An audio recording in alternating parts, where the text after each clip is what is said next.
9:30 a.m. where I am in Adelaide, it's time to declare this meeting of the Senate Community Affairs Reference Committee's inquiry into universal access to reproductive health care open.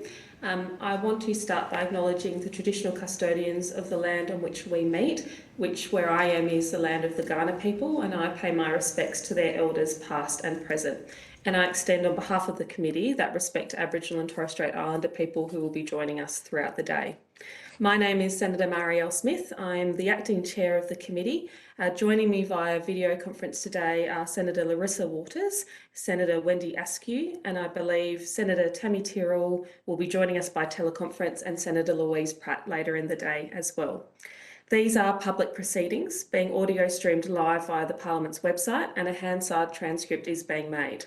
I remind all witnesses that in giving evidence to the committee, they are protected by parliamentary privilege. It is unlawful for anyone to threaten or disadvantage a witness on account of evidence given to a committee, and such action may be treated by the Senate as a contempt. It is also a contempt to give false or misleading evidence. Witnesses also have a right to request to be heard in camera. I would now like to welcome via video conference representatives from MSI Australia and Sexual Health and Family Planning ACT. I understand that information on parliamentary privilege and the protection of witnesses giving evidence to Senate committees has been provided to you all. For the Hansard record, I would ask you all to state your full names and the capacity in which you're appearing today. We might start with representatives from MSI Australia. Thank you, Senator. Good morning. My name is Jamal Hakim. My pronouns are he, him, and I'm the Managing Director at MSI Australia. And I'm Dr. Philip Goldstein. I'm the Medical Director of MSI Australia. Welcome. Good morning. I'm Dr. Katrina Melville, and I'm the Deputy Medical Director of MSI Australia. Brilliant. And from Sexual Health and Family Planning ACT.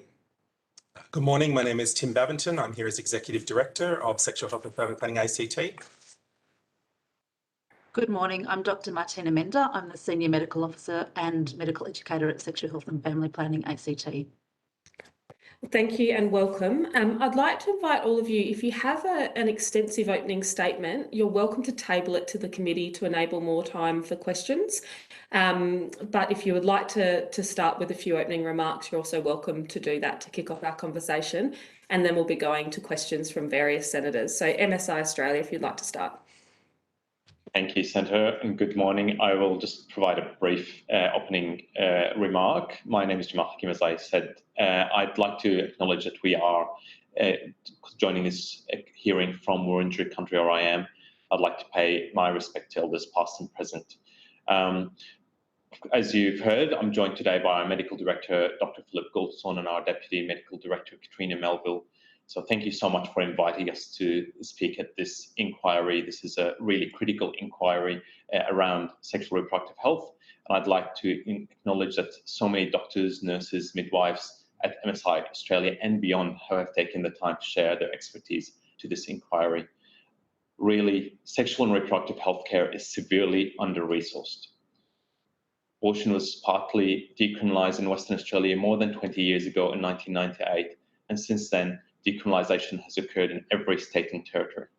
But the problem is funding for abortion care is piecemeal, and women and pregnant people face a postcode lottery when attempting to access abortion care.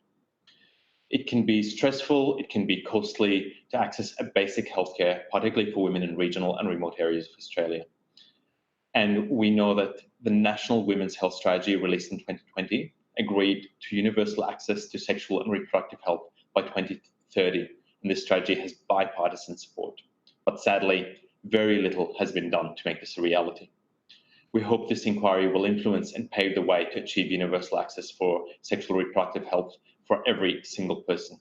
And our submission is solutions focused, and we made 3 key recommendations to the committee. In the short term, provide universal access and funding to sexual reproductive health. Longer term, strategize for sexual reproductive health. And lastly, prevent reproductive coercion, abuse, and violence. We thank you for inviting us today to speak at this inquiry and look forward to answering your questions. And we need to work together ultimately to reshape sexual and reproductive health access so every single person is able to access bodily autonomy. Thank you.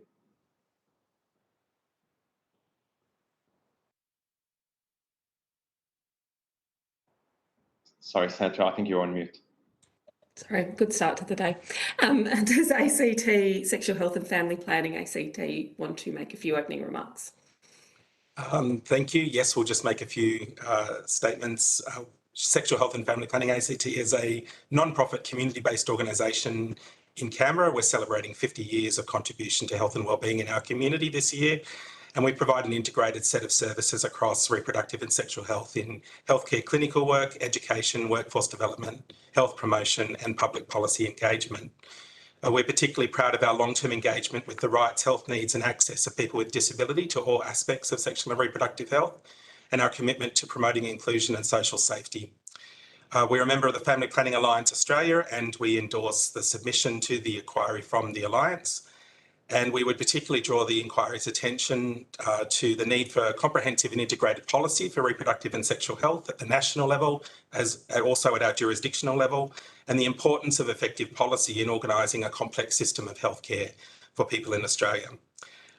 Also to long-term reduction in cost and system demand that investment in effective prevention and early intervention plays in sexual and reproductive healthcare, and the role of comprehensive sexuality and relationships education in establishing health-seeking behaviours, increasing knowledge to make healthy decisions, and its role in establishing violence-reducing pro-social norms and expectations about peer and intimate relationships. And we welcome your questions today. Thank you, Senators.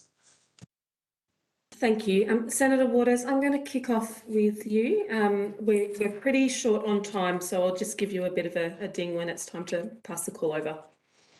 Thanks very much, Chair, and good morning, everyone. Thank you so much for the time that you're giving us today and to share your expertise, and thanks also for the services that you provide to women and pregnant people and all people that need healthcare. So appreciate very much your expertise and your submissions as well. Can I start off with MSI, please? You operate in a number of jurisdictions. I'm interested in whether the consistency or lack thereof between jurisdictions makes it more difficult for you to provide services. And is it your view that the laws should be harmonised? And if so, which jurisdiction would you like to see others harmonised up to? I'm happy to start with a response to that. Yes, it is challenging. I'm based in Queensland. I'm on the home of the Turrbal people just now. And as you know, our gestational limit with requiring only one doctor to approve or support an abortion request is at 22 weeks gestation. But then this is higher currently than in WA and slightly lower than Victoria. And we certainly saw a lot of what you could only call health tourism between states pre-pandemic. And the fragility of the system was really it became very apparent during the pandemic when the borders were closed and people could no longer travel interstate to have an abortion at a different gestation. So, you know, we would definitely support harmonisation of the laws. And I think certainly the Victorian law with a gestational limit of 24 weeks would be what we supported. Thank you. And yes, I neglected to recognise the Turrbal and Yagara people of Meanjin, otherwise known as Brisbane, where I'm calling in from. Thank you for the prompt there. Again, for MSI, can you just run me through, please, where you're currently providing services, both surgical and medical terminations and telehealth services? And I note that last year you closed some clinics along the East Coast, Queensland and New South Wales. Can you just run us through why you had to do that and what efforts you made to try to secure funding from government or otherwise to try to keep those clinics open? Philip, do you want to have a list of all our services? I'll run through where we operate and then I'll leave Jamal to talk about the closure of the clinics. So we currently operate in Queensland, in Brisbane only at the moment, and the Gold Coast. We have a surgical service in Brisbane and we have a non-surgical service in Brisbane and on the Gold Coast as well. We have surgical and medical services in Sydney and in Canberra and in Melbourne and also in Perth. We don't operate in South Australia, Northern Territory or Tasmania, though we do provide telehealth services for medical abortion across Australia, and with the recent law reform in South Australia, that's allowed us to provide services there as well. And in regard to the clinic closures, you know, I firsthand was sort of involved in that in terms of I was the clinician commuting from Brisbane to Central and North Queensland laterally. And I say commuting with a bit of irony in that we could not recruit or retain local staff. So therefore, we were flying a team of nurses, doctors and anaesthetists on a weekly basis to those areas. And what this was even, you know, our desperate attempts were compounded by the fact that I couldn't actually use a billable provider number in Central Queensland. You know, again, this comes into things like the moratorium, and also I'm a specialist. So without a referral, which really is something that just delays care and abortion, I can't, my patients can't access the MBS. So essentially, we were running those services at a huge loss, purely to, you know, keep those essential services open for our clients. I personally was very invested in both those services that I helped staff. And I understand that we made many attempts to have, I personally made attempts to secure local staff, but also at a strategic level, the organisation attempted to secure funding. You know, as Jamal mentioned at the beginning with his statement, abortion care and sexual and reproductive care is extremely underfunded, and to provide a safe abortion, surgical abortion service particularly, which is accredited, it's a very, very expensive process. So yeah, sadly, we did have to close those clinics in order to keep essentially the rest of our network going. If I can just add as well to Katrina's point and to Philip's point, Senator, that's the main point. Sexual and reproductive health funding is too low. With funding, services can be delivered. It does also need to be delivered in a way that is embedded in the health system. There's provision through public hospitals, through provision through GPs, provision through private day hospitals, provision through non-profits such as ourselves. It has to be embedded through the whole health system, not as this is a one-stop shop, this is the only place you can go, and this is the only way we're going to deliver it, and hands off for everybody else. And that's where telehealth supports that entire system, and we're really proud of being the longest telehealth provider and how we can work with that. So it's something that's really critical around funding that I wanted to also share. Thank you. Have you monitored the impact of the withdrawal of those services? And can you talk to us about the barriers that women and pregnant people are now facing to access surgical or medical abortions, particularly in those regional and remote areas of Queensland? I mean, I can give you some real life examples. I work at our Brisbane clinic on a weekly basis, and in every single theatre list that I do, I see patients travelling huge distances to access surgical abortion care, because essentially between us and, well, the nearest service south of us is a private provider in Coffs Harbour.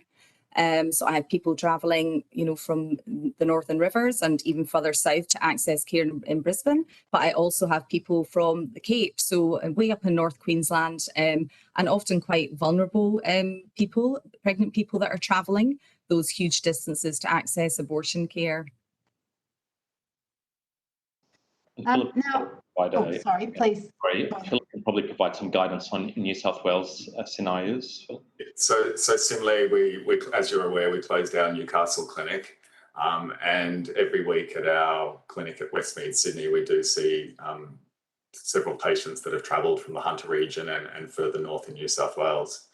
Can I just go back and just add with the closures of the clinics, to run a licence-based surgery that meets accreditation standards is very expensive, and particularly in the regional areas where those clinics may have only provided one list a week or two lists a week, the expense of setting up and running a clinic like that really made those clinics financially non-viable. So whilst it's a real shame that we're not able to offer those services to women of regional areas anymore, if we continued to operate in the way that we did, it was potentially a financial threat to our entire operation, and that would have been more devastating to them.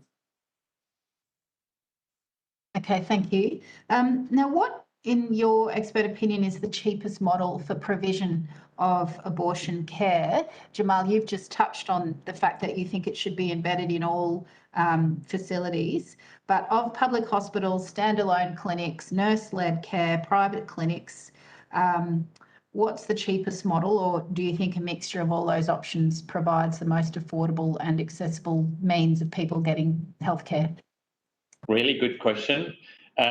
It's a really difficult one to answer because abortion isn't a one-stop shop.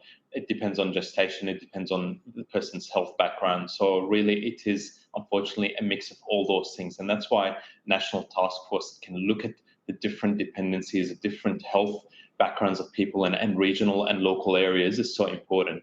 But ultimately there should be a triage of access so that you can maximize resources in that funding capacity. Of course, medical abortion is a really critical part of that access. Below 9 weeks, being able to increase that further would really be useful in providing more access, particularly in primary healthcare settings. Of course, it can be done by telehealth, like what we do nationally, and we have a significant number of telehealth appointments every week now. We've expanded that service. But that's not an end-all solution for everyone. There are many women and pregnant people who can't have a medical abortion for health reasons. They may have comorbidities, they may have other reasons that they can't have a medical abortion. If you're over 9 weeks, you can't have a medical abortion on label in Australia. So that requires surgical abortion intervention. So that's really critical. From a numbers perspective, 87% of abortions that we see are below 14 weeks, for example. Around 78% are below 9 weeks. So we're talking about a significant number being within the lower gestation band, if you like. So that access can be readily made within specialist day hospitals such as ourselves, because it is lower complexity work that can be done in that day hospital setting. When we're talking about things that particularly above 16-week gestations to 16-week and above, that really does need specialist support in a hospital setting, and more and more increasingly so with changes in health complexities. And Katrina can probably jump in and talk a little bit more about that. And that's where we're seeing a huge lack of, want by hospitals to actually enter. And there's a pressure for day hospitals like us to provide the more complex cases, and hospital systems wanting to provide the less complex services, which is actually the wrong way around. So purely from a financial perspective, the way I would really do it from a system is make sure that medical abortion telehealth is readily available, accessible. We've spoken about different funding methods, and that's where Task Force can look into that. Surgical abortion, you can fund it through, there's already existing weighted financial costs the government has that can be used to fund day hospitals like ourselves, local day hospitals, to deliver that care. More complex over 16-week, and for people who have comorbidities, really a public health setting is really critical.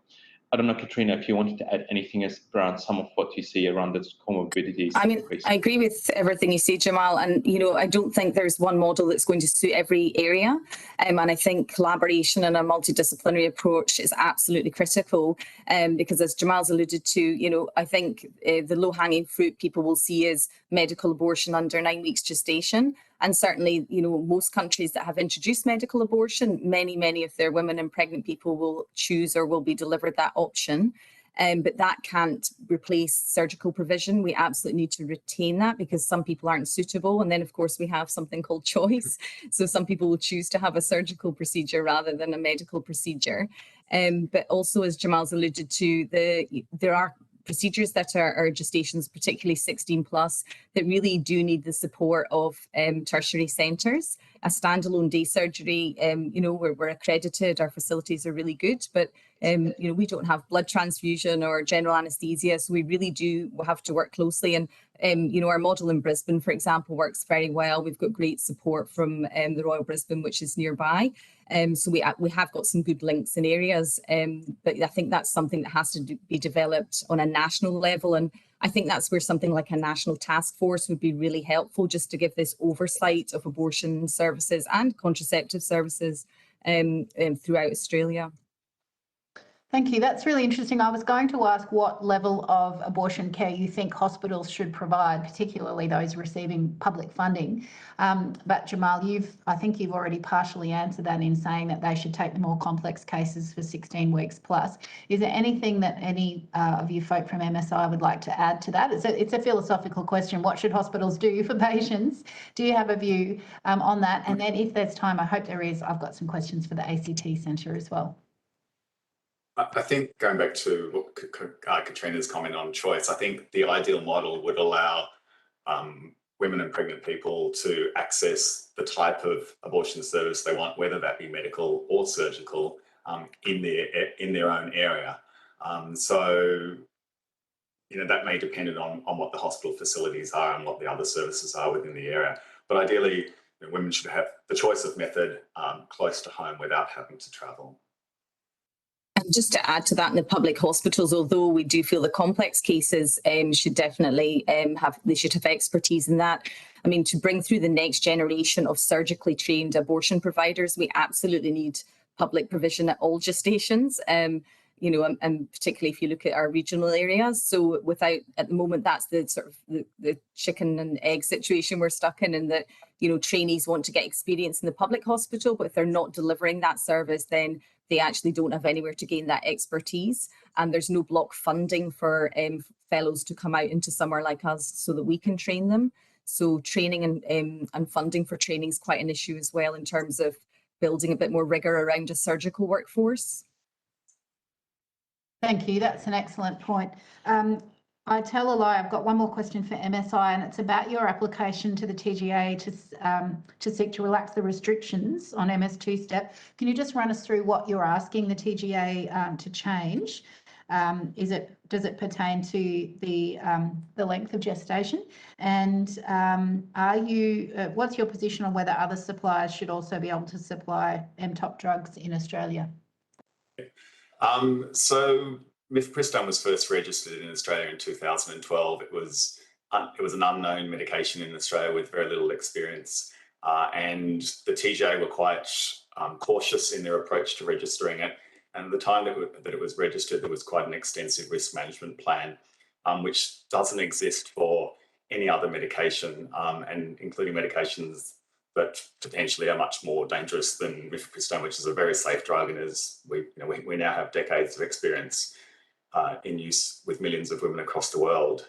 So what we've put a submission in for is to remove the requirement for a general practitioner to have mandatory education and register to become a certified prescriber, to remove the requirement for a pharmacist to be registered to dispense, because I think that's potentially the biggest barrier, because it's very difficult for prescribers and for patients to find a certified pharmacist that to dispense the medication. We've also, so that's part of the risk management plan submission, but we've also put a submission in to remove the requirement for required authority to a streamlined authority, just to remove some of the administrative burden that goes with prescribing mifepristone. So, okay, so nothing about the gestational limit then, because I think it's lower in Australia than other jurisdictions. But please run so that's not quite the case. It's registered in Australia to 63 days. In the US, mifepristone is registered to 70 days, but in every other country in the world, the registration is limited to 63 days. Now, we know that it's safe and effective at gestations beyond that, certainly 70 days and potentially up to 84 days. But in most of the other countries where it's used at this gestation, it's still actually not licensed to use beyond 63 days. So the application, and we are looking at a potential application to extend the indication, and looking at we have to do a feasibility study for that, because that type of application is a much more complex application than seeking changes to the risk management plan, because it's what's called a category 1 application. So we're extending the indication, and it requires quite a rigorous level of data and study trials, which we don't have in Australia. And it would also be a submission that would cost several $100,000s. So we are doing a feasibility study to look at that. But the changes to the risk management plan that we've put in a submission for are much simpler and cheaper to apply for. But the extension of indication is something that we will look at down the track. And if I can just add as well, Senator, just to be really mindful, we're here representing MSI Australia today. So MS Health is the entity, our sister entity, which we also look after, that has put in the submission, just to make sure it's very clear, because there is a little bit of a separation. But we do represent, or we do have multiple hats, of course. And this is the biggest change in the since the introduction of medical abortion. So, and this change is one that we can do right now. So it will take about 18 to 24 or to 36 months, I think, for an extension, and it requires a lot of evidence gathering as well. The application fees are a couple of $100,000, but there's probably about another $1.5 million in consulting and other regulatory work that needs to be done to make that a reality, like some of the spend that we had to do to initially bring in the drug. Thank you. And just the second part of the question was whether you're seeking to just maintain that monopoly of supply, or whether you're open to having other providers able to prescribe and supply mifepristone. Look, there's no obstruction to another pharmaceutical company wanting to register a product. We don't have any control over that. And I think one of the realities is to understand in this space, there's a lot of discussion around competition. It is a small market, and it's a stigmatized market, and that's why no pharmaceutical wanted to enter it. So the realities of the ability to maintain the qualities and the controls required for this drug, it does mean that there's very difficult to be for multiple drugs to exist in the market. So it's something that needs to be kind of really a reality check around the requirements for maintaining the distribution of this drug. So of course there's no obstruction for anyone to come in, but it's the same reasons that nobody brought it in the first place, and we made an investment of $6 million to make that reality in Australia. Thank you. I might move now to the Sexual Health and Family Planning ACT. Thank you both for joining us today, and thanks for your patience. Can you give us an overview, please, of what the barriers to access to universal reproductive health care, with an emphasis, I guess, on terminations, but what are the barriers that are currently existing for women and pregnant people in the ACT? Are there any limitations on GPs or wait times for surgical abortions, wait time for IUDs, maternity care, how your birthing centres staffed, that sort of thing? If you can give us a brief overview of that, please. Thank you for the question, Senator, and I'll defer in a moment to my colleague, Dr. Mender, who's an experienced reproductive and sexual health clinician across multiple locations. We know that access is multifactorial, and we know that barriers to access in the ACT would primarily be reduced to workforce availability, and we would see that as having national implications as well. We are a jurisdiction with one of the most long-standing, accessible legal legislative frameworks for abortion access in particular. We have no gestational limit in ACT laws on termination of pregnancy. And to speak to an earlier point in the session today, that has shown no particular increase in provision of abortion. So gestational limit alone is not the critical factor, and a good legislative environment, an accessible legislative environment, is itself also not predictive of access. What we know is there is a combination of workforce availability, stigma around reproductive and sexual health, and particularly unplanned pregnancy and termination of pregnancy, and the willingness of the whole system to coordinate and work together in order to ensure a seamless episode of care, because abortion provision is never just about one discipline. It's about many healthcare disciplines working together in a seamless way across pharmacy, imaging, medical provision, generalist and specialist medical care. I'll defer to Martina to talk a little bit more about particular barriers in our area. Hello. So I will, first of all, just explain, I work across different sectors. So I work for Sexual Health and Family Planning as a Senior Medical Officer and Educator. I also should disclose that I actually work for MSI at the Canberra Clinic, providing clinical services. And I also work as a GP obstetrician, providing antenatal, intrapartum and postnatal care in the public sector. So I work across all three sectors that provide sexual and reproductive health.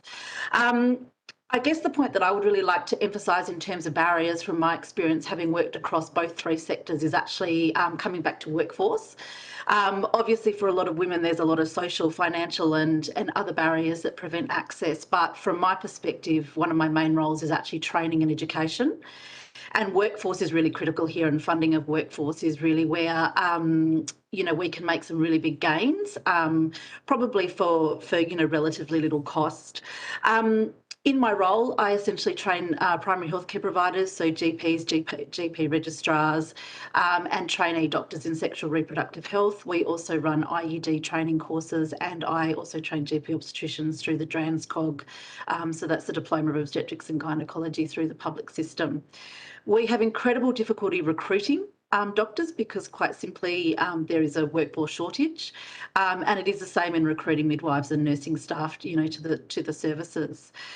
One of the major issues is actually incentives and how we incentivise training. There's a lot of people who are very keen, but there's certainly restrictions on the type of contracts that doctors work under, whether they have study leave, whether they can leave their current patient load to go and train for a week, and also their out-of-pocket costs for the training, which can actually add up and be really expensive. On top of that, we know that Medicare is actually underfunded, particularly when it comes to item numbers that pertain to women's health or reproductive and sexual health. So once the doctor has taken time off with no leave, loss of income and also out-of-pocket expense for training, the low Medicare item rebates actually make it not very palatable for doctors to then pursue that, because not only are they barely covering costs in providing the services, but they're greatly out of pocket, and out of time in terms of training. So I think really looking at workforce training pathways, and how we can incentivise and provide support for doctors particularly, because that's my area of expertise in training, but I also suspect that that also applies to nursing and midwifery staff as well. And could I add, just as follow-up on then the systemic implications of that for women and pregnant people in our community, we often focus on law reform first, and that's been achieved in the ACT for 20 years. The next point of call is cost of the episode of care, because often we are not funding all of the cost implications, and we've been very pleased to welcome an ACT government budget initiative last year to fund abortion access for ACT residents. That will go a long way in assisting women and pregnant people in the ACT to access abortion care when they seek that. But in our unplanned pregnancy service, we find an interesting intersection of what we would call stigma barriers and financial ones, so that women who may otherwise appear to have financial means are actually unable to access financial means due to stigma factors. If they have a partner who is opposed to a termination of pregnancy option, if we have young people in families where family for cultural, religious or personal values reasons does not support abortion, then they do not have access to the resources that may otherwise be apparent if we take a broad brush approach to financial eligibility. And of course we know the longer in gestation that a pregnancy continues, the higher the costs once a termination of pregnancy decision has been made. So we see an interesting intersection where just providing financial support, say for our lowest 2 or 3 quintiles, may actually still exclude people from access who do not have financial means, but not because of money per se, more because of social stigma around termination of pregnancy or unplanned pregnancy or sex outside the context of particularly sanctioned relationships. Senator Waters, I've just got a couple of questions Yeah, here. I'm not sure if Senator Askew does as well. If you can raise your hand if you do, Wendy. Yeah, you do. Okay. If we could just keep with this conversation, your colleague mentioned before some of the workforce challenges, issues around incentives as well. Just interested in your perspective on expanding scope of practice for nurses and midwives and what opportunities there may be there to ease or relieve workforce challenges.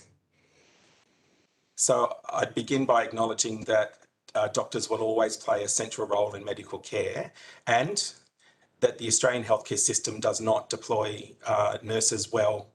The way that Medicare is structured to exclude most nursing services means we are not making best use of our nursing from our EN, RN, advanced practice and our nurse practitioner workforce in Australia in this area, as in many others, that we see the cost of episodes of care hidden on different people's balance sheets across the system. So it makes it very difficult for government at any particular level, national or jurisdictional, to fund all of the costs and to make good use of what nurses can do. We've got good evidence from our colleagues in New South Wales that nurses can play a leading role in the provision of certain parts of the episode of care around termination of pregnancy. But it would be a mistake, as my colleague Jamal said earlier, to assume that one model alone is going to meet all of the need across our community. So yes, we can definitely make better use of nurses in our healthcare system, but we have to look at the way that the system treats their work, recognises their expertise, recognises the limits of their scope, and resources that appropriately across a complex system. Did MSI have a contribution on that question? I just saw some of you nodding.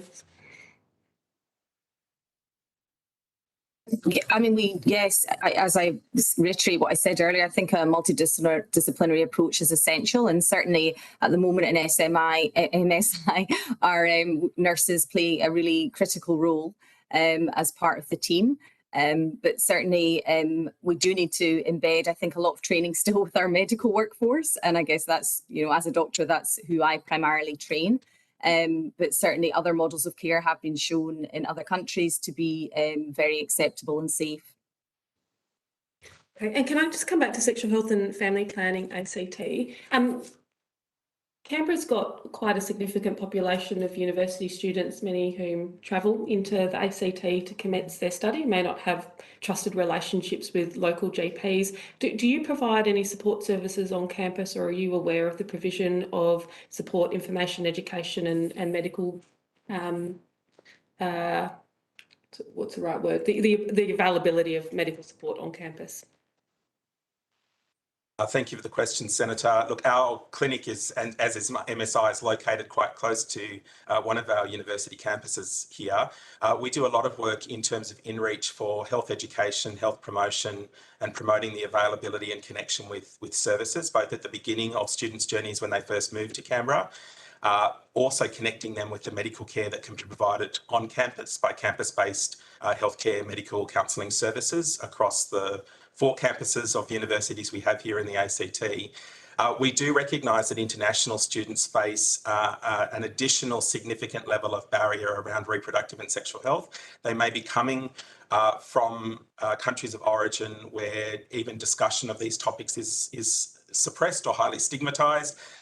They are often isolated and alone when they first move to a new city, and connecting with appropriate healthcare is often through social networks to provide trusted referrals.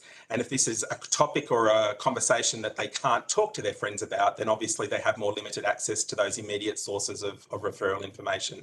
So we see a particular level of challenge for international students. It's important for students moving from interstate as well, that they don't necessarily have a network of friends who can tell them where the good services are and what the costs might be involved and how to be involved. It's rare for students in their first few weeks, we find, to reach out for healthcare provision. They're usually working out where they live, how to get to classes, where they're going to buy food, and then a few weeks later, they might be interested in sexual and reproductive health care. And at that point, we find an intervention is much more effective than perhaps rocking up to O-week market days in the initial weeks. Right, thank you. Senator Askew, do you have a few questions? I just have a couple of quick ones. We've spent a bit of time on terminations this morning, but I've got an interest in regard to access to assisted reproductive technologies, and especially in rural and regional areas. Coming from Tasmania, it's something that's pretty close to my heart. But just wondering if you could talk me through your experiences, and obviously around the ACT area there would be similar situations, but not so rural and regional, but just your experience in regard to access and what other things we need to be looking at to provide further access to people for assisted reproductive technologies. Either of you can start. Martina, do you want to answer that, or would you like me to? Yeah, I can talk to this. So, look, I've had experience working both in rural and regional areas and also within the ACT. Probably assistive reproductive technology is a little bit out of the scope of both the groups here. However, what I can comment on is that certainly in rural and regional areas, there is limited availability to reproductive technology, and often they do need to travel to major centres such as Newcastle, Sydney, Brisbane, Canberra. Most of that happens in the private sector, and so it does require for most people to have the financial resources and the private health insurance coverage to be able to access reproductive health technologies. And so again, it's really an area that is quite inequitable between rural and metropolitan areas, and certainly there is definitely financial barriers for women and people with uteruses who are experiencing difficulty falling pregnant. Did MSA want to comment, or is that not within your realm? Probably not so much. It's certainly not something that a service that we provide, but we certainly do see some people that have had assisted reproduction who then, for whatever reason, need to access abortion care. And depending on the type of hospital that their primary clinician is works out of surgically, they can't access abortion care. So I'm talking about, for example, faith-based hospitals. So then, although their assisted reproduction is done in maybe the private sector, they then access a community service such as ours for abortion care. So I know that's bringing it back to abortion, but that's really where our area of expertise is in this circumstance. Obviously, contraception and vasectomy are other things that those people may seek at later stages. Just on the contraceptive side, are there any other types of contraceptives that aren't available in Australia that perhaps we could be looking at encouraging to be brought into Australia that you're aware of? I know you would be across that sort of stuff from an international scene as well. Yeah, I mean, we definitely do. We're slower to get technologies here. And for example, only within the last couple of years have we had a specific progestogen-only pill that's been available in other countries for many years. Again, we have quite a small number of intrauterine systems and devices compared to, for example, the UK. But particularly things like a self-injectable long-acting contraceptive that's been available probably for almost a decade in the UK is not available here. And I think the thing is that it's so expensive, you know, it's such a small market for pharmaceutical organisations that they don't really want to invest the money to get through the TGA process. I think that does do our population a disservice. But additionally, even the contraceptives we don't have the funding necessarily to provide them. So that's a big frustration of ours, for example, after abortion, that we can't provide free contraception to everybody. We don't charge an insertion fee, but some people can't actually afford the PBS amount just to pay for the contraception. And it makes no financial sense because we know that if somebody's provided with a LARC after an abortion, that they're much less likely to have a further pregnancy requiring an abortion. Just to add to that, we also have some quirks in our system where hormone-releasing IUDs are funded on the PBS, but the copper IUD, being a device, not a medicine, is not subsidised. And for some people, they don't wish to have a hormonal contraception and would prefer to have a copper IUD, but that's a much more expensive option. So they generally sell for around $80. As opposed to $30 if it was on the PBS or $7 if you had a healthcare card. We also have, you know, probably half of the oral contraceptive pills that are available. Some of them which are much more suitable for certain people than others. Half of them are not funded on the PBS as well. So even with the medicine, with the contraceptions that we do have, there's inequity in the funding when people are trying to make a choice between different methods. Oh, that's just the only barrier to that then is the cost is that what you see with both of those? Yes. Okay, that's interesting. Okay, I think this will have to be last question. Sorry. Thank you very much for that. All right, thank you. Look, thank you all for appearing before us today. I don't believe there were any questions or notice taken, but if they were, we are asking to have those back by the 20th of March 2023. But thank you for your evidence today. You're all free to go. Thank you. Thank you. Thank you. Okay. I would now like to welcome via video conference representatives from the Royal Australian and New Zealand College of Obstetricians and Gynaecologists, the Royal Australian College of General Practitioners and the Australian Nursing and Midwifery Foundation. Thank you all for appearing before the committee today. For the Hansard record, I'd like to ask you each to state your full names and the capacity in which you appear today. We'll start with the college. Hello, my name is Professor Kirsten Black. I represent the Royal Australian and New Zealand College of Obstetricians and I chair the Sexual and Reproductive Health Special Interest Group. Great, thank you. And the Royal Australian College of GPs. Good morning. My name is Professor Danielle Matzer. I'm appearing today along with the President, Dr. Nicole Higgins, who I'm not sure is on the line just at the moment. I'm appearing today in my capacity as Chair of the RACGP Guidelines for Preventive Activities in General Practice and an advisor on women's health. Wonderful. And from the Australian Nursing and Midwifery Foundation. Good morning. I'm Julianne Bryce. I'm a registered nurse and I head up the national professional team for the Australian Nursing and Midwifery Federation. I'm the Senior Federal Professional Officer and my colleague, Jasmine. Good morning. My name is Jasmine Kirk. I'm a registered midwife and a member of the professional team for the Australian Nurses and Midwives Federation. Great. Well, welcome to you all. If you have a written opening statement, we encourage you to table that for us so that we can take it away and look at it later. But if you'd like to make some brief opening remarks and then we can get into questions. I know there's a lot of questions from senators. So perhaps if the College of Obstetricians and Gynaecologists want to start. Yes, okay, thank you for the invitation today. We are the college that trains and accredits doctors in obstetrics and gynecology, including both specialists and GPs. So we're a key organisation in establishing best practice in women's health. We recognise that sexual and reproductive health is an essential component of healthcare, and we have an established committee to ensure that the issues of contraception, abortion and sexual health are represented. I think that the key recommendations I want to highlight today from RANZCOG is that public hospital clinics providing long-acting reversible contraception, including in the postpartum period, be expanded to increase access and training. 2, that all public hospitals should provide surgical abortion pathways to enhance equitable access, but also for workforce training.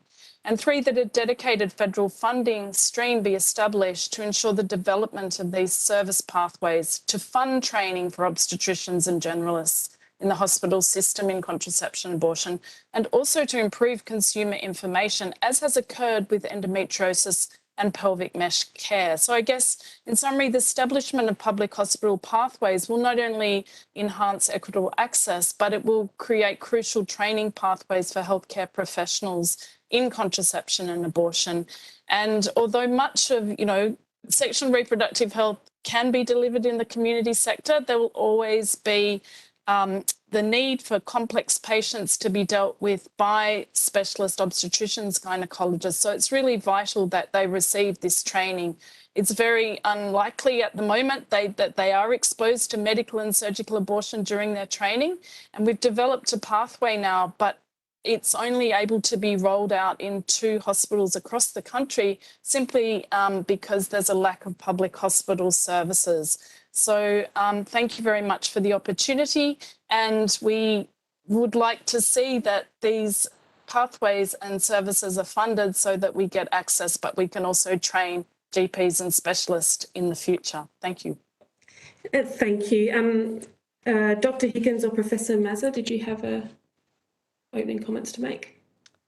Thank you. I'm going to speak on behalf of the college. I understand Dr. Higgins, her video's unfortunately not working this morning. Thank you for the opportunity to appear today.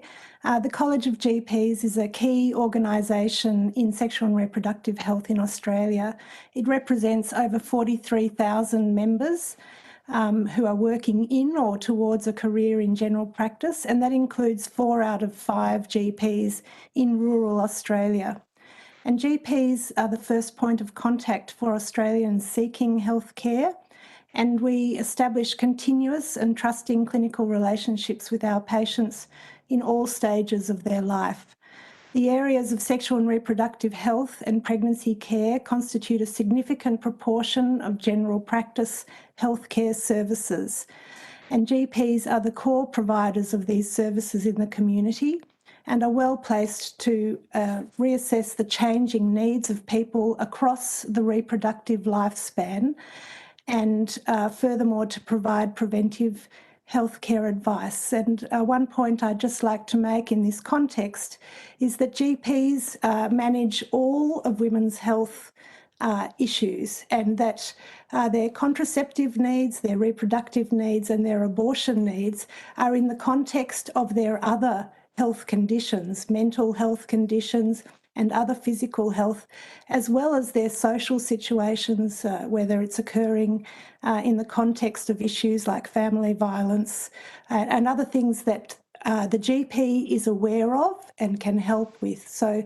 the issues of continuity of care and also complexity of the woman's situation are very important and really speak to the need for GPs to be supported to deliver comprehensive and continuing care. And I notice Nicole has just come on. I don't know if Nicole would like to make further comments. Thanks, Danielle. I have been present, unfortunately having tech issues.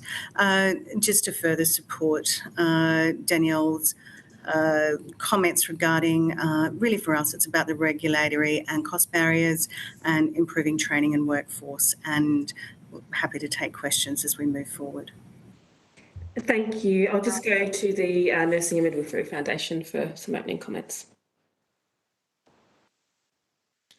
Just on mute, I think. Sorry about that. Thank you, and thank you for the invitation to give evidence today at the hearing.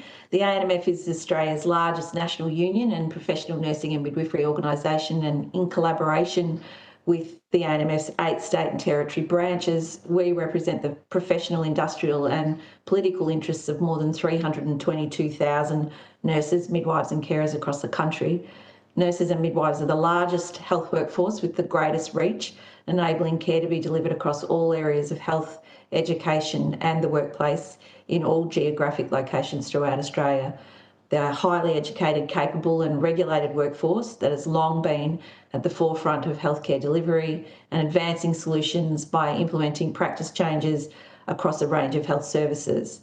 Nurses and midwives have the expertise to provide holistic, person-centred care that addresses the person's physical, psychological, social and spiritual needs in the context of their lived experience. It's imperative the contribution of nurses and midwives to sexual and reproductive health is recognised and their full scope of practice realised to improve the health of women living in Australia.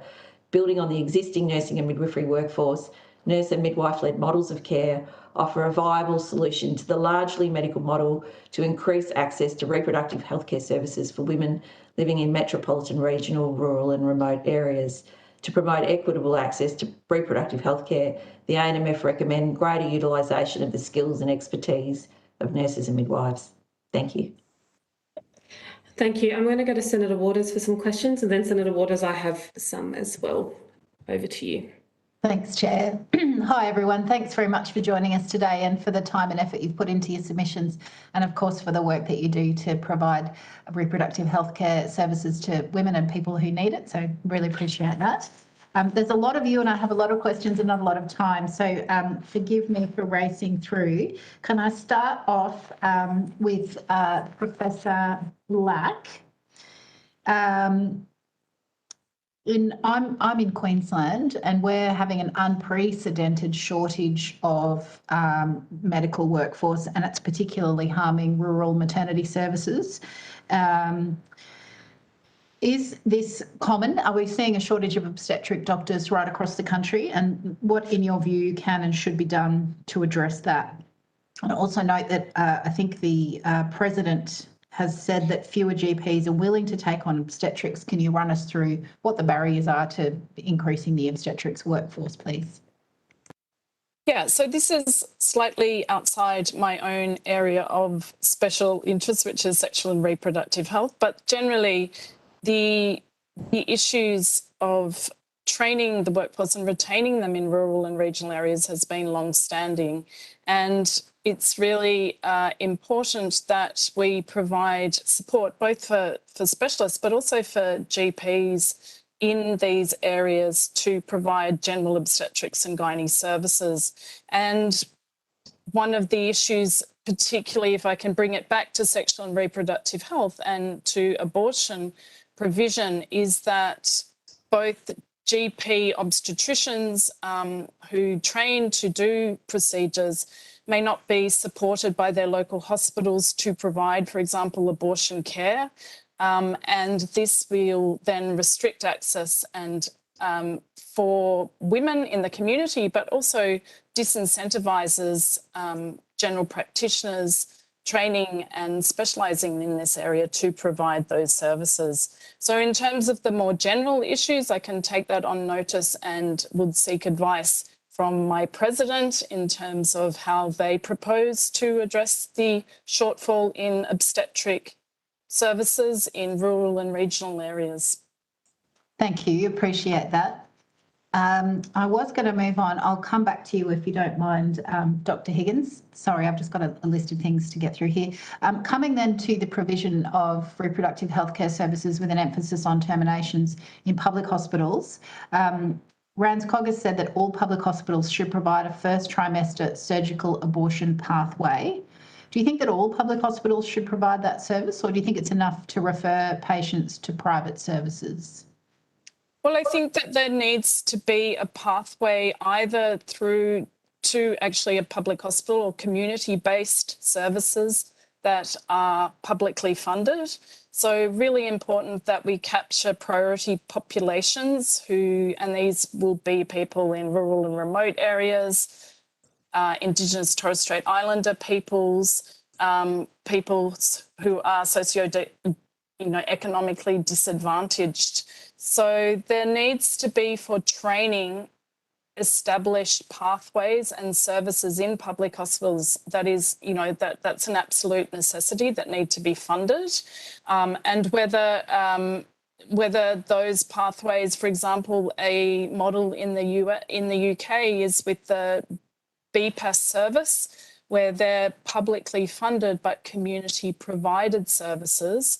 The issue there, though, is that, again, we have this, the acute issue that we have in our college is that very few currently of our trainees are exposed to a medical and surgical abortion throughout their training because they're not available. So in order to, develop the workforce and also the, general practitioners specialising in kind of doing their diploma of RANZCOG or their certificate in women's health come through those same public hospital pathways, and they really do need, access to an experience of medical abortion, medical and surgical abortion, if they're going to go back to their communities and provide those services.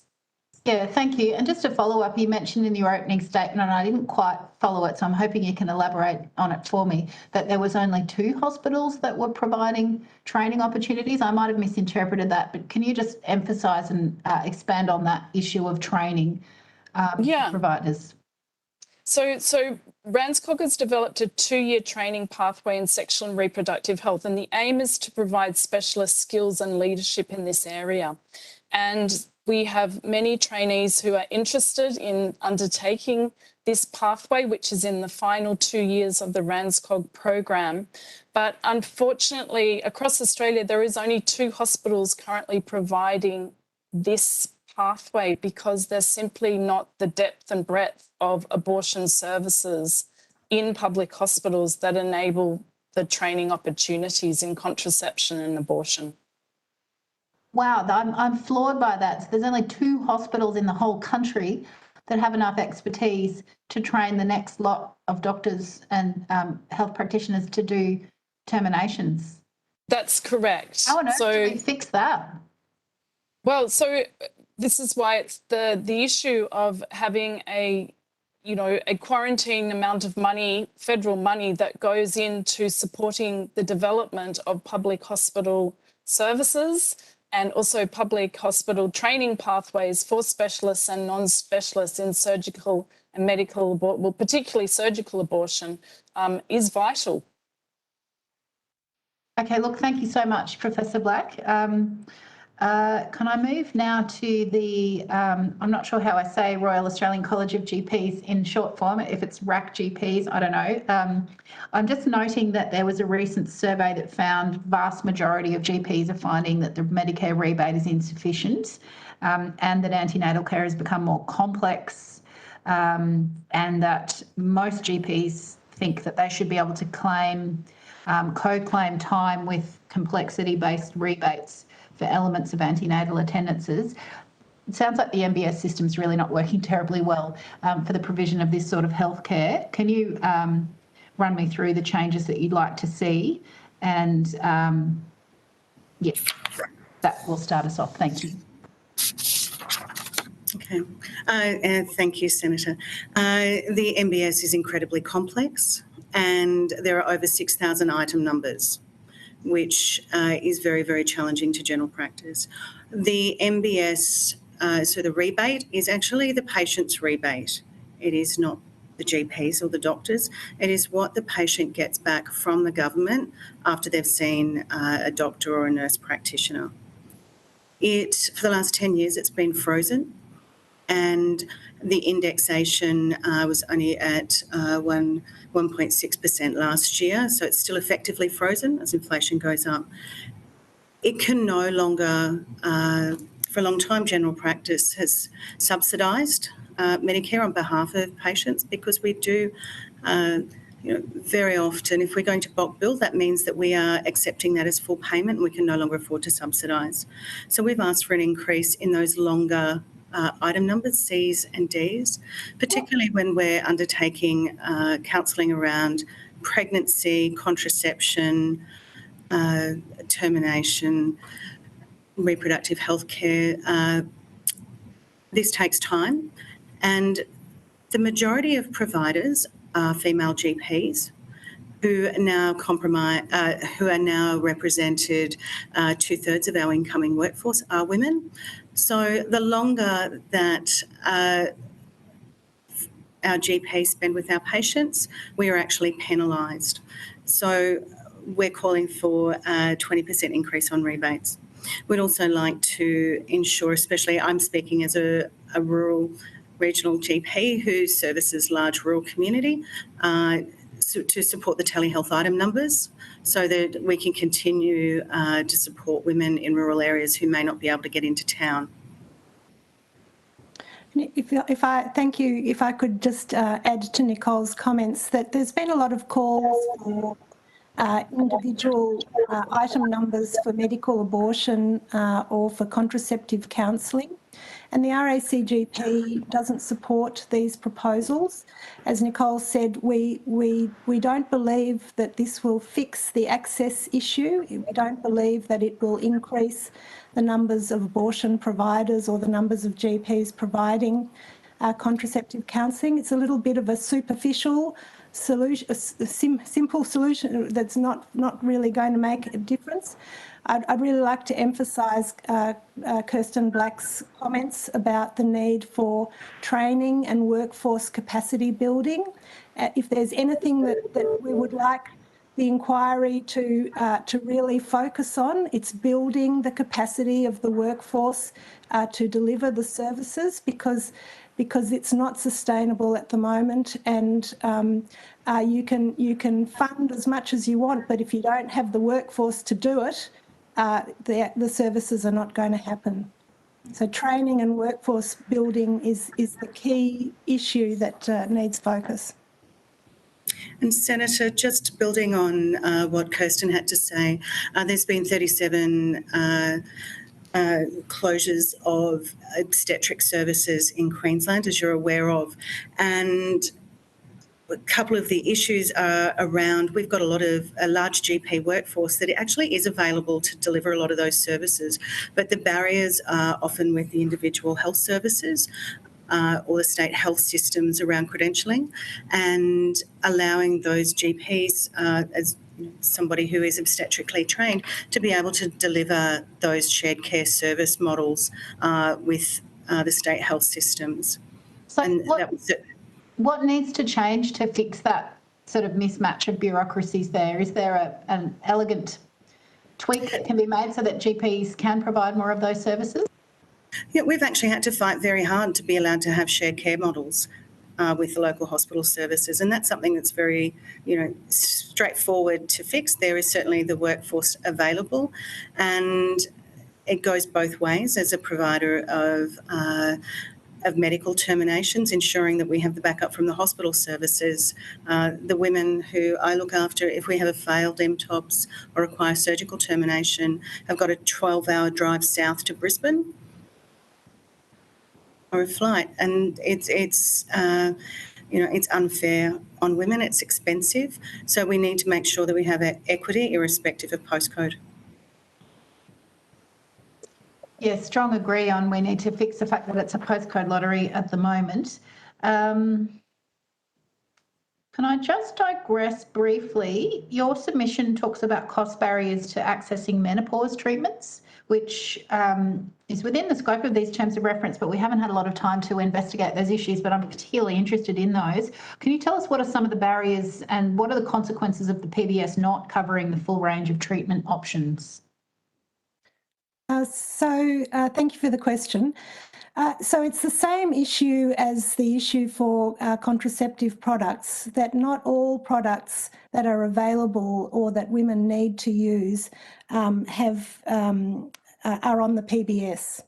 And so particularly with menopause management, transdermal products are more evidence-based and recommended as opposed to oral products for HRT. So we need a solution at the regulatory in the regulatory space that enables Australia to have all of these products either on the PBS or some would argue at low or no cost to women, because these are products that are essential for women's reproductive health. Thank you. Would you be so kind as to take on notice for us, Dr. Matzer, if that's something in your field of expertise, the list of medications that you think should be on the PBS that are currently not? If that's not too much of an imposition, I don't know how big a task that is, but if you could perhaps just give us a bit of an indication, that would be helpful. Thank you. I sit on the TGA Women's Health Advisory Product Group, and they are looking at this issue in some depth, and I may be able to get advice from them through their Chief Medical Officer, Professor Robin Langham. That would be fantastic. Thank you for taking that on. Very much appreciated. Can I move now to the Nursing and Midwifery Foundation? Welcome. We heard from the QNMU at our hearings last week. They gave some very, really great cogent evidence. So your submission supports nurse and midwifery-led care as a solution to increasing access to reproductive healthcare services, particularly in regional and rural and remote areas. What models would you like to see in place, and what reproductive health services do you think should be included in the scope of nursing and midwifery practice? Currently, the structure that we have is very much driven by a handful of item numbers for nurses in general practice, and we would like to see block funding for nurses in that environment, for registered nurses and enrolled nurses and midwives working in primary healthcare, so that they are able to work to their full scope of practice, and their practice isn't just driven entirely towards the item numbers that you can bill for. And then they can assess population health need and determine on any given episode of care what's required, rather than being driven by the MBS fee-for-service model. Thank you. Can you elaborate on that? So you're saying rather than having specific items that you could claim against, you just have your whole practice registered? I'm not. There's really only a handful of item numbers that nurses in general practice and midwives working in that area can access. So it's not for, I'm not talking about the ones that nurse practitioners have with MBS time limited item numbers. I'm talking about the practice nurse item numbers. And there's really only a handful of those: health assessments, chronic disease management. Those drive the care that nurses provide, and so they're not able to provide holistic person-centred care to their full scope of practice because the item numbers drive them to only provide the care that they can be funded for. So having block funding to allow nurses and midwives to work to their full scope of practice will allow better care as it relates to reproductive health care right across the lifespan. Okay, thank you. I'm following you now. And yes, I support that concept. The MBS review recommendations from the participating midwives group, as I'm sure you're aware, have not been implemented. What outstanding recommendations would you like to see adopted to improve continuity of care? A handful, I think there were 4 of the participating midwives were recommendations were accepted. None of the nurse practitioner recommendations were accepted. And 4 of them were related to telehealth items that have really been resolved as a result of COVID. But there's still 10 remaining that we believe should be implemented, absolutely. Jasmine might want to make some comments about the midwifery recommendations. Yeah, so at this stage, midwives aren't necessarily certified to work within their full scope of practice. So things like IUD insertion, especially kind of postnatally and preconception care, tends to fall to GPs rather than midwives. And I think that's a space where GP shared care can be utilized a little bit better so that we can work to our full scope to reduce the workload on them, and they can work within their full scope to reduce the workload on us. Thank you.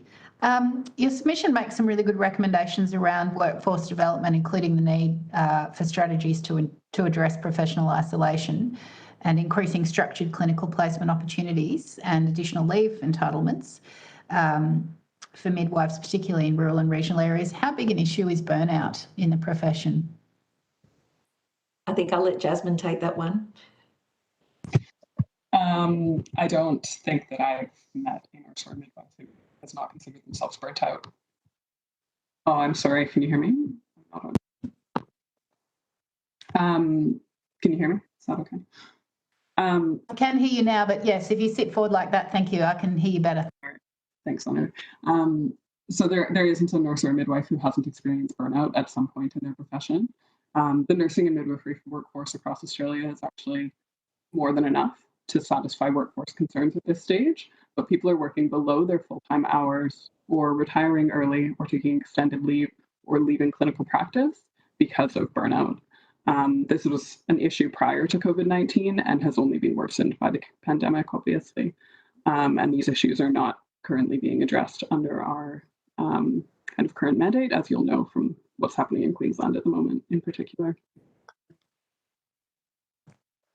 Chair, I have a lot of other questions, but I'm happy to pass the call around, and if you could come back to me if there's time at the end. Yes, there will be time. I just will stick with the Australian Nursing Midwifery Foundation. Just in terms of options to extend scope of practice for nurses and midwives and how that will help in rural and regional areas. You've spoken a little bit about what needs to happen in the workforce to retain and keep nurses and midwives in practice, but what would we need to do if we were to extend scope of care to be able to scale up the presence of midwives and nurses in our regional and rural areas where I understand there are pretty significant shortages of those health workers too? I think it's less about extending scope and more about allowing nurses and midwives to work to their full scope and supporting them to have continuing education as it's identified that they need.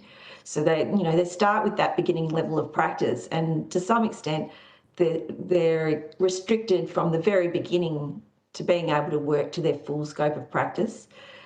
It's not a matter of working to top of scope. It's actually about determining what the person needs and providing that care. And largely it is the foundation of their bachelor degree has prepared them to provide holistic person-centred care. It's they'll identify particular areas, and obviously supported postgraduate education, continuing professional development, funding that, allowing nurses and midwives to undertake that, providing it in their communities, making it accessible, assisting them to have backfill and assistance with childcare if they need to leave their community in order to undertake that education is really important. But it's an opportunity, obviously, always to have supported postgraduate education, scholarships, and assistance with the funding that they need while they're undertaking that. Okay. I want to ask about continuity of. Oh, sorry. There's Could I just make a comment? I fully support everything my colleague from the Midwifery Foundation says, but I think this applies to all practitioners, that GPs are in exactly the same boat, that GPs are struggling to get access to training, to pay for the training and to be supported to practice in this space. And the issue is about where are primary care practitioners going to get training in IUD insertion and in the provision of medical abortion or surgical abortion if rural GPs want to do it. If you can't see it, you can't be it. So,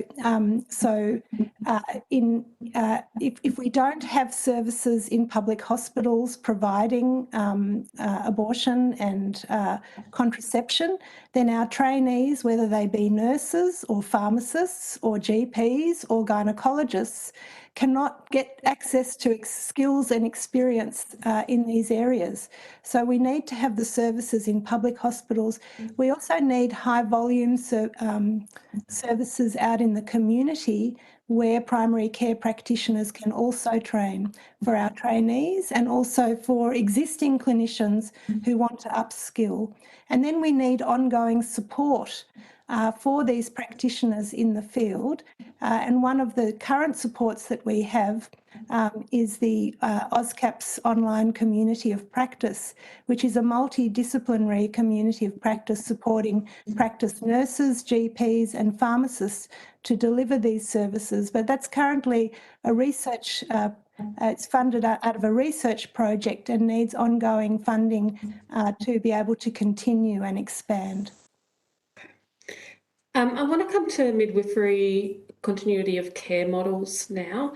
In South Australia, there is a continuity of care model, but it's quite difficult to get into. It's not available to everyone going through the public healthcare system. I understand it may be similar in Victoria. Probably one for the foundation. I'm interested in your perspective on these models, what values they might offer and what you would like to see in terms of that next stage of progress and development for continuity of care. Absolutely. So apologies for the airplane going by. So continuity of care models are the best option of care for women.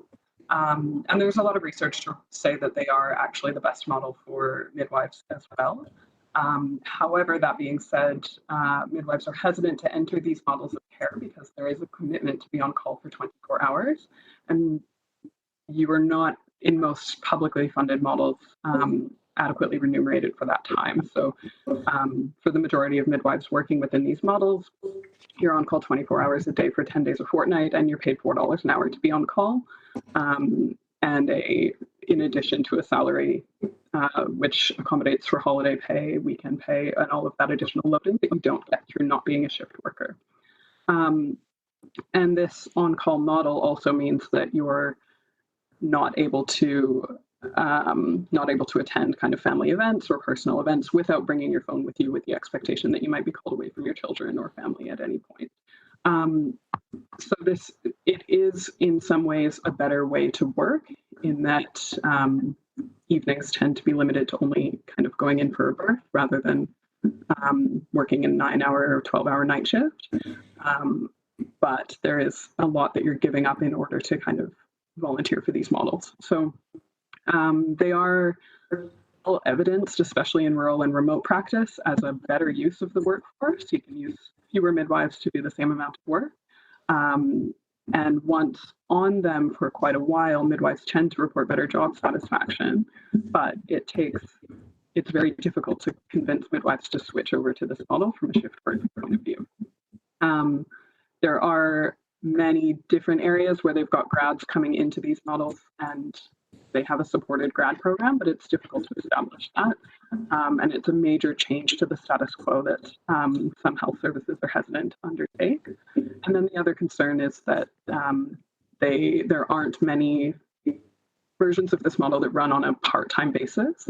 So it's expected that midwives are to work full-time if they're being on this model.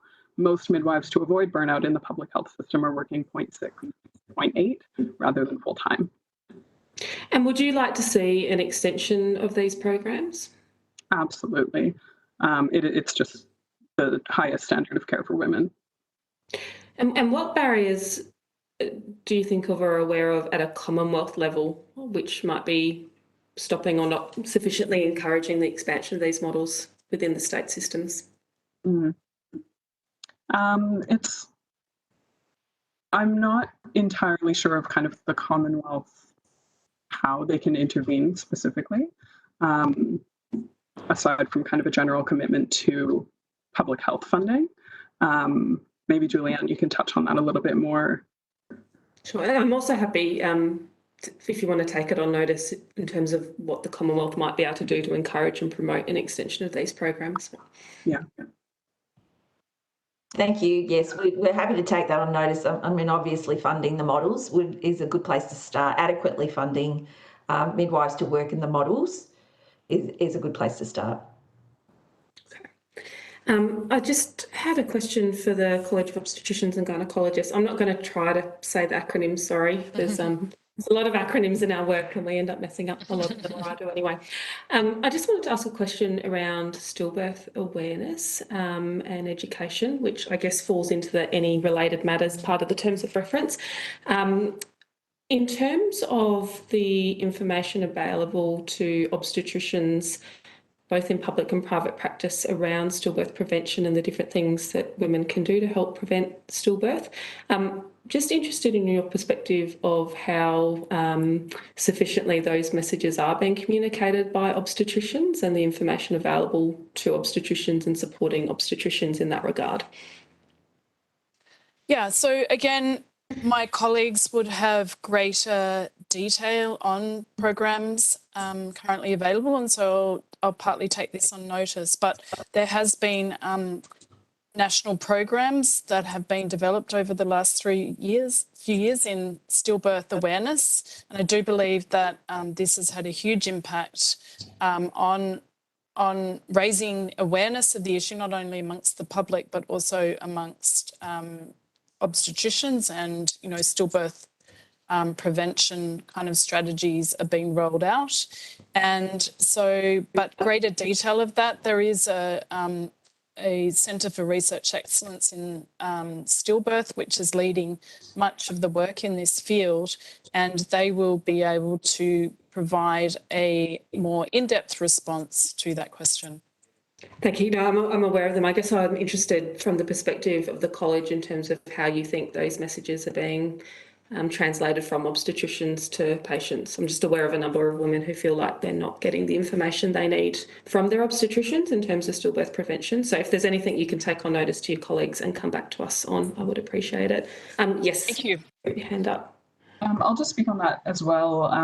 The stillborn prevention CRE that has been out for the past couple of years, midwives are also heavily involved in that rollout, and I would say work pretty closely with obstetric colleagues in every antenatal appointment that most women have to address kind of the factors leading to stillbirth, and have been doing that pretty consistently for the past 4 years, I believe. Thank you. I think the challenge I'm particularly aware of relates to private practice, but appreciate that contribution as well. Okay, I think Senator Nampijinpa-Price is online. I don't believe she has questions, but if you do, please let me know, Senator. Otherwise, I'll pass back to Senator Waters. Okay, Senator Waters, I think you can proceed. Lovely. Thanks very much, Chair.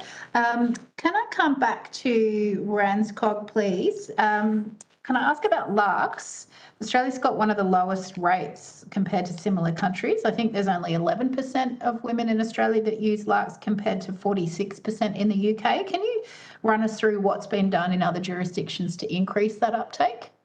Yeah, so one of the most effective programs has been in the United Kingdom, where they actually incentivised general practitioners to discuss LARC methods with their patients, and they've seen a huge increase in LARC uptake.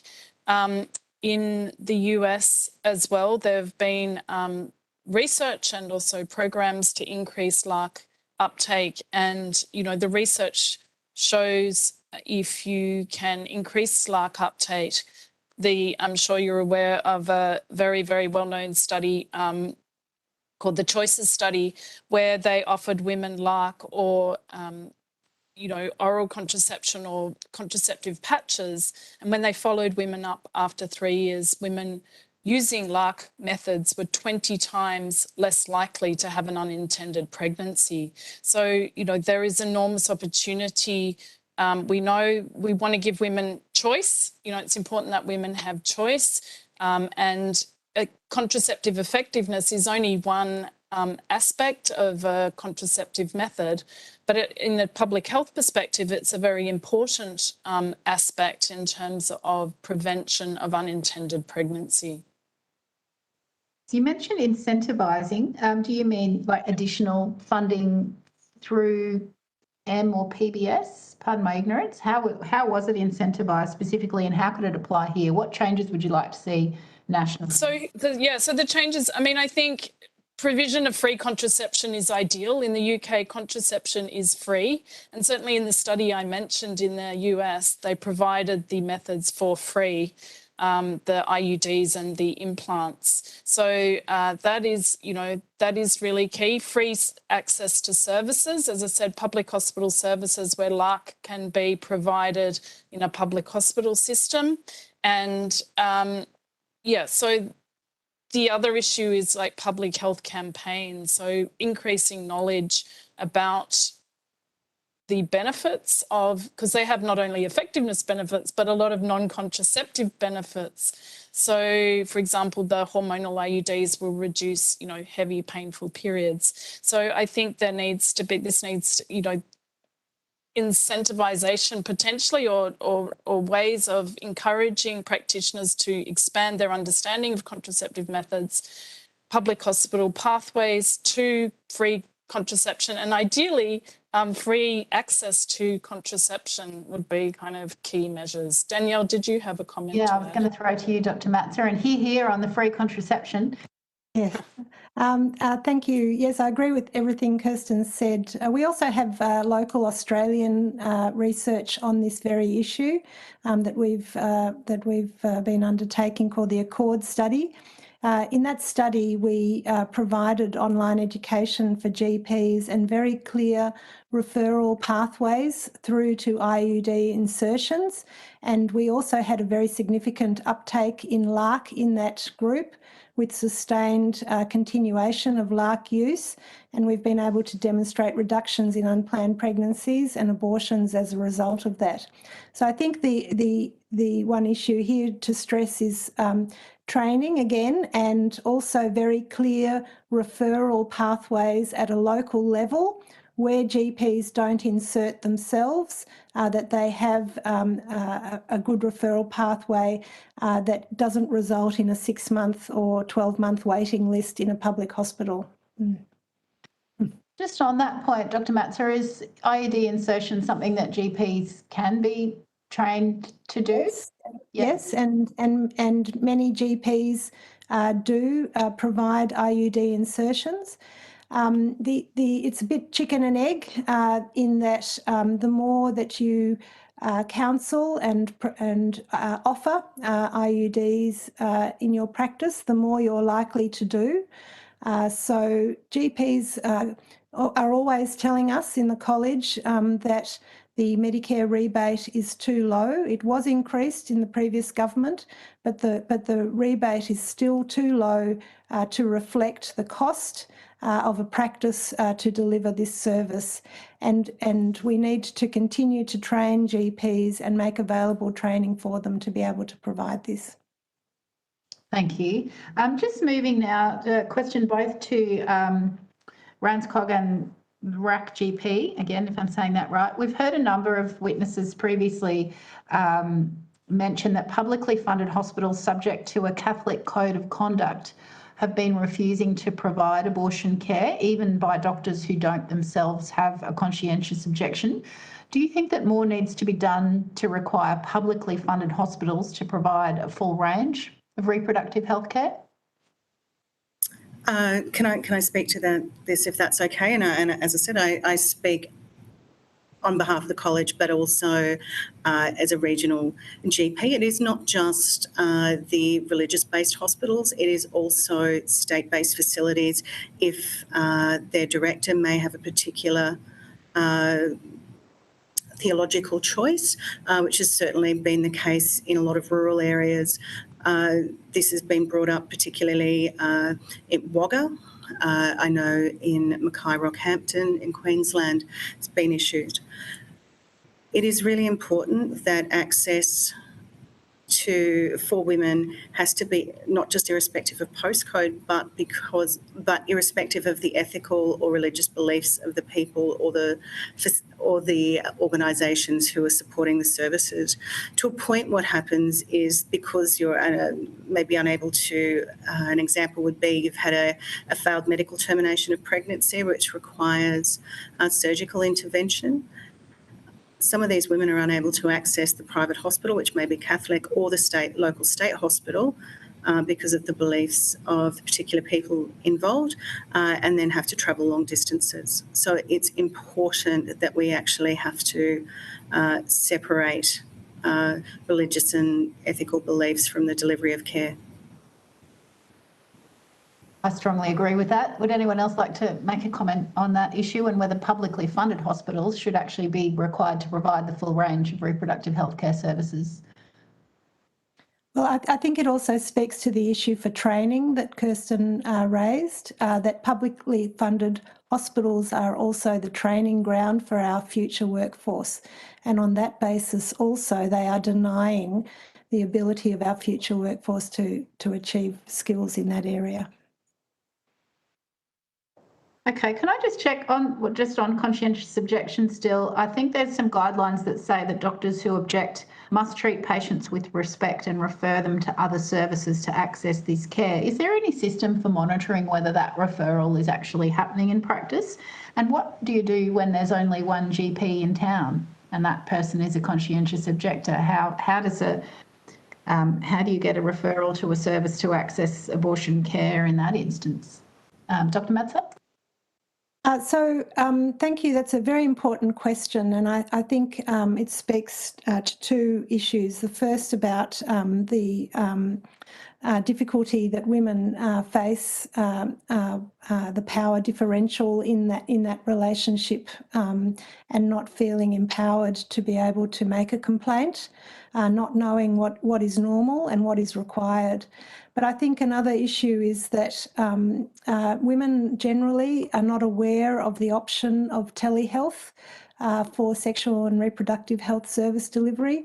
The item numbers were introduced. They are fantastic. They are a wonderful addition to our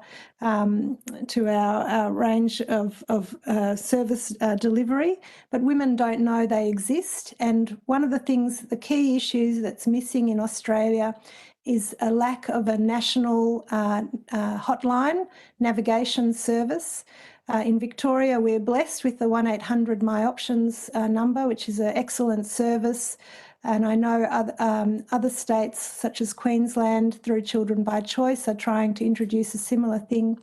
Internationally, in the UK, in Ireland, in Sweden, they all have the same principle, a national hotline that is very widely advertised that women can ring to access and find information about local service providers or get appointments booked for them for abortion services. I'd like to support that recommendation from RANZCOG, and it was one of our key recommendations that one of the issues that we encounter, and certainly I'm undertaking research in rural New South Wales, and women just say that it's so opaque. They have no idea even how to begin to access abortion care in their community. And the establishment of a national hotline and a mapping where you could see where a practitioner who could provide abortion contraception was near you would be an enormous step forward. Yes, please contribute. And to build on increasing transparency and availability and access. For women, it is not just being able to access termination services and the counselling, but also to access the medications. And when we're talking about conscientious objection, it's across, we know in certain areas it's also across certain pharmacists as well who don't stock, especially in some of the rural areas. So having availability of the medications, with one of our submissions has said about in the doctor's bag, but from where women are accessing MTOPs to be able to access the medication at the time would certainly improve through the doctor's bag. That is free. And it also stops them sometimes having to shop around to actually find the actual medications. Doctors could actually have the medications in their clinics as well. And we don't necessarily have to have that pharmacy dispensing model in place. Yeah, that's quite an interesting concept too. And we just heard from MSI, who have asked the TGA, as I'm sure you're aware, Dr. Matza, with your involvement in the TGA, to relax those restrictions for having a certification for both doctor and pharmacist. So again, I'm glad there's something moving in this space. I too am quite attracted by the notion of a national hotline. So Dr. Matza, would you mind perhaps on notice supplying the committee with a bit more information about the Victorian 1800 My Options? I don't know enough about that, and I'm keen to see if it's a model that could be expanded. I do know about the fabulous work of Children by Choice in Queensland and their map, which is being held up as a real model, and also something that could potentially be a national approach so that people know where their options are. But I'm interested to learn more about that hotline. Thank you very much. Now, if there's time, can I ask about, please, perhaps can I ask the Nursing and Midwifery Foundation about rural maternity units? It's an issue of great concern in Queensland with the recent closures and the bypass, particularly in Gladstone. Can you tell me about your proposal to re-establish rural maternity units? How and where would they operate, and how are they funded?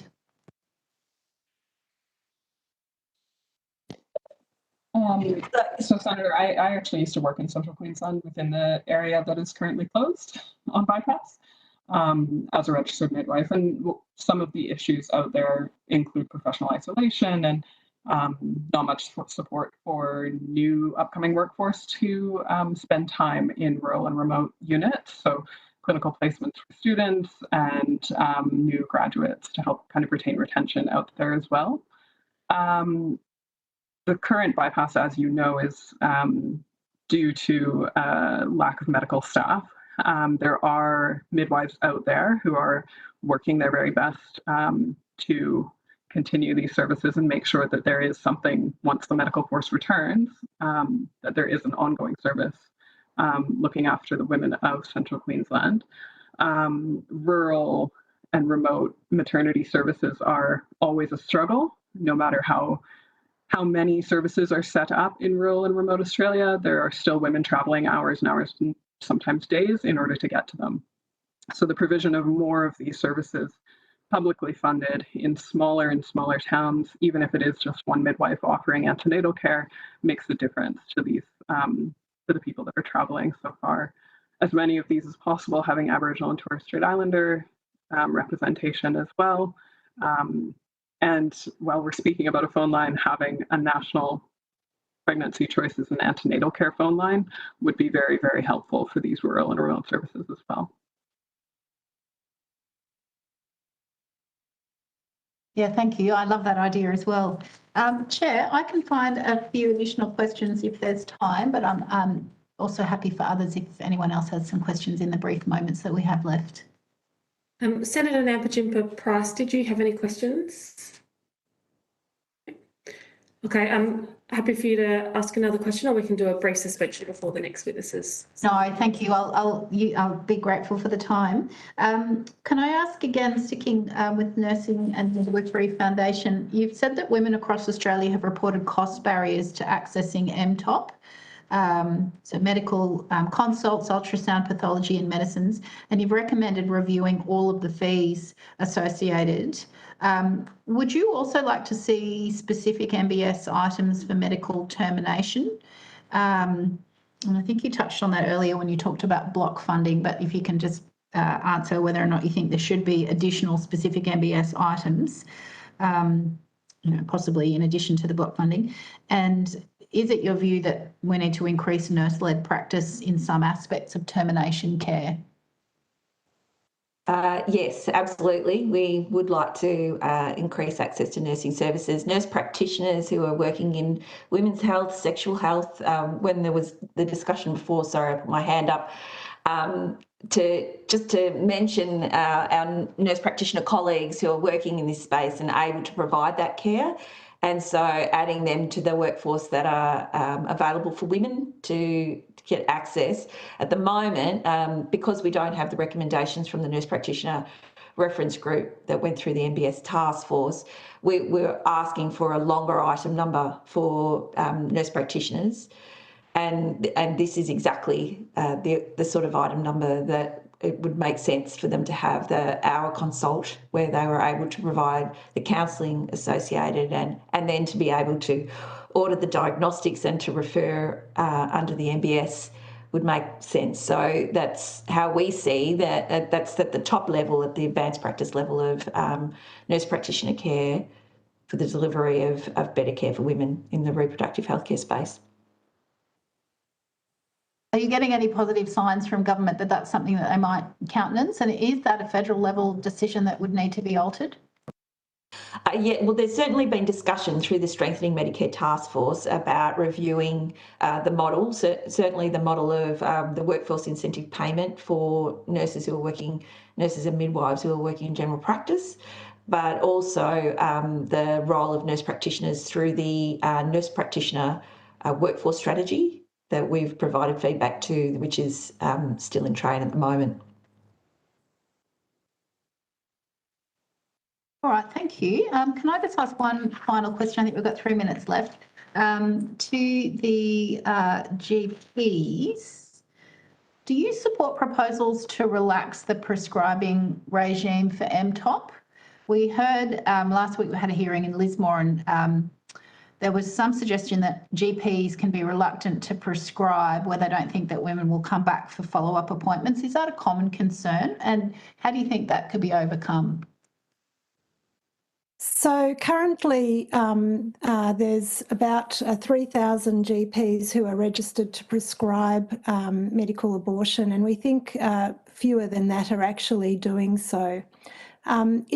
The reasons why more GPs aren't providing abortion it's multifactorial. Stigma is one. It's also concern about lack of support from ONG colleagues in the areas and the local hospitals being abrasive and often not helpful if patients suffer complications. So a GP needs to feel confident that there is support available to them should complications arise. And it's also a lack of familiarity with the whole abortion process, which was always done by somebody else in one of those private clinics that was unnamed. So we're really working hard to integrate medical abortion into primary care, and that means that things like deregulation are critical. And so we applaud the removal of compulsory registration for GPs. Doesn't mean that education is not necessary, and we would welcome investment in education, particularly through the College of GPs. In Ireland, for example, the government commissions GPs to deliver abortion services across the country, and they also fund the College of GPs in Ireland to deliver training around abortion. This mainstreams it, destigmatises it, and makes it a core service delivered by general practice. And I think the branding of it and the kind of acceptability of it is enhanced by these kinds of initiatives. We will need to call it quits there, I'm afraid. Thank you very much for all witnesses' evidence today. It's been very informative to the committee's work. There have been a number of questions taken on notice. At this stage, we're planning to report in May of this year and are requesting answers to questions on notice to be provided to the committee secretariat by the close of business on the 20th of March 2023. So appreciate you providing those answers then. But otherwise, thank you very much for your attendance today, and you're free to log off. Thank you. Thank you. Thank you. I'll just check with the Secretariat that our next witnesses are ready to go. Great. Okay. I would now like to welcome both via video conference and in person representatives from Fair Agenda, Surrogacy Australia, who I see are joining us in Canberra, and LGBTIQ+ Health. Thank you all for appearing before the committee today. For the Hansard record, I'd ask you to each state your full names and the capacity in which you're appearing today. We'll start with Fair Agenda. Lisa Shaw, Campaign Manager for Fair Agenda. Surrogacy Australia. Good morning, Kate Fitzpatrick. I'm a board member at Surrogacy Australia. Excellent. And LGBTIQ+ Health. Tintor, LGBTIQ Health Australia, and I'm the Deputy Chief Executive Officer. And Vic Fraser, I'm the Executive Director of Agenda, a member organisation of LHA. Great. Have we missed anyone who's online or in person? No. Okay. Look, I would like to invite each of you, if you have prepared a opening statement, you're welcome to table it. But if you'd like to make some opening comments to kick off our discussion, you're also welcome to do that as well. So perhaps if Fair Agenda might have some brief opening comments for us. Thank you, Chair. As I said, my name is Alyssa. I'm the Campaign Manager for Fair Agenda. I just want to acknowledge I'm calling from Boonwurrung Land and Water today. So Fair Agenda is a national independent campaigning organisation that advocates for gender equity. We have over 43,000 members across the country that are jointly working for a fair and gender equal future. I wanted to begin by saying that the terms for this inquiry, of course, are based on achieving the National Women's Health Strategy, which is an important and worthy issue. But access to reproductive health care is not just an issue for women, it's an issue for everyone in Australia. We must be careful not to conflate reproductive health care as being solely a women's issue, as that further entrenches issues of gender inequity and simultaneously upholds binary notions of sex and gender, which can exclude and invisibilise members of our community. Everyone who lives in Australia should be able to access a world-class healthcare system that includes reproductive healthcare, that's compassionate, timely, and addresses their needs. And I'm here today really to focus on the issue of access to abortion care, which impacts women and pregnant people. I wanted to draw the committee's attention to the report that Fair Agenda launched last year, which has been provided to you, called Achieving Equal Access Abortion Care in Australia, and to thank all the organisations and the individuals who co-authored the report.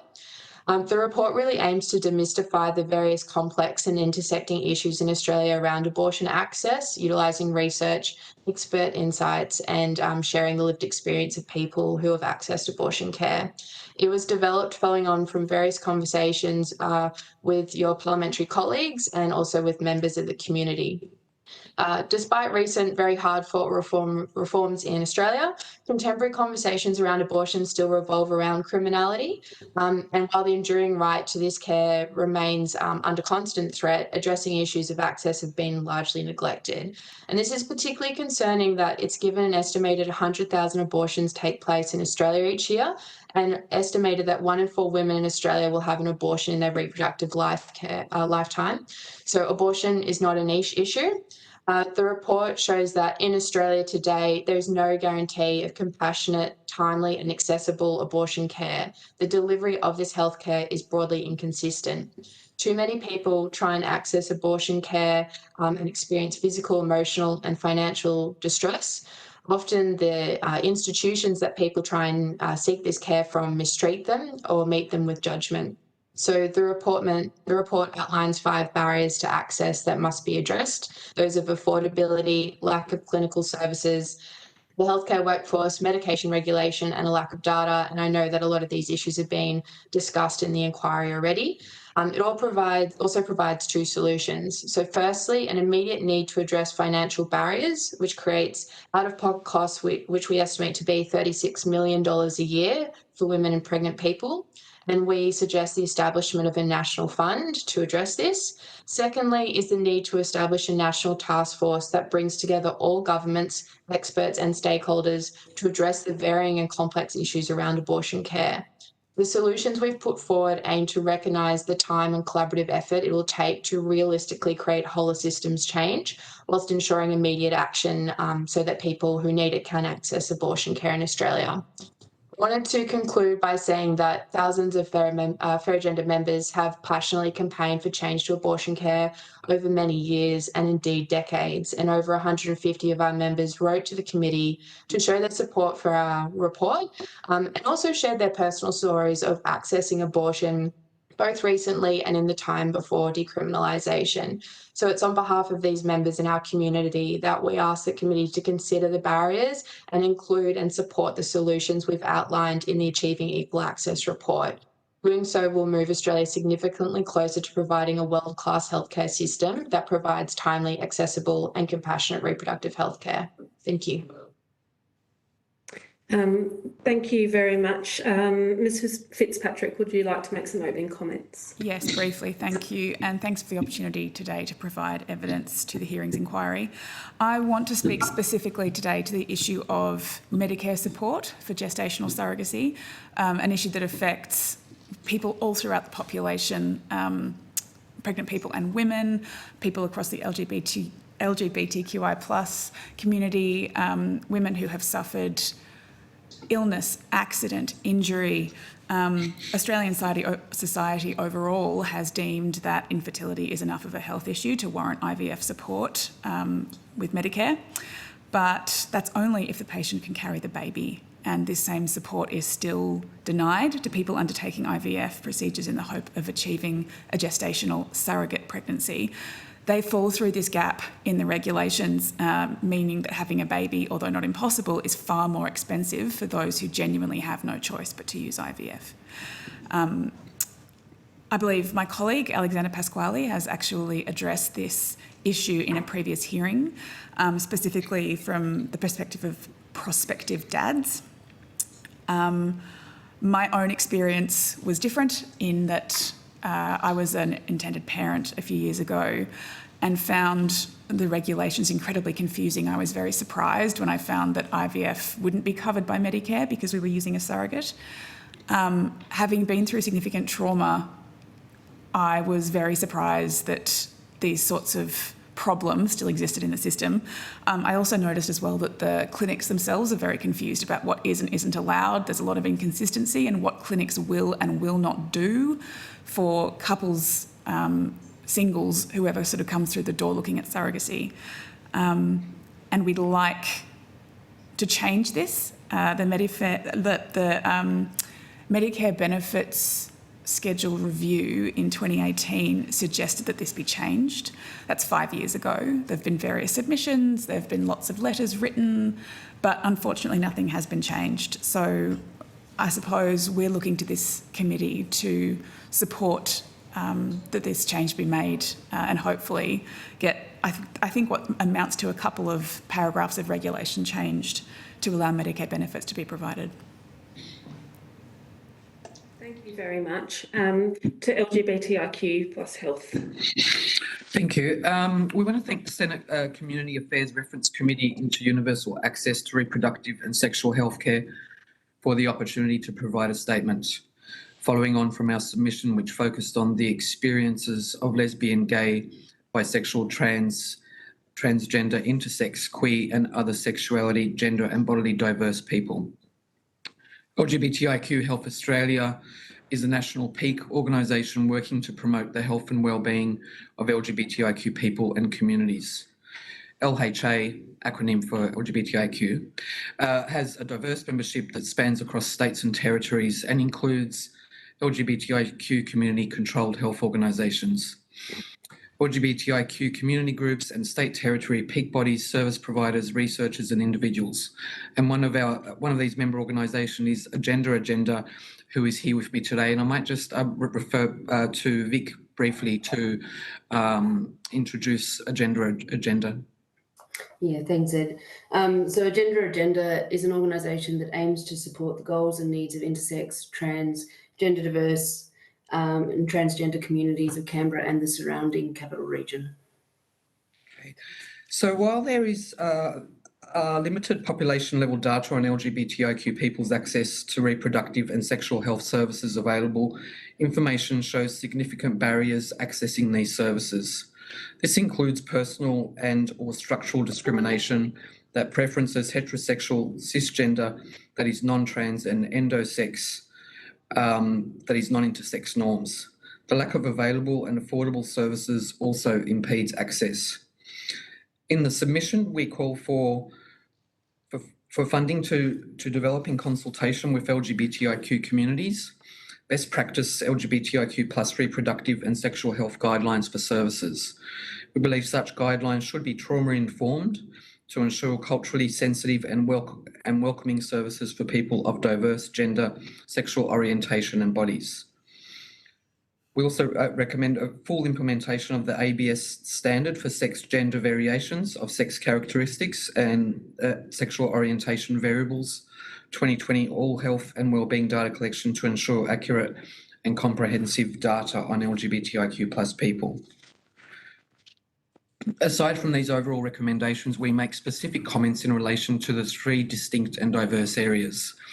1, gender identity, 2, innate variations of sex characteristics, and 3, sexual orientation. And Vic will talk to the first two points and the first two recommendations, and then I'll talk to 3 and 4. So I'll hand it over to Vic. Thank you.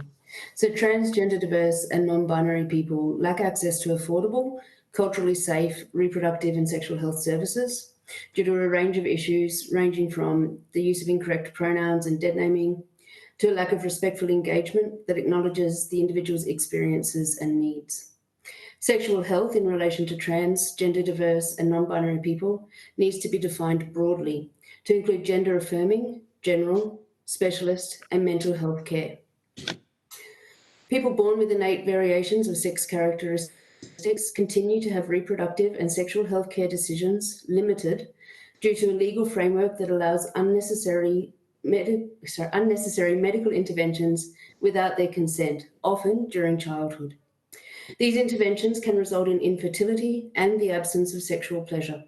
Urgent reform to prohibit interventions that are not medically necessary is needed to protect their reproductive and sexual health rights. Thank you, Vic. And I'll talk to gay, lesbian, bisexual people and all LGBTIQ populations. So gay, lesbian, bisexual people face discrimination when seeking Medicare subsidised IVF and other reproductive and sexual health services due to historic policy assumptions that only medically infertile individuals deserve subsidised access. Cost is a barrier for gay, lesbian and bisexual people who cannot afford private rates for IVF and other reproductive services. People of diverse sexual orientation also have limited access to Medicare subsidy for surrogacy.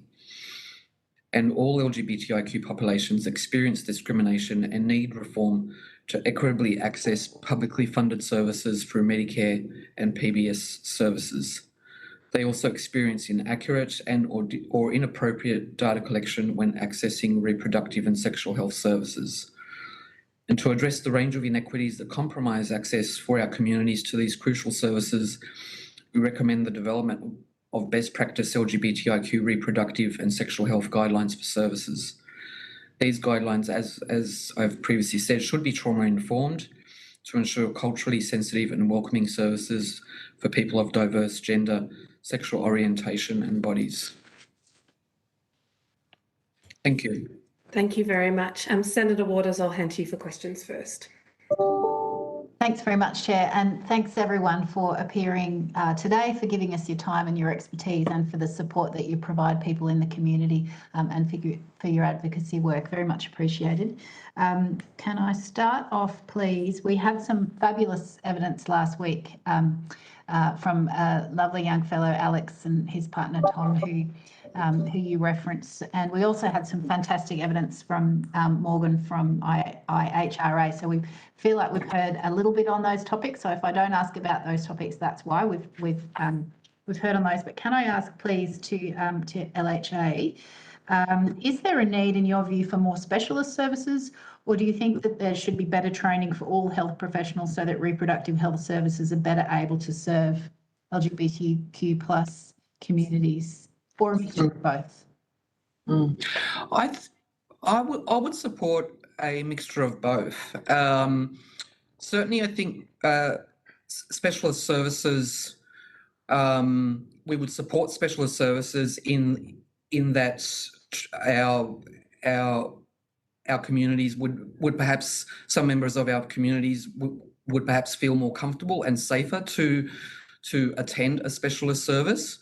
But I think it's imperative that our populations have access to general services too for reproductive health. But in order to be able to do that, it's important that staff across all of those services are appropriately trained to be able to deliver services to our populations in a culturally informed and a trauma-informed way, to ensure that people attending those services are receiving appropriate treatment and responses, but also to ensure that they feel safe accessing those services. I think that there would be a limitation if we only had specialist services, that in terms of a right to service in the healthcare system needs to include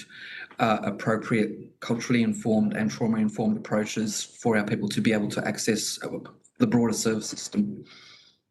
Yeah, thank you. I agree with your assessment there. You've mentioned guidelines a few times and that they should be trauma-informed. Are there any existing guidelines, or is that a document that you think would need to be prepared in order to make sure that generalist health services could provide culturally safe and appropriate LGBTIQ plus services? Currently, there are no guidelines, and I think it's imperative that we receive funding to be able to develop those guidelines. I think those guidelines can certainly inform the broader reproductive health service system to be able to appropriately respond to the needs of our communities. And just lastly, for LHA, you've mentioned that LGBTIQ plus populations experience either inaccurate or inappropriate data collection when accessing reproductive and sexual health services. And you mentioned an ABS standard. Can you just talk a bit about the need for accurate data collection and what the lack of that has the impact on policy decisions? I think so. In 2020, the ABS released the ABS standard for sex gender variations of sex characteristics and sexual orientations across all health and wellbeing data collection to ensure that questions to identify LGBTIQ populations in the data are asked consistently and appropriately to provide an evidence base for health and wellbeing strategies. Now, the reason why these ABS standards were developed is because our populations aren't included in the ABS census, so we actually don't have data on the health needs of our communities. And it's important that we start to collect data on the health needs of our communities. While the ABS standards, there are some limitations to it, but generally it is quite a strong starting point to be able to start to collect some of that data. Thank you. Can I go just briefly to Ms. Fitzpatrick, but then I have a bulk of questions for Ms. Shaw. Ms. Fitzpatrick, sorry, I'm tripping over my words today. Altruistic surrogacy is legal in Australia, so can you just run me through what are the main barriers to accessing it? And again, we heard a little bit about this last week. What are the current costs families who need surrogacy are facing? And if you can also reflect on the sadly discriminatory approach of same-sex couples or singles for that matter versus cis-het couples. Sure. So barriers to access, what I'm most concerned about is the financial barrier. And perhaps it's just me, but I can't hear you, unfortunately. Maybe if I lean forward a bit. Oh yeah, that's better. Thank you. So barriers to access, there's obviously the same issue accessing any IVF services in remote areas, regardless of surrogacy. That's an issue across the board. There is also the issue of people going into surrogacy perhaps assuming, whether they are a heterosexual couple or a gay couple or a single or whoever, that they'll be treated the same as any other couple coming in. Just because they need a surrogate, they don't expect that they'll be treated any differently.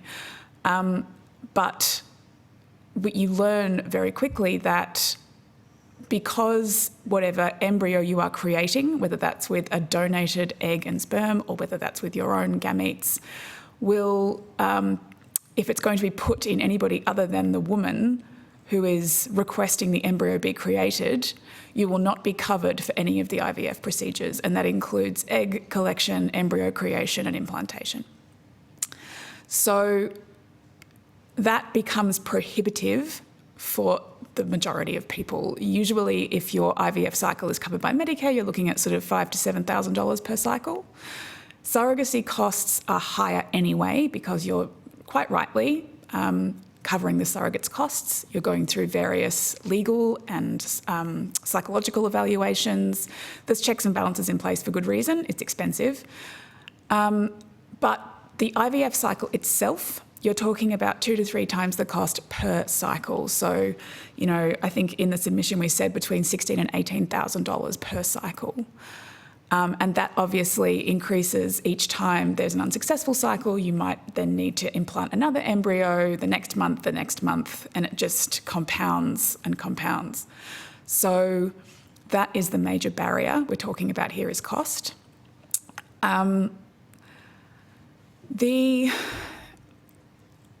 I suppose that covers your question about how much it costs. Those are the figures that we have now. It depends where you live. It depends on whether you need donated gametes or not.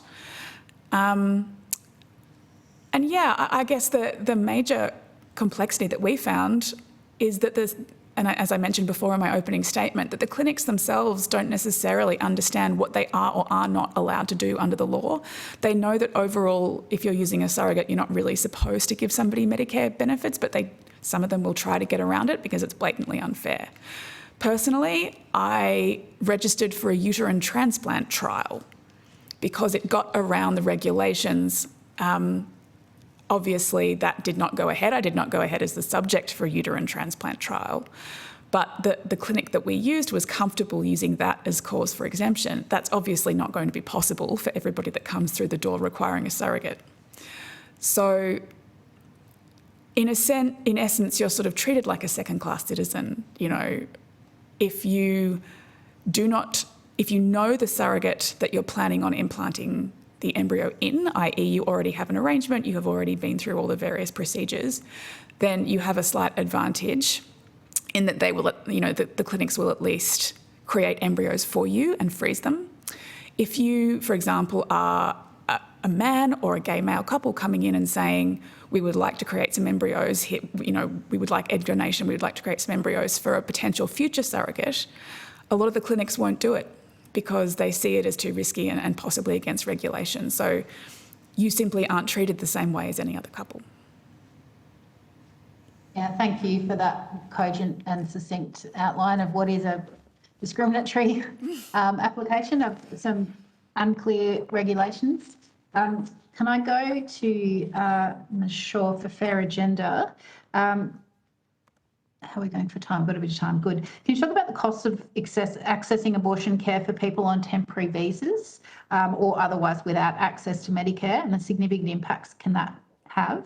And how do language and cultural barriers compound those access issues? And do you have a sense of what proportion of people would fall in that category who want and deserve healthcare but are not able to access it affordably because of a lack of Medicare registration entitlement? Thanks for the question, Senator. I can't say I have any figures around the proportionality of migrant or refugee women accessing services. Certainly, I think there's organisations that work in that space and are experts that might be able to provide that. But there's also a broader question there around the lack of data collection on abortion. So unlike things like cervical screening or infectious diseases, we don't actually have a great way to capture all the abortion data. So it might actually be even hard to answer that question other than what people cobble together. I can speak in part to the, I guess, the experience of some of those women or people that are pregnant that are from those backgrounds.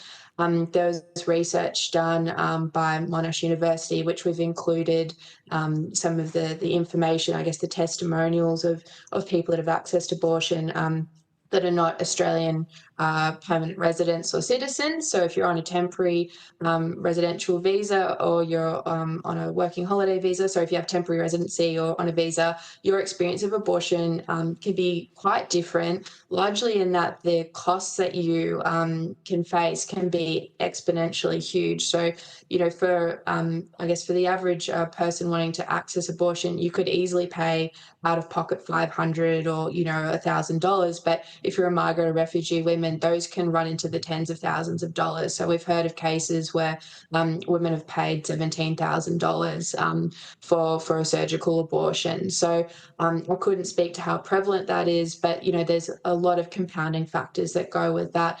And when we talk about affordability, often we're talking about the actual procedure or the medication itself. It doesn't take account for people having to take time off work, for instance, you know, organising childcare, transportation costs, as well as, you know, depending on your situation, you might need support such as counselling or other psychological support if you're in a domestically violent situation, if there's been issues around coercive control. So the whole ecosystem and the thinking around abortion, you know, is so focused traditionally on talking about criminality and now just about the procedure or the access to medication, but doesn't really take account of the person's experience and all the different facets you have to navigate for that. So I hope that answers your question in part.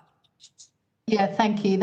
You brought some additional perspectives in there than what we heard last week in Lismore, where there's obviously a high working visa transient population who are having to struggle with obscenely unaffordable costs. And you've raised FTV, people who have experienced sexual abuse or assault or FTV at the time of their pregnancy and need additional care and may struggle to safely access care. What are some of the ways that you think we could better address this?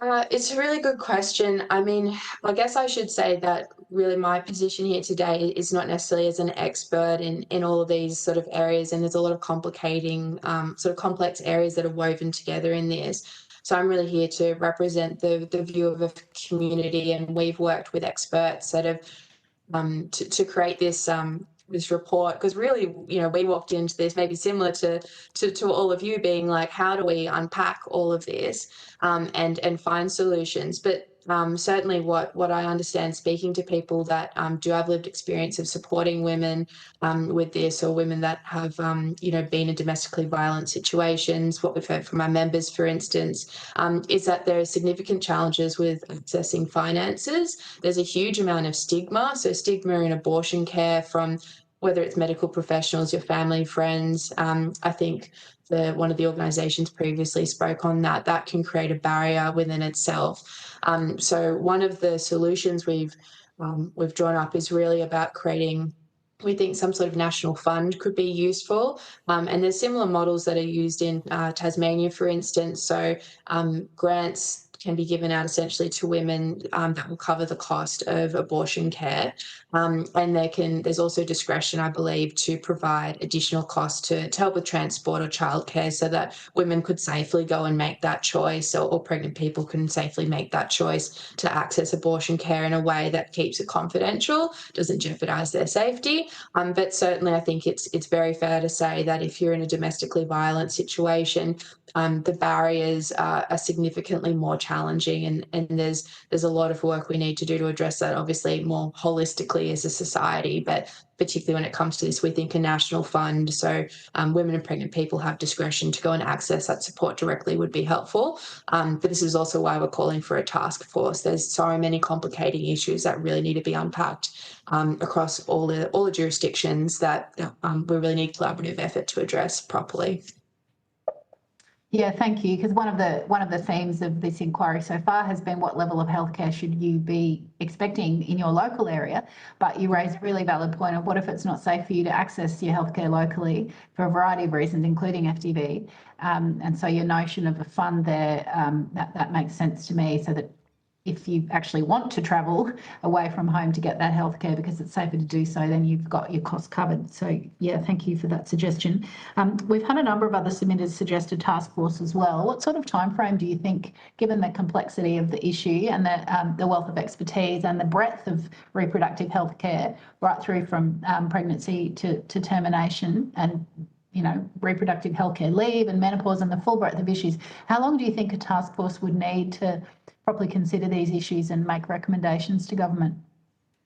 Yeah, that's an excellent question. I don't know if I have a clear answer to that, other than we would suggest it is quite time bound. So I guess talking to other experts and stakeholders in this sector, the 2-year mark has sort of come up as something we think is relatively realistic. But yeah, as you say, there's a huge amount of issues and complexity. Obviously, this intertwines with issues around contraception and a whole host of other things. So it would really need time to be considered. It would need something that has to be prioritised, and we know that all governments have a lot on their plate in terms of gender issues and health issues as well. So how the governance of the task force is really important to think about. The new council that was announced by the Assistant Minister for Health could go some way perhaps to contributing to this or help leading it as one suggestion, by no means the only suggestion, but really we need something. And I guess this way we're suggesting a task force, is we think that the mechanism to bring everyone together and to get this work done in a collaborative way. But yes, hopefully would be a time frame that's quite reasonable, that's going to see change and actually start creating the systems change, which we know is hugely complex. And in the meantime, we think that national fund is a way to immediately address these barriers, because the fact that women and pregnant people are forking out $36 million a year, and that's just our back of the envelope estimates, is it's deplorable in our public healthcare system that we have. Senator Waters, I've just got a few questions for Surrogacy Australia, which I might jump in with, and we'll check if Senator Askew has questions, and then we can come back to you after that. So to Ms Fitzpatrick, I just wanted to ask a question around the different legislative frameworks and regulations between the states and territories for surrogacy. I was aware, particularly during the pandemic, of difficulties with surrogacy, where you might have a surrogate parent living in one location and a family living in another, and the challenges that caused during that period. Are you able to speak to that? And then I guess towards a kind of broader issue of harmonisation for surrogacy laws. To some extent, I'm not a legal expert, but I can be very happy to take a question on notice. We work with surrogacy lawyers around the country, and obviously as a former intended parent, I've got access to our own surrogacy lawyer. But my understanding is that the different states and territories legalised altruistic gestational surrogacy, to be specific, at different times. And I believe the last one was the Northern Territory, maybe last year or the year before. Essentially, the onus is on the intended parents to decide whether they want to pursue surrogacy in their state, to familiarise themselves with all of the regulations. Overall, I believe at a federal level, it's illegal to approach a surrogate. The surrogate has to offer. So it's a very different system to somewhere like Canada, which is sort of a hybrid system where it's not illegal to match a surrogate with a couple, it's just illegal to pay that surrogate. So our system makes it quite difficult for intended parents to find surrogates. There are various Facebook groups and things, but it has to be done in a very casual way. And as I said, you're not allowed to actually ask the person to become pregnant for you. They have to offer. So if you are in a particular state and you decide that you want to pursue surrogacy in a different state or territory, it does get very complex because the regulations may differ slightly. For example, I believe in WA, it's still illegal for a gay male couple to pursue surrogacy via IVF. So the biggest complexity, I think, is not so much the inconsistency, but the fact that it's not... The intended parents may not necessarily be able to appreciate the various differences going in, but I would add that it's the law that to pursue a surrogacy, the intended parents need their own lawyer. So they have to pay for that, but they do have legal representation to make sure they understand their own rights, the rights of the surrogate, and the situation in the state that they live in. Okay. If there's anything more on notice that your organisation wants to provide back to us, I'd be interested to hear it. Knowing that you're not a lawyer, I'm not either, but very interested in any further information you can provide.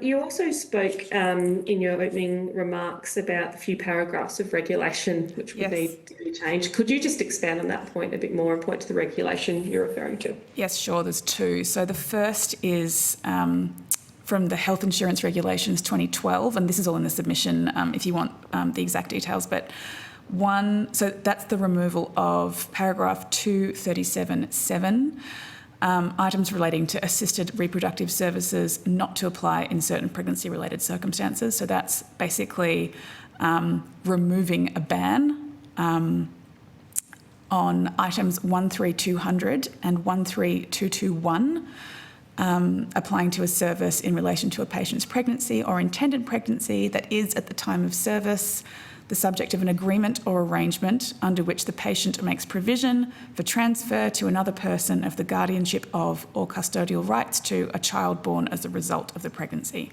So that's about removing that ban. And then the second item is a removal of a paragraph from note T1.4 of the Assisted Reproductive Technology Services of the Medicare Benefit Schedule, and that's in relation to the same two items, 13200 and 13221. This relates specifically to not paying Medicare benefits for surrogacy.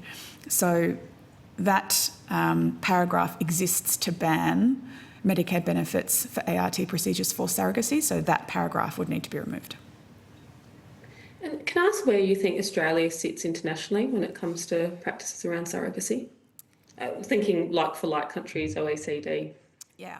So OECD, it's kind of the major divider between the two sides that nations fall on is commercial versus altruistic.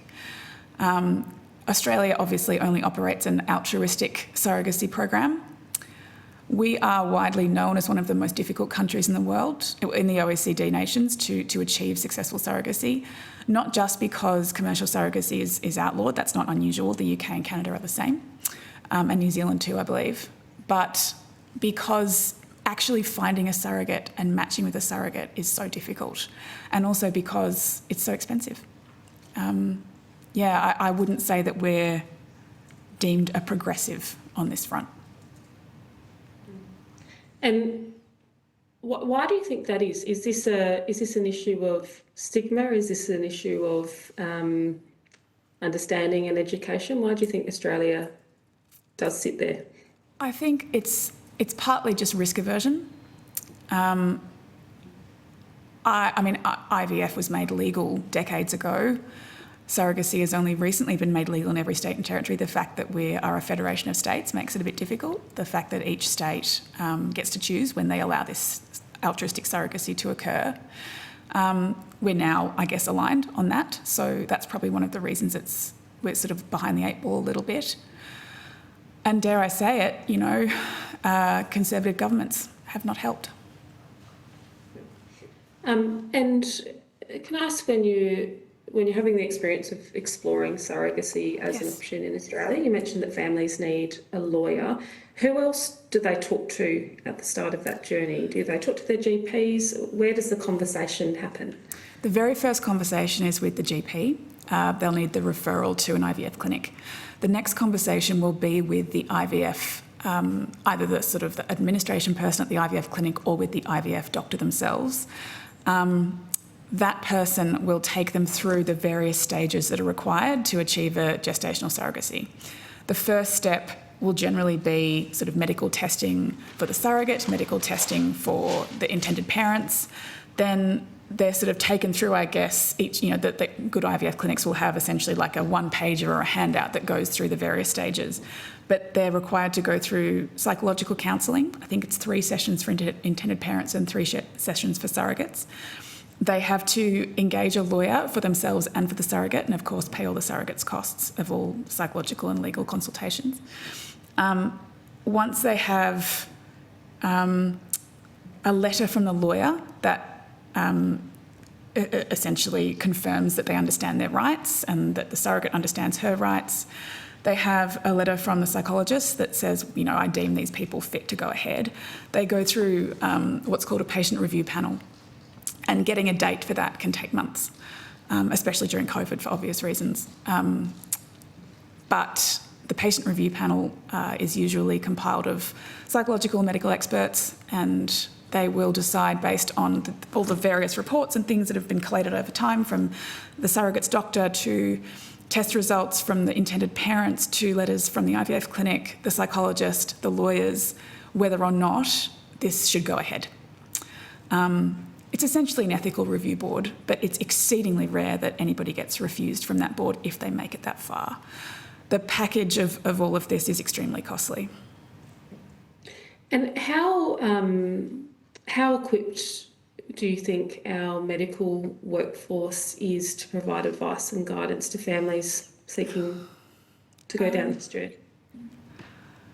I can't speak overall because I suppose I can only really speak from my own experience and some of the research that we've done with Ezra Kneebone, who's a PhD researcher at Monash and is shortly to be releasing a PhD on this particular subject.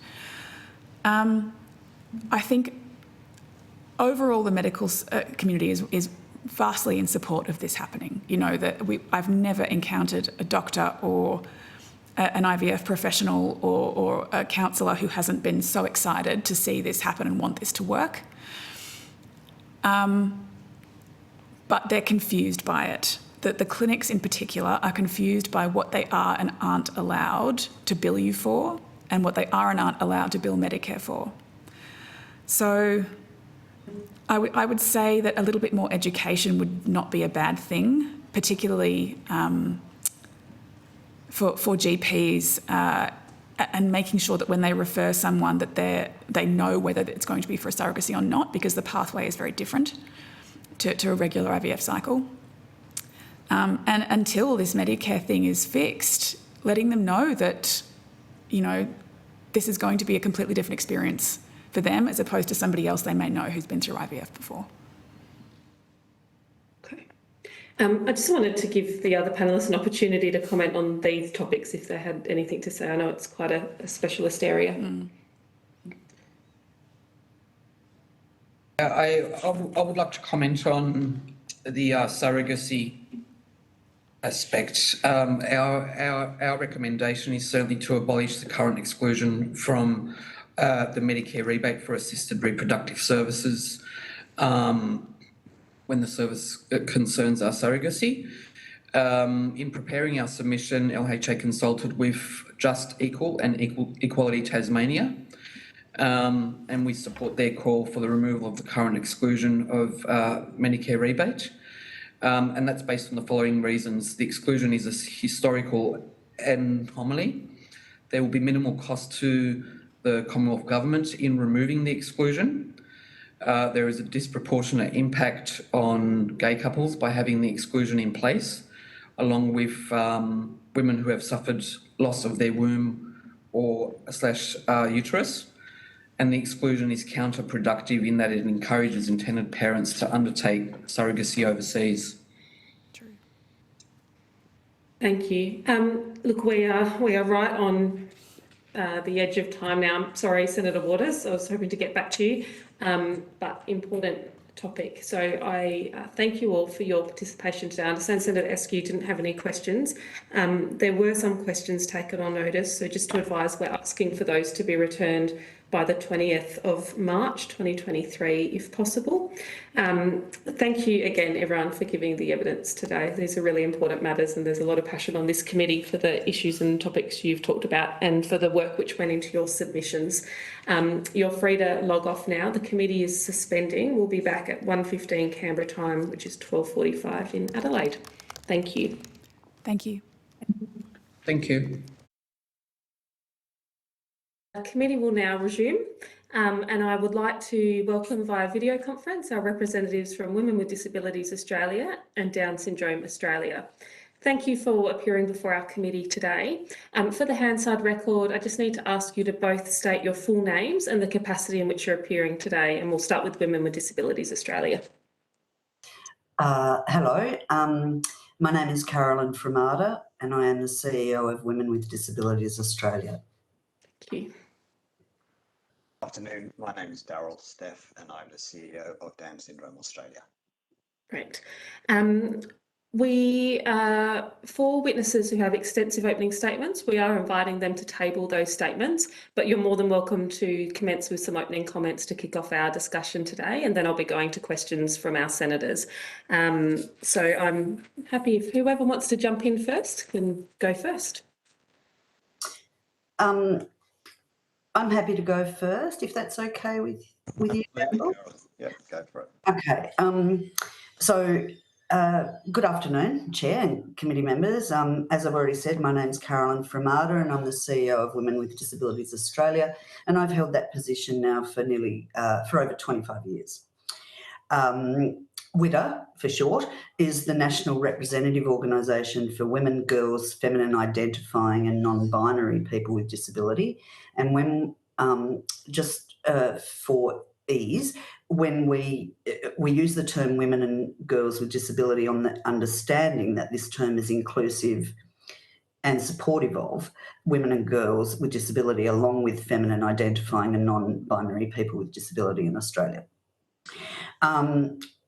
I would firstly like to acknowledge and pay my respects to the traditional owners on the land from which I'm coming to you from today, which is the land of the Muwinana people here in Nipaluna in the beautiful island state of Lutruwita, Tasmania. I pay my respects, as always, to all First Nations people, including those who may be joining us today in whatever capacity.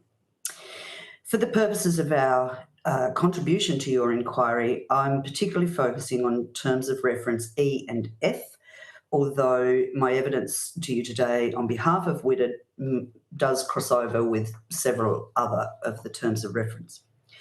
To provide some context to what I wish to speak with you about today, I'd like to begin by stating what some people may consider obvious and for which many take for granted, and that is that sexual and reproductive health and rights are inherent to everybody. They are fundamental human rights, encompassing, for example, the right for everybody to make their own choices about their body, to have full control over their body, their sexuality, their health, relationships, if and when to get married or not, if and when to have children or not, without any form of discrimination, coercion or violence. They also include the right of everyone to be free from in making personal decisions about sexuality and reproductive matters, and to access sexual and reproductive health, information, education, services and support. However, regardless of country or context, including in Australia, no group has ever been as severely restricted or negatively treated in respect of their sexual and reproductive rights as women and girls with disability. We are subject to widespread discrimination, systemic prejudice, paternalistic and ableist attitudes that denigrate, devalue, oppress and deny us our rights. These deep-rooted and pervasive discriminatory attitudes and practices continue to result in multiple and extreme violations of the sexual and reproductive rights of women and girls with disability, including through practices such as forced sterilisation, forced abortion, forced contraception, and menstrual suppression. These egregious forms of reproductive violence have no place in a civilised world and yet remain lawful in this country. We are typically not seen as sexual beings, often viewed only through the lens of our impairments. We are often ignored in sexual and reproductive rights and health policy, service and program development, including in the development of information, education and training resources. There is a lack of accessible and appropriate information and education resources about the full range of sexual and reproductive rights of women and girls with disability, for women with disability ourselves, the service sector and the broader community. We are discriminated against in our access to and use of sexual and reproductive health services and programs due to factors such as inaccessible venues, lack of transport, lack of appropriate equipment, non-inclusive and inflexible service policies and programs, lack of skilled workers, and the pervasive stereotypes and assumptions about us. Support for choices and services in menstrual management, contraception, abortion, sexual health management, pregnancy, birth, parenting, assisted reproduction and menopause are often inappropriate, absent or inaccessible. We are denied adequate supports and services for our parenting. We experience discrimination in accessing assisted reproductive technologies. We have our children removed from us by authorities at a rate of up to 10 times higher than other parents, often solely on the basis of our disability rather than on any evidence of child abuse or neglect. We are much less likely than our non-disabled peers to be involved in choice and decision-making about the types of contraception we use. For many women with disability, particularly those with intellectual disability, the decision about the type of contraception is almost exclusively made by somebody else, such as a doctor and/or guardian, parent or carer. We experience much higher rates of all forms of gender-based violence than others, yet are often excluded from legislative program and service responses. These are just some of the examples of the many, many, many ways we are denied our sexual and reproductive rights. In closing, I wish to impress that Australia is a party to 7 international human rights treaties. As a party to these treaties, Australia has chosen to be bound by the treaty requirements and has an international legal obligation to implement the treaty provisions through its laws and practices. It is now almost 20 years since the United Nations treaty monitoring bodies first urged Australia to develop and enact national legislation to prohibit the sterilisation of children and of adults with disability in the absence of their free, full, prior and informed consent. This recommendation has been repeatedly reiterated by the UN treaty monitoring bodies over the past 2 decades. And yet here we are, a wealthy country that still allows practices such as forced sterilisation, forced abortion, forced contraception and menstrual suppression. This is nothing short of shameful. I will leave it there and I thank you for the opportunity to make that opening statement. Thank you very much, Ms. Framat. Would you like to make some opening comments as well? Thank you, Chair, and thank you again to the committee members for the opportunity to appear here. And I'd also like to acknowledge the traditional custodians of the land on which we meet today, which for me is the Turrbal land. and pay my respects to elders past and present. The submission that Down Syndrome Australia put into the inquiry was predominantly focused around prenatal screening and the fact that many prospective parents may not be making informed choices about prenatal screening. So that's often about informed consent, the context and the manner in which prenatal screening is presented to prospective parents, including and importantly, the language that's used in that presentation has the potential to enable and or to compromise free and fully informed choice. The decision to undergo prenatal screening is a choice. The decision to undergo further diagnostic testing is also a choice. And any action that the prospective parents may take in regard to the results they receive is also a choice. Yet all of these are often presented as the standard pregnancy journey that every pregnant woman goes through.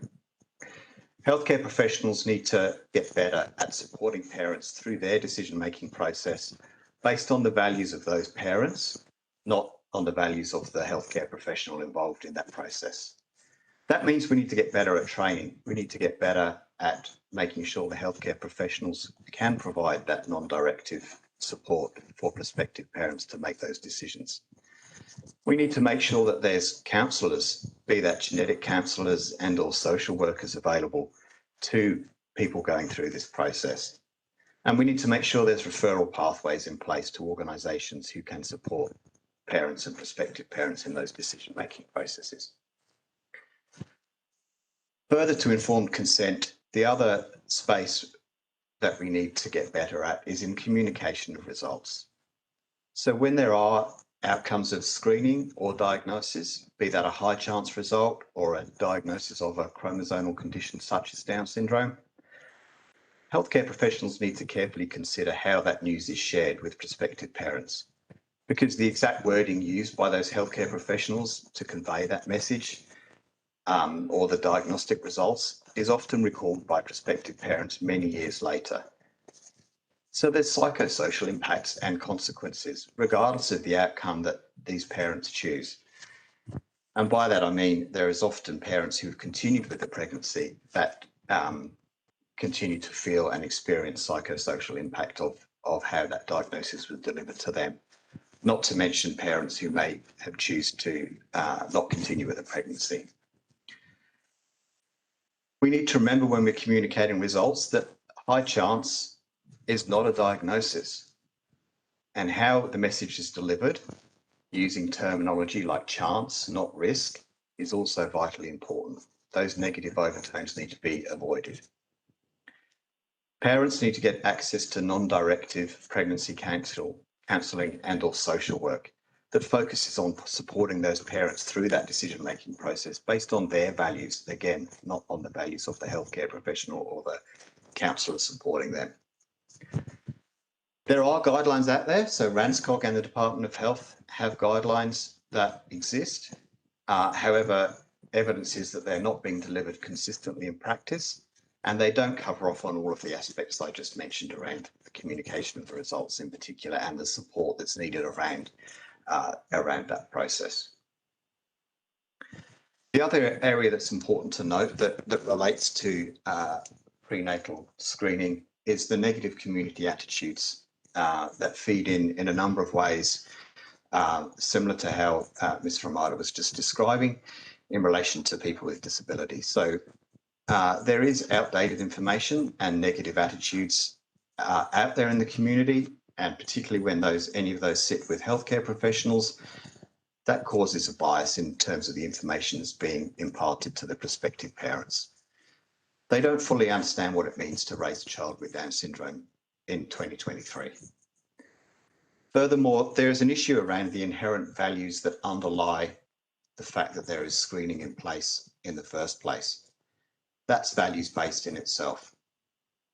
So to use terminology such as high risk, etc., they often lead to the pressure for more testing and or termination and the use of those outdated and biased information.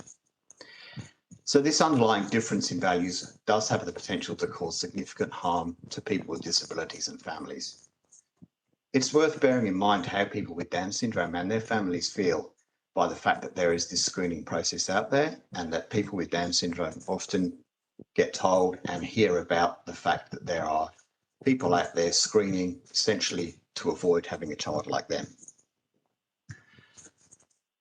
The third point I'd like to make really is to echo a few of the points made by Ms. Ramada, in that people with Down syndrome experience a number of the important points that were raised around access to sexual and reproductive health care. People with Down syndrome, as with any other people with a disability, need to be able to access healthcare, including routine screening, etc., on the same basis as everyone else. And they need to have that involvement in decisions regarding their health. And they need to be part of that decision, whether that be regard to sterilisation, menstrual management, contraception, etc. Those are the key points I'd like to bring to the committee today. So thank you very much. Thank you. Both very moving opening statements. So I'm going to pass to Senator Waters for some questions to kick us off. I've got a couple, Senator Waters, as well. So if you could just save a little bit of time for me. Amazing. Thank you, Chair. And yes, I agree. Thank you for those really moving and informative opening statements, and for your time today and the work and support that you provide to, all community members. And I too am on Turrbal and Yagara land, so hello to a fellow Brisbaneite there, Mr. Steph. Hello. Hi. Can I start off with Ms. Ramada? You've raised a lot of issues that I want to pick up on, but do you think that more training is necessary and needed to make sure that doctors and healthcare workers understand the reproductive healthcare needs of people with a disability? You can call me Carolyn. It's simpler than my surname. Training is simply, obviously, just one aspect. I really want to continue to impress that we have human rights, international human rights obligations, and that, as I said, training is just one small component. We have women with disability in segregated settings, such as group homes, etc. And I didn't have a chance to read all the submissions, of course, but I did look at a couple, and I noted that there was kind of a lot of favour for the use of long-acting contraceptives, or LARCs as they are known, as a more a cheaper and more efficient way of contraception. And, first of all, our organisation is a feminist organisation, and we fundamentally believe it's a woman's right to choose. So I would like to make that clear. But we have women with disability who have been in segregated settings, such as group homes and other forms of closed settings, who are 50 years old, who have been on long-acting LARCs, such as Depo-Provera, for, since puberty, and they're now 50. Even the company that produces, that makes Depo-Provera, says that under no circumstances should anyone be on it for longer than 2 years. It causes osteoporosis. It can cause menopause, but it can also mask menopause. So I am a bit concerned about some of the other submissions pushing for the use of LARCs, because we also need to acknowledge that LARCs have been used on women with disability in a very, very as a restrictive practice and in a very dangerous way. And to go to something that Daryl said, we have women in, again, segregated settings that have never had a breast screen, that have never had a pap smear, that have never had, just to give you a quick example, one woman, 47 years old, complaining constantly of lower back pain, and given Panadol, and she'd been on a lark for, 25 years or something, and of course had never had a bone density test. And so after agitation and advocacy and intervention from our organisation, of course, we got her a bone density test and she was absolutely riddled with osteoporosis. Now, osteoporosis is a side effect of larks in Depo-Provera use over a long period of time. So training is one part, but there's also got to be something that addresses that absolute fundamental dehumanisation and devaluing of, I'll say, people with disability, because it does affect men with disability as well, but obviously predominantly for us, we're talking about women and girls. But there is this, we have to do something about the way that women and girls with disability are viewed as being less than human, as being, not worthy of screening practices and sorry, you can tell me to shut up because I talk underwater. So, training is one thing, but there is a lot of unconscious bias in, and it is easier and quicker, as much as I hate to say this, for GPs and so on, it's easier and quicker to just go chuck her on Depo-Provera or whatever, or, rather than enabling that young woman to actually learn about her body, about menstruation, about how to manage menstruation. Daryl, you say something, because as I said to you before we came on, I'll just talk all day.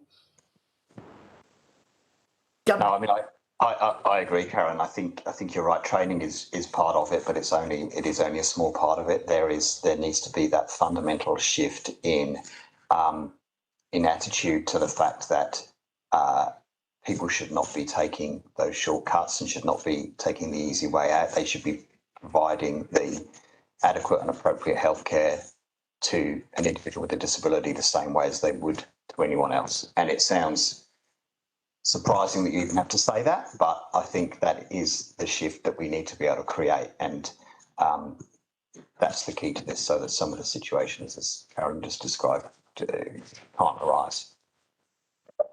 Yeah, look, I hear you about how this is a broader societal issue, and training is one part of trying to fix that unconscious bias by health practitioners. But I wonder if either of you know the answer to this. What's the level of education that doctors, nurses, midwives get when they're doing their training? Is there any unit, or how are they meant to learn about proper consent by people with disabilities to whatever healthcare treatment they're receiving? Is there any kind of provision for that training about consent? Because that seems to be a crucial part, and I'm appalled, as I'm sure you are, by the lack of consent in so many of these procedures. I don't think that's acceptable either. So how do we redress that? How do we stop that from happening? Well, first of all, forgive me, but I'm not across all of the curriculum of, nurses these days, or, doctors and so on. But I would say that it's minimal, and in relation to, certainly in relation to women with disability, but also human rights. And I think that that is imperative, whether that it doesn't matter at what level, whether it's at primary school, whether it's how can we teach kids about gender-based violence if we're not starting, very early. And so it goes to not, these kids are going to grow up to be nurses and doctors and allied health practitioners and so on. So Yes, and definitely we need that,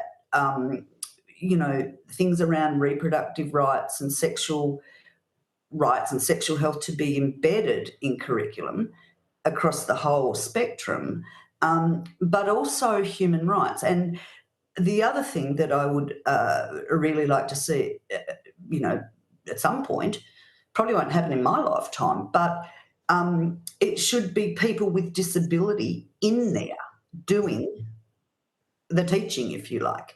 As in, there's that saying, nothing about us without us, and there's a reason for that.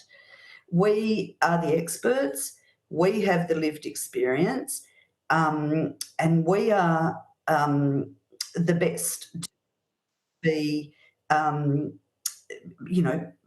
helping with this, what I would call the need for a transformation. And so having, a couple of lectures on human rights or STIs or forms of contraception, that's not enough. And people with disability need to be in there delivering, co-delivering, co-designing, co-producing these materials for these, from the littlies who will one day become the doctors, nurses, and so on. Sorry, Darryl, I've done it again. Off you go. No, all good. All great points. The only thing I'd add from and this is less the general section on reproductive health care, but more about the training for how to interact and how to provide healthcare to someone with an intellectual disability. I know from some work we did a while back that an average medical degree only has 2.5 hours of an entire degree dedicated to intellectual disability. So even if they understand all the content and the information that they're seeking to deliver, they've had 2.5 hours in their whole degree to understand how they might need to tailor that for someone with an intellectual disability. So be that through supported decision making that they might need to do with the individual, be that through how they communicate with the individual and any augmented communication. Definitely there's a need for more training and more education in that space, because I don't know what the number should be, but it should be a lot bigger than 2.6. Oh, absolutely. Strongly agree. I didn't realise it was so minuscule. Do either of your organisations offer or have some kind of structured program where you can partner with, whether it's the College of GPs or the, and gynes to do that disability-led training? We have at Down Syndrome Australia, we have a health ambassador program where we have about 10 individuals with Down syndrome across the country who have been for the last 12 months going into universities. We've struggled to get into, GP training or anything like that, but we've been focusing on universities and providing that kind of, that's focused on communication purely, so it doesn't go into the, supported decision making, etc. But there is definitely scope for it too, and it's that type of program that's that actually it's small and it's it's something we received a little bit of funding to do, but it does have some great feedback from the participants around understanding that need for that inclusive communication and how that can work. And I think that is a program that could be built on or replicated to do that in a broader sense. And in the context of our organisation, we're a national and international systemic advocacy organisation, human rights based. So with maybe this many staff, if that. So we don't offer, we don't run training programs and things like that. However, there are disabled people's organisations who do. And so that is very much possible, and we definitely should be making more of that.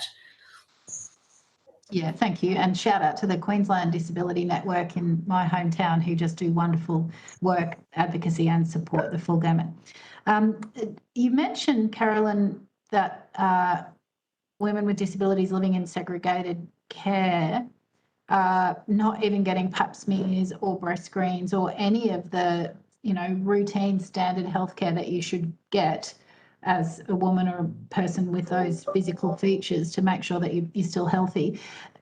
I'm interested in whether women with disabilities living in care facilities also face particular difficulties accessing contraception and sexual and reproductive health care more broadly. And again, what do you think? What's the policy fix for that? How do we make sure that people are getting the healthcare that they need? Well, we have provided you with a 390-page submission. I'm sure you've read it, which goes to, and this is why this is so hard, because it's such a big issue, and it's really hard to talk, to narrow down what are the key things. First of all, segregation in and of itself, all forms of segregation, whether that's segregated education, whether that's segregated living, whether that's segregated work, we as a country need to transition from segregating people with disability and seeing them as other and locking them out of our society in closed and segregated settings, because segregated settings like group homes and other forms of institutions are breeding grounds for violence, abuse, exploitation and neglect. And this has come through a lot of the hearings at the Disability Royal Commission and a lot of the evidence provided to the Disability Royal Commission.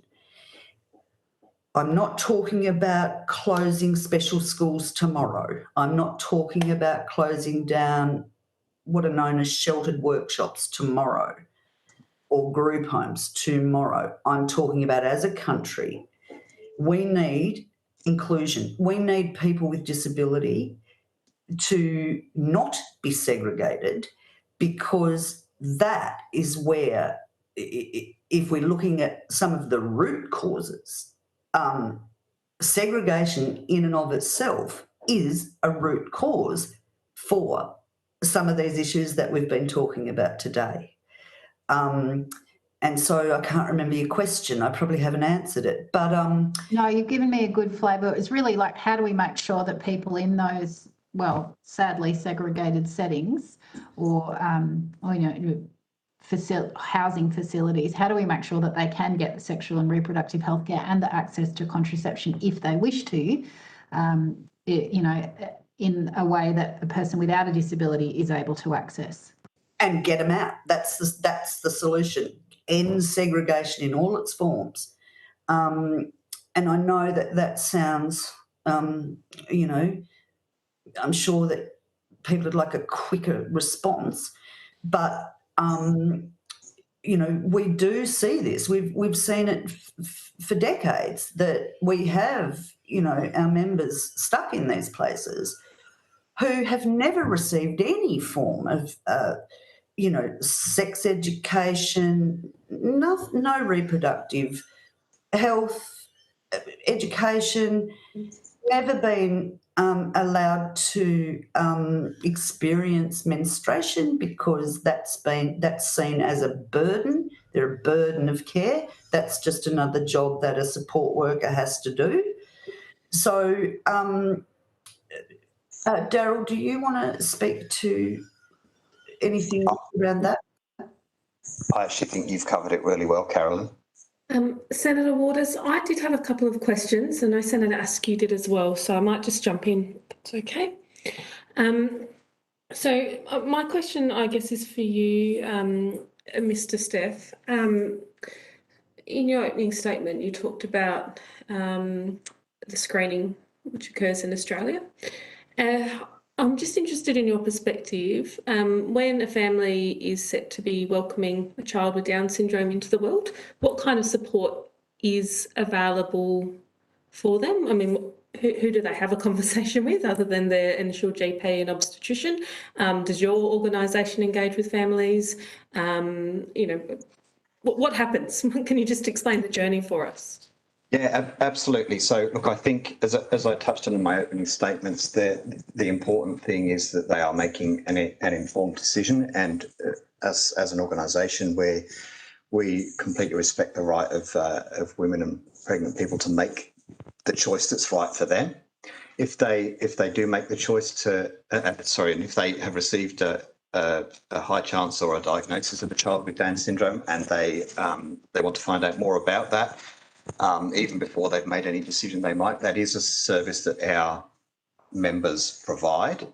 However, they provide it purely from the context of that peer support aspect of understanding what it's like to have a child with Down syndrome, to raise a child with Down syndrome, to give them that modern day perspective and view on that.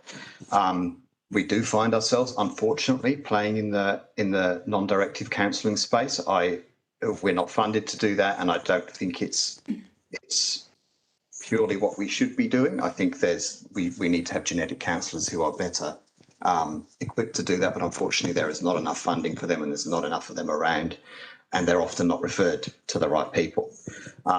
So those are the sorts of services we provide, and I think our key concern as an organisation is with the evolution of non-invasive prenatal testing in particular, this issue has become more prevalent in terms of it's actually now more onus on GPs having these conversations, whereas previously when NIPT wasn't around, it was more around the obstetricians, etc., having the conversations, because that would be the point at which there was the screening was happening.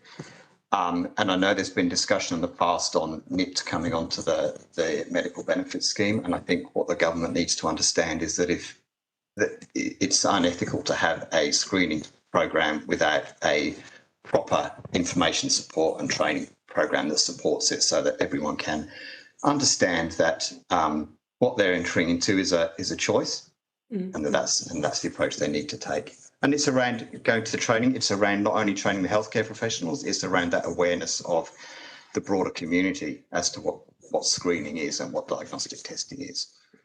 It's not just a chance to see the baby, which is how some people consider it. Yeah. And I know a lot of that screening is linked to gender screening as well. So some families opt into that screening to find out the gender Totally, early. and don't realise that they might also get some, a result around a high chance for a chromosomal difference, and that's not explained to them. You're completely correct there, yes. You made a couple of references, used the word modern a couple of times in your opening statement and just now. Are you alluding to an issue of stigma or stereotypes which may prevail? I just want to give you a chance to expand on that a bit. Yeah, thank you. Absolutely. I mean, I think, what it means to have Down syndrome, and I can't speak on behalf of all chromosomal conditions, but a lot of what I'm about to say, it does apply to them as well. It's very different now to what it was 20, 30, 40 years ago. For example, 50% of people with Down syndrome have a heart issue, and until the mid-80s, they were not operated on. So there was a really short lifespan from that perspective. Inclusive education's come a long way. Early intervention's come a long way. So what people with Down syndrome can achieve and what they bring to their community needs to be based on the current view of what that is, which with with the evolution of NDIS, etc., people need to have that perspective and not what might be an outdated perspective from their childhood or from their experience. And as I think we can expect, with or without government intervention, the use of this screening to expand. It has been growing for either reasons of gender or for chromosomal screening. So what would you like to see coexist alongside that, if it is to continue, to help families make informed choices and decisions, and to not be influenced in a way which wouldn't support their values if they do wish to make certain decisions about the child they welcome into the world? Absolutely. I think it's around better training for healthcare professionals so that they are presenting screening as a choice. They are making sure that informed consent is being applied, as I mentioned in my opening statement, at each stage of the process, if there are stages for any of the individuals, so that people are having the information to make a choice based on their values, not being influenced by biased information or outdated information. And I think, as I touched on as well, there's an awareness piece around the general bias around disability. I mean, in this case, chromosomal conditions, but I think there's some work that can be done around that, as I said, modern view of disability, and the fact that they have, as Carolyn's touched on, you know, under the UNCPRD, they've got the same rights as everyone else. And then I think the third piece is a broader awareness campaign around what prenatal screening actually is, and aimed at the consumer rather than the healthcare professional.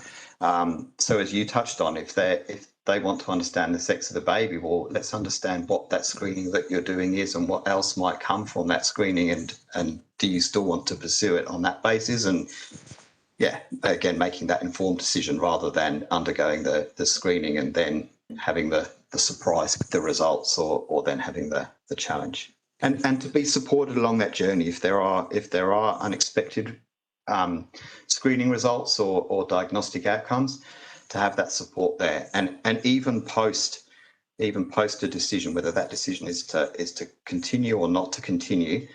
I think there needs to be recognition that that's not the end.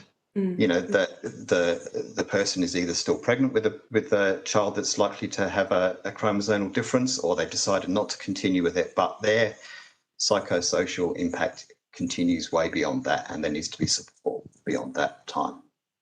And I mean, I'm sure, I know for many families who choose to undergo that screening, they do so that they can best provide support for their baby if there are additional needs that they may need. You know, being well armed with information is always valued as you're commencing parenting. So perhaps there's just a question here about whether just because you're opting into screening shouldn't preempt any judgment on your values or the decisions you might later take. Totally, absolutely, and they then need to be connected with whatever supports they need around that preparedness, which could be organisations like our member organisations in the States. Absolutely. Yeah. We're coming close to time. I know Senator Askew has another question, but thank you very much for your testimony today. Senator Askew. Thanks very much, Chair, and I'll be very quick. My question is to Mr. Steff as well. It follows down the same path as where Senator Smith's been going.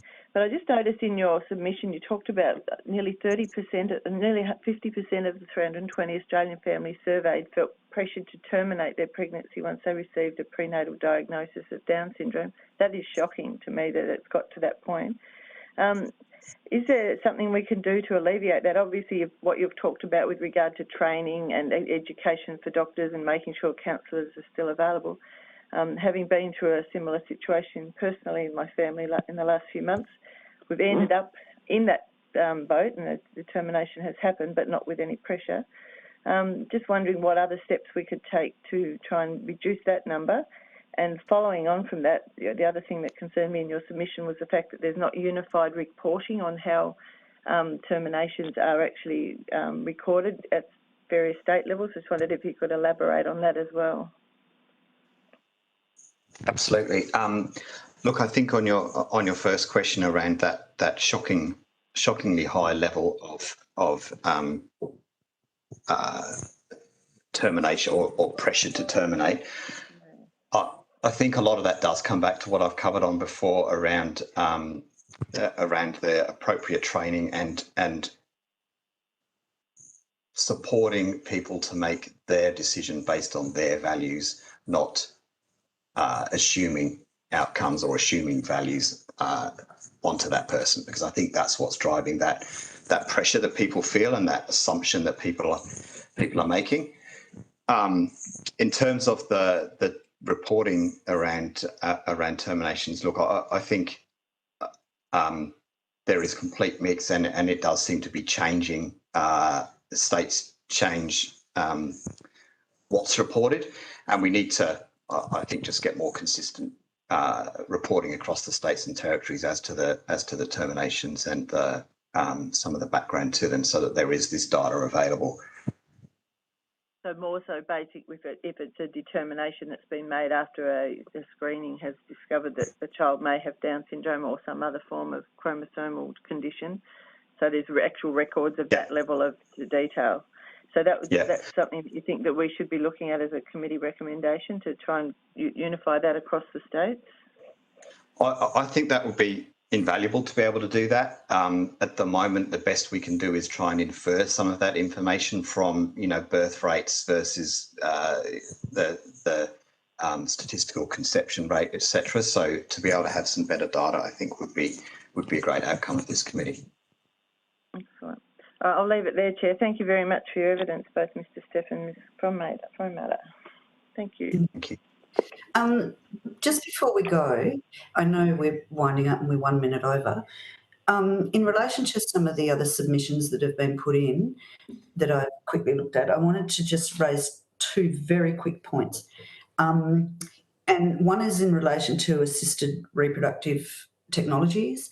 And there's been some submissions that are critiquing, people going and accessing sperm through unregulated processes and online and so on. However, what some of those submissions have failed to include is the fact that if you're a single person and you want to have a child, you are not covered by Medicare and you are not covered by private health insurance. So you are deemed to be what is called, and I find it so offensive, socially infertile rather than medically infertile. That is still the case today. So what it means is, and I can speak to this because I'm a single mother of a child I had through anonymous donor sperm through a fertility clinic. And I'm very fortunate because I don't have a visible disability. But we have women who are being discriminated against in relation to accessing assisted reproductive technology. So I wanted to just raise that because I note that none of the submissions that have talked about this issue have included the fact that if you, that there's no coverage in terms of either Medicare or private health insurance if you're single. And of course, there are more and more women who are wanting to, have children on their own for whatever reasons. And the other one that's been in the media a lot recently and is an issue for women with disability is the issue around egg freezing. And that is, again, turning out to be an issue of affordability. So if you're rich, you can freeze your eggs. But if you have to freeze your eggs because of your impairment or disability, when you're younger, you can't because the costs are prohibitive. I don't know whether anyone else has raised that in this inquiry, but what we're starting to see is that, richer people can have children and people are starting to go to unregulated practices in order to be able to have a child, and that's of concern. And then this issue about egg freezing, I think, should also be considered in this inquiry in some format. And I'll shut up now, I promise. Thank you, Ms. Ramada. It's certainly an issue on my radar, and I'm sure other senators as well, more anecdotal at this point, but we'll be sure to put some questions either in person or notice to the department on that topic as well. So thank you both for your testimony today. I don't believe you agreed to take questions on notice, but if you did, if you could please have them back to us on the 20th of March.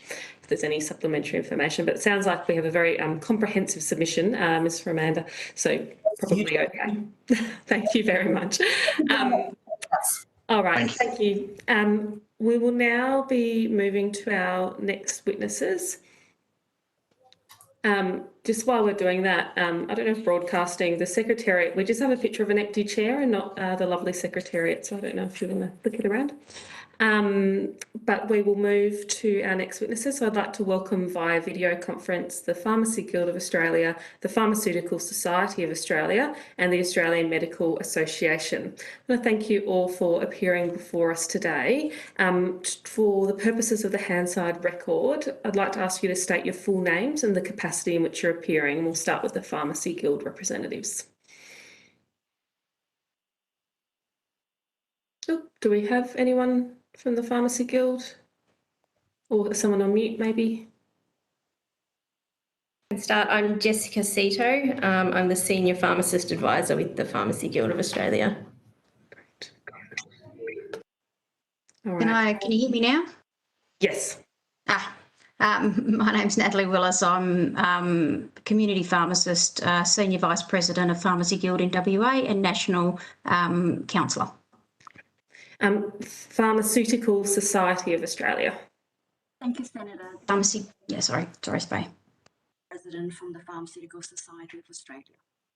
Right. And the Australian Medical Association. Hi, I'm Dr. Danielle McMullen. I'm the Vice President of the Australian Medical Association. Great.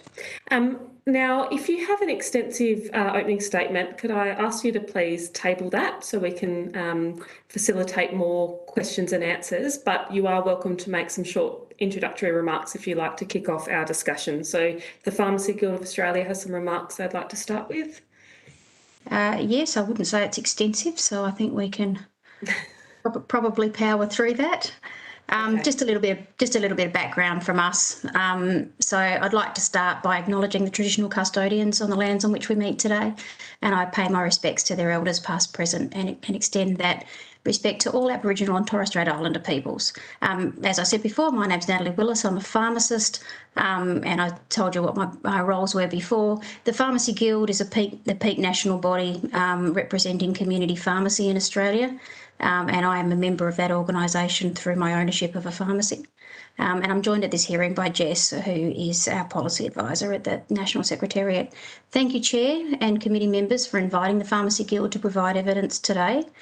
It's important for us because the Guild represents Australia's network of almost 6,000 community pharmacies, which are dispersed right across the metropolitan, regional, rural and remote areas. 87% of Australia's population is located within 2.5 kilometres of a community pharmacy. So community pharmacy is an essential and trusted part of Australia's primary healthcare system and is highly accessible with over 462 million individual patient visits annually. At a time when Australia's healthcare system is being stretched like never before, both financially and in terms of patient access, it's imperative that all healthcare professionals are working to their top of scope. Service gaps in contraceptive and reproductive healthcare could be addressed by allowing appropriately trained community pharmacists to work to their full scope of practice, using their professional training, skills and knowledge to be able to prescribe, dispense, administer and review medicines, including contraceptives. Jess?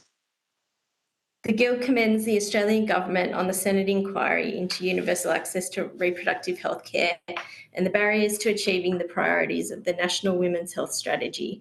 It is the Guild's view that access to contraception and reproductive health care should be attainable for all women across Australia, and that improved accessibility can be achieved by utilising the skills, knowledge and training of pharmacists working in community pharmacy. The current role of community pharmacy in reproductive health care includes dispensing and supply of contraception on receipt of a prescription, including assessing appropriateness of supply and ensuring the patient has adequate information to use the medicine safely, dispensing and supply of ongoing contraception under continued dispensing arrangements or emergency supply provisions for continuation of therapy where the patient is unable to obtain a prescription, supply of emergency post-coital contraception, pharmacist-led initiation and administration of vaccines for prevention of disease that can affect reproductive health. The Guild believes community pharmacy could play a greater role in improving access to reproductive health care, and we consider community pharmacy to be well placed to prescribe, dispense, administer and review some forms of contraception, initiate and administer a broader range of vaccines for preventive health, provide chlamydia screening and treatment, provide access to self-screening kits for HIV and cervical screening. In our submission to the Senate inquiry inquiry, we made 14 recommendations broadly aimed at reducing cost barriers to contraception and utilising pharmacists to improve patient accessibility to treatment and services. We're happy to expand on the recommendations raised in our submission and answer any questions the committee might have. Thank you. And the AMA? Oh, sorry, I missed the Pharmaceutical Society of Australia. Thank you, Senator. I would also like to acknowledge the traditional custodians of the land on which we're meeting today, and I pay my respect to the elders past, present and emerging. And I'd like to also extend the respect to other Aboriginal and Torres Strait Islander people who are present today. I'm appearing today from the land of the Whadjuk people in Western Australia. Thank you for the opportunity to speak today, Chair. The Pharmaceutical Society of Australia is the peak national professional pharmacy organisation representing all 36,000 pharmacists in Australia practising in all sectors. PSA is the profession's standards setting body and the custodians of standards, guidelines and code of ethics, which are fundamental to articulating pharmacy scope of practice and ensuring quality and integrity in the professional practice of pharmacists. Central to the pharmacy profession's remit is a commitment to patient-centred care, evidence-based best practice, collaborative team care arrangements, and quality improvement. PSA believes strongly that medication safety, quality use of medicines, and timely access to equitable and affordable healthcare interventions are important facets to improving reproductive healthcare in Australia. To ensure patients' reproductive healthcare experience is seamless, timely and contemporary, we must be prepared to operate in a different way to what we have been accustomed to and to work smarter to maximise the respective contributions of all healthcare workforce.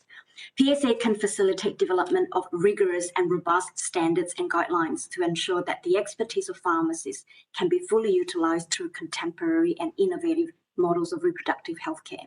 PSA fully supports the approach to ensuring patient safety as a priority, improving timely and affordable access, and strengthening delivery of collaborative healthcare. Pharmacists are well placed to deliver public health and preventive care messages, contribute to improvement in health literacy and digital literacy, and support and empower patient choice and informed decision making. PSA appreciates the opportunity today to give evidence, and I welcome any questions from the committee. Thank you. AMA. Thank you. Hi, and I'm joining you today from the lands of the Bindal and Woolgoorukaba people and pay my respects to their elders past and present. I'm here today, obviously, in my capacity as Vice President of the AMA, which is the national peak body representing doctors of all specialties, but also bring my experience as a GP with a keen interest in sexual and reproductive health. As a GP, I see patients for a range of issues affecting their reproductive health, including STIs, contraceptive discussions, planning pregnancies, and managing those pregnancies, both wanted and unwanted. I'm trained in insertion of intrauterine contraceptive devices and have experience working with members of our LGBTQIA+ community. Through both my clinical and AMA experience, I've seen firsthand many of the systemic challenges people face in accessing reproductive health care. The AMA advocates for readily accessible reproductive health services throughout Australia, and importantly, these services should be equitable, timely, culturally safe, affordable, and free from political and religious interference. We can and must improve access to reproductive health care in Australia. However, we must not confuse access with convenience, as the most convenient option is not necessarily always the safest, and we can't afford to compromise patient safety and quality of care. In seeking to improve access, we must make sure that reproductive health care is understood in the context of the whole health system, and GPs in Australia provide the vast majority of reproductive health care. This is, of course, in collaboration with other specialist medical and other health professionals. And it won't be the first time you've heard this, but Australia's healthcare system and general practice in particular is crying out for support. Patients need to be better supported to access more time with their GP, given the increased complexity of reproductive health care, and we need more flexible funding so that we can work with the patient and with our practice nurses, midwives, other allied health professionals to help build the best plan for a patient's needs. People accessing reproductive health care deserve choice and a transparent system providing well-coordinated, patient-centred care. The AMA strongly supports the right of patients to make their own decisions about reproduction, and no one should be forced or coerced into undertaking or not undertaking any form of reproductive health care. Thank you again for the opportunity to present evidence today. I hope you've had a chance to read our submission and look forward to your questions. Thank you very much. We'll have a number of questions. I'll start with Senator Waters, and I'm interested to see it's quite a diverse panel in a way on some of these issues, so I'll be interested to see the discussion. But Senator Waters. Thanks very much, Chair, and thanks so much everyone for giving us your time and your expertise and for the care that you provide to the community. I'm going to start with some questions for the pharmacy, both the Guild and the Society, so hopefully you're okay to just chime in when you've got a different perspective from each other, if that happens. Can I start firstly with pharmacies prescribing? You've called for a greater range of oral contraceptive pills to be listed on the PBS and then for pharmacists to be able to prescribe. And I do note that over-the-counter pill trials are happening in a few locations. I think it's the Royal Australian College of GPs have said that the risk of oral contraceptives being prescribed by pharmacists without adequate training or oversight outweighs the convenience or the access benefits. What's your response to that? Do you want to go first, Faye? Either way, happy for you to go first, Natalie. It's well within pharmacy scope of practice to be prescribing oral contraceptives. Firstly, your first question with regards to advocating for them being more on the PBS. I don't think a oral contraceptive has been listed on the PBS, certainly in my 25 years as a pharmacist.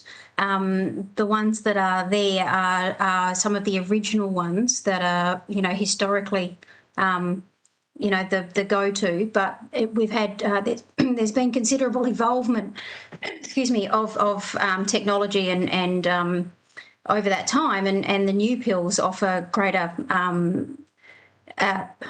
benefits to the women in terms of reduced side effects, reduced dosages, better effectiveness for certain medical conditions other than contraception, these sorts of things. And none of these oral contraceptives have been listed on the PBS, which is restricting access because some of them can be as much as $70 or $80 for a 3-month course. So that is certainly a barrier to access. And as I said, pharmacy, this is certainly within our scope of practice. We're well versed in the side effects and contraindications of oral contraceptives. And we have, private areas in the pharmacy in which we can conduct a full and private consultation where we can go through a patient's medical history, take their blood pressure, look at their BMI, look at their medical history, all of these sorts of things that would enable us to make an informed decision about the appropriateness of an oral contraceptive for that patient. Faye? Thank you, Natalie, and thank you, Senator Waters, for the opportunity to respond to your question. If I may answer your question in 2 sections. First, if I could address to pharmacies supplying emergency contraception, and the second around pharmacies supplying longer-term oral contraception. So the first one around pharmacies supplying or prescribing emergency contraception, the issue there around affordability is something that we believe, PSA believes, must be addressed. At the moment, when pharmacists supply emergency contraception, patients have to pay at a private rate. It is not currently listed on the pharmaceutical benefit scheme, which means a patient would come into the pharmacy, and after the pharmacist have actually asked appropriate questions and assessed a scenario, and if it was deemed that the emergency contraception was appropriate, the patient actually has to pay a full fee for the cost of the medicine.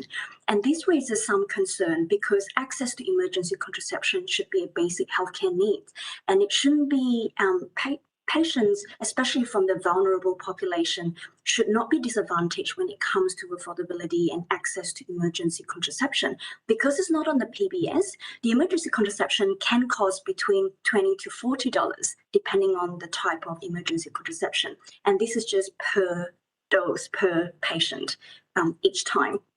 So the BSA's view is that when it comes to accessing emergency contraception, we should not discriminate women access to emergency contraception based on their location or their health status or their social status as well. So that's why we're calling for the emergency contraception to be placed on the PBS. And the latest data has shown that the average GP wait times have gone up on average. It varies between metro and rural and metropolitan and regional areas, but on average, it has actually increased from 2 days to 4.5 days. And emergency contraception should ideally be used within 72 hours for levonorgestrel, which is the more affordable option compared to ilopristol. So that was our main rationale for that. The second part in relation to pharmacists participating in trials to prescribe longer-term oral contraception, and the comment that was raised there earlier, Senator Waters, around accessibility should not be compromised. It should not overtake and should not compromise safety. That is why PSA also believes that there must also always be safe and appropriate parameters when it comes to service delivery. So all of these trials would have guidelines and standards and appropriate training that pharmacists will have to undertake to ensure that they can actually operate within that parameter for patient safety. Yeah, thank you. And just for the record, that wasn't my view. I was putting the view of the GP's college, so I tend towards your view. So thank you for thanks for sharing that. Can I move now? We've heard from a number of witnesses that the prescription rules for MTOP are overly onerous, in that both your GP and your pharmacist have to be registered in order to be able to provide MS two-step. And in your submission, you've mentioned that around a quarter of community pharmacies are registered to dispense. I'm interested in whether they're mostly concentrated in metro areas or if there's a wide coverage. And I'm interested particularly if there's any communities that don't have a pharmacy at all that is registered to provide MS two-step. Have you got those details, Jess? No, we don't have access to those details. MS Health may have access to that. We can see who authorised prescribers are, but we can't necessarily see who other certified dispensers are. So we don't have a lot of data on where they're located. Okay, well, that's something we might pop perhaps in writing then to MS Health. Thank you. Can I ask about the current restrictions on administering LARCs? You started to mention that a little bit, Dr. Sim. Can you just run us through what are the current restrictions on pharmacists supplying or administering LARCs and how you'd like to see those restrictions relaxed? Thank you, Senator Waters. So yes, it is actually in our submissions around interventions to increase the awareness and availability of LARCs, because there are some evidence to show that the additional benefits of LARCs compared to the shorter term options, including better adherence to therapy because of the less frequency in administration and the clinical effectiveness specifically around controlling menstrual bleeding, and also in some instances recommendations for off-label use which were relevant during the COVID-19 pandemic. But despite these benefits, it is actually the PSA's understanding that their use in Australia is actually comparatively lower than in other countries, especially in other developed countries internationally. And therefore, the PSA's position is that there should be more consideration given to increasing in the PBS listings should there be future growth in utilisation. So further work into how we can actually, as a whole, promote appropriate use of LARCs, whether it's through education of health professionals or consumers. Thank you. Can I ask now some questions for the AMA? Dr. McMullen, thanks again for your time. Just on that notion of oral contraceptives being prescribed and dispensed, I think the AMA is not in favour of pharmacists performing that role. What do you think are the risks, and do you think there's any ways that those risks could be overcome? Thanks. And the other aspect of your question was around the PBS listing of contraceptions, and we would agree with the pharmacy groups that there are only a limited number of contraceptive options on the PBS. But just note that PBAC, the committee that looks at that, can't compel manufacturers to request listing, which has been a bit of a challenge. But we would welcome more contraceptive medications on the PBS. But you're right that we are not supportive at this stage of pharmacy autonomous independent prescribing of oral contraceptive pills. And there's a few reasons behind that. The first being that there are many other contraceptive options that may be more suitable for a patient, as Dr. Sim just outlined, with the discussions around long-acting reversible contraceptives are a commonplace discussion in terms of initiating contraception. And only a GP or other doctor can provide a patient with all options and discuss the risks and benefits of all available contraceptives. Secondly, we have robust medicines regulation in Australia through the TGA, which includes decisions around medicine scheduling, which is whether medications are available over the counter or with a doctor's prescription. And oral contraceptive pills are currently Schedule 4, which is prescription only. And that was a decision that was reaffirmed just in December 2021. And so we are supportive of the TGA's decision-making authorities there.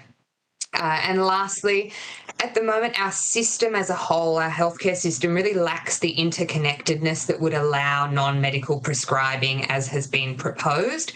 And we really need much more collaboration to make sure that all health professionals involved in prescribing medications have adequate access to contemporaneous healthcare histories and the requisite training and support to be able to prescribe medications. We are of the firm belief that non-medical prescribing must occur in collaborative arrangements and that appropriate training and steps must be observed. Back in 2013, the health professionals prescribing pathway was developed by the Australian health ministers, which does involve 5 steps that non-medical practitioners must undertake to safely prescribe medicines. And at this stage, those steps haven't been met in some of the models that have been proposed in state-based trials. So along the lines of what Dr. Sim was outlining before, we need robust training and evaluation frameworks. There need to be standards and there needs to be communication, and that doesn't exist as we stand at the moment. Thank you. Can I just, out of interest, ask, you mentioned that the PBAC can't compel pharmaceutical companies to apply to list more contraceptives on the PBS. Why do you think those companies are not applying? Is there a massive cost barrier? What do you think are the reasons why there's some reticence for contraceptive manufacturers to want to get their product to a subsidised market?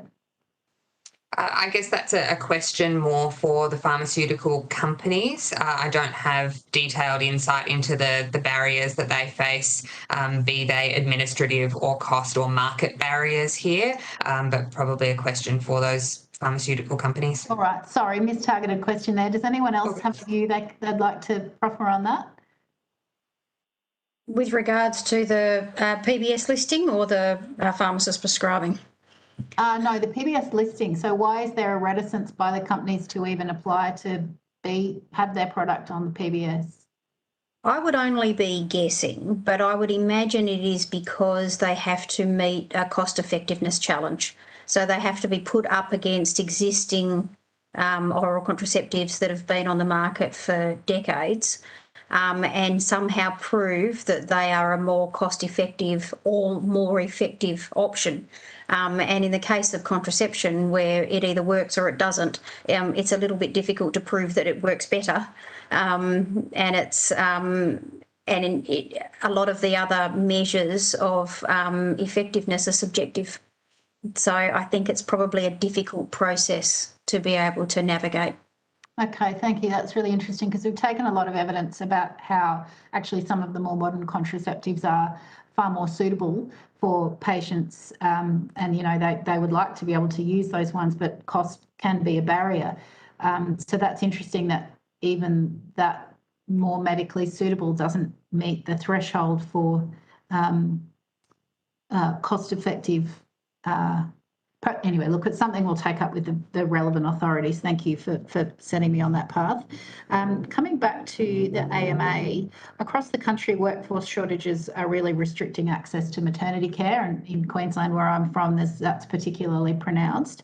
What role can or does the AMA play in workforce development strategies? Thanks. And the AMA, as the peak body, doesn't have direct regulatory input into workforce policies, but obviously we're at the table where a significant number of those are developed and work closely with both state and federal governments to ensure, or to put ideas forward about workforce sustainability. And you're right that maternity care services have been a challenge for many years in WA, not that many years ago, and now, of course, we're facing a significant issue here in North Queensland. We think the factors affecting that are not unique to reproductive health care. We're seeing shortages in the health workforce across the range of health services, but particularly with maternity workforce, challenges with relation are in a few fold. Firstly, the affordability and accessibility of private health insurance. The maternity services are only in gold services, the most expensive policies, and that puts them out of reach for many families. Obstetricians often run their private and public work in parallel, and where there isn't enough market for their private services, they use their private work to subsidise their public work. And so if they leave a community because there is no private demand, there is also then a loss of an obstetrician from a public service in many cases. In addition to that, we're seeing challenges in some jurisdictions around credentialing of GP obstetricians or GPs with special skills in obstetrics, and their ability to work and do the jobs that they may have been doing for many years in some jurisdictional hospitals, and just from hospital to hospital, different rules around credentialing. Lastly, we're also seeing workforce challenges in terms of anaesthetics, as well as, it's not my domain, but midwifery and nursing healthcare shortages, meaning that it's challenging to get the whole team together. And we really do in maternity care need that team-based care. All women should have choice about how to deliver their baby and who should care for them during their pregnancy. But it is our view that a doctor with obstetric experience needs to be involved from early on to make sure that we're not just brought in the case of something going awry, but that there is doctor input from early on, as well as nursing and midwifery care. Thank you. I've just got a couple more questions, and I know the Chair will have some too. Just sticking with that workforce constraint issue, do you think there's any particular incentives that would, or that the AMA's proposed that might make it more attractive to retain or attract rural GPs and specialists? And is there any sort of form of support that you think should be provided to GPs and specialists in remote and regional areas, especially those working in sexual and reproductive health care? Thanks. We can, of course, send through more of our policies on regional workforce issues that are more broad, but in general, it's about supporting GPs. We know that it's a sector that has languished for some decades now with inadequate Medicare rebate indexation. In rural communities, often it's about access to training and just the increased costs of accessing CPD and training courses due to the travel involved to access face-to-face learning. And additionally, the support required. So there will be doctors working in regional, rural and remote communities that have a scope of practice like any other health professional. We need to make sure that they are backed up by additional supports so that when things are outside of their scope, there's a clear pathway to extra support.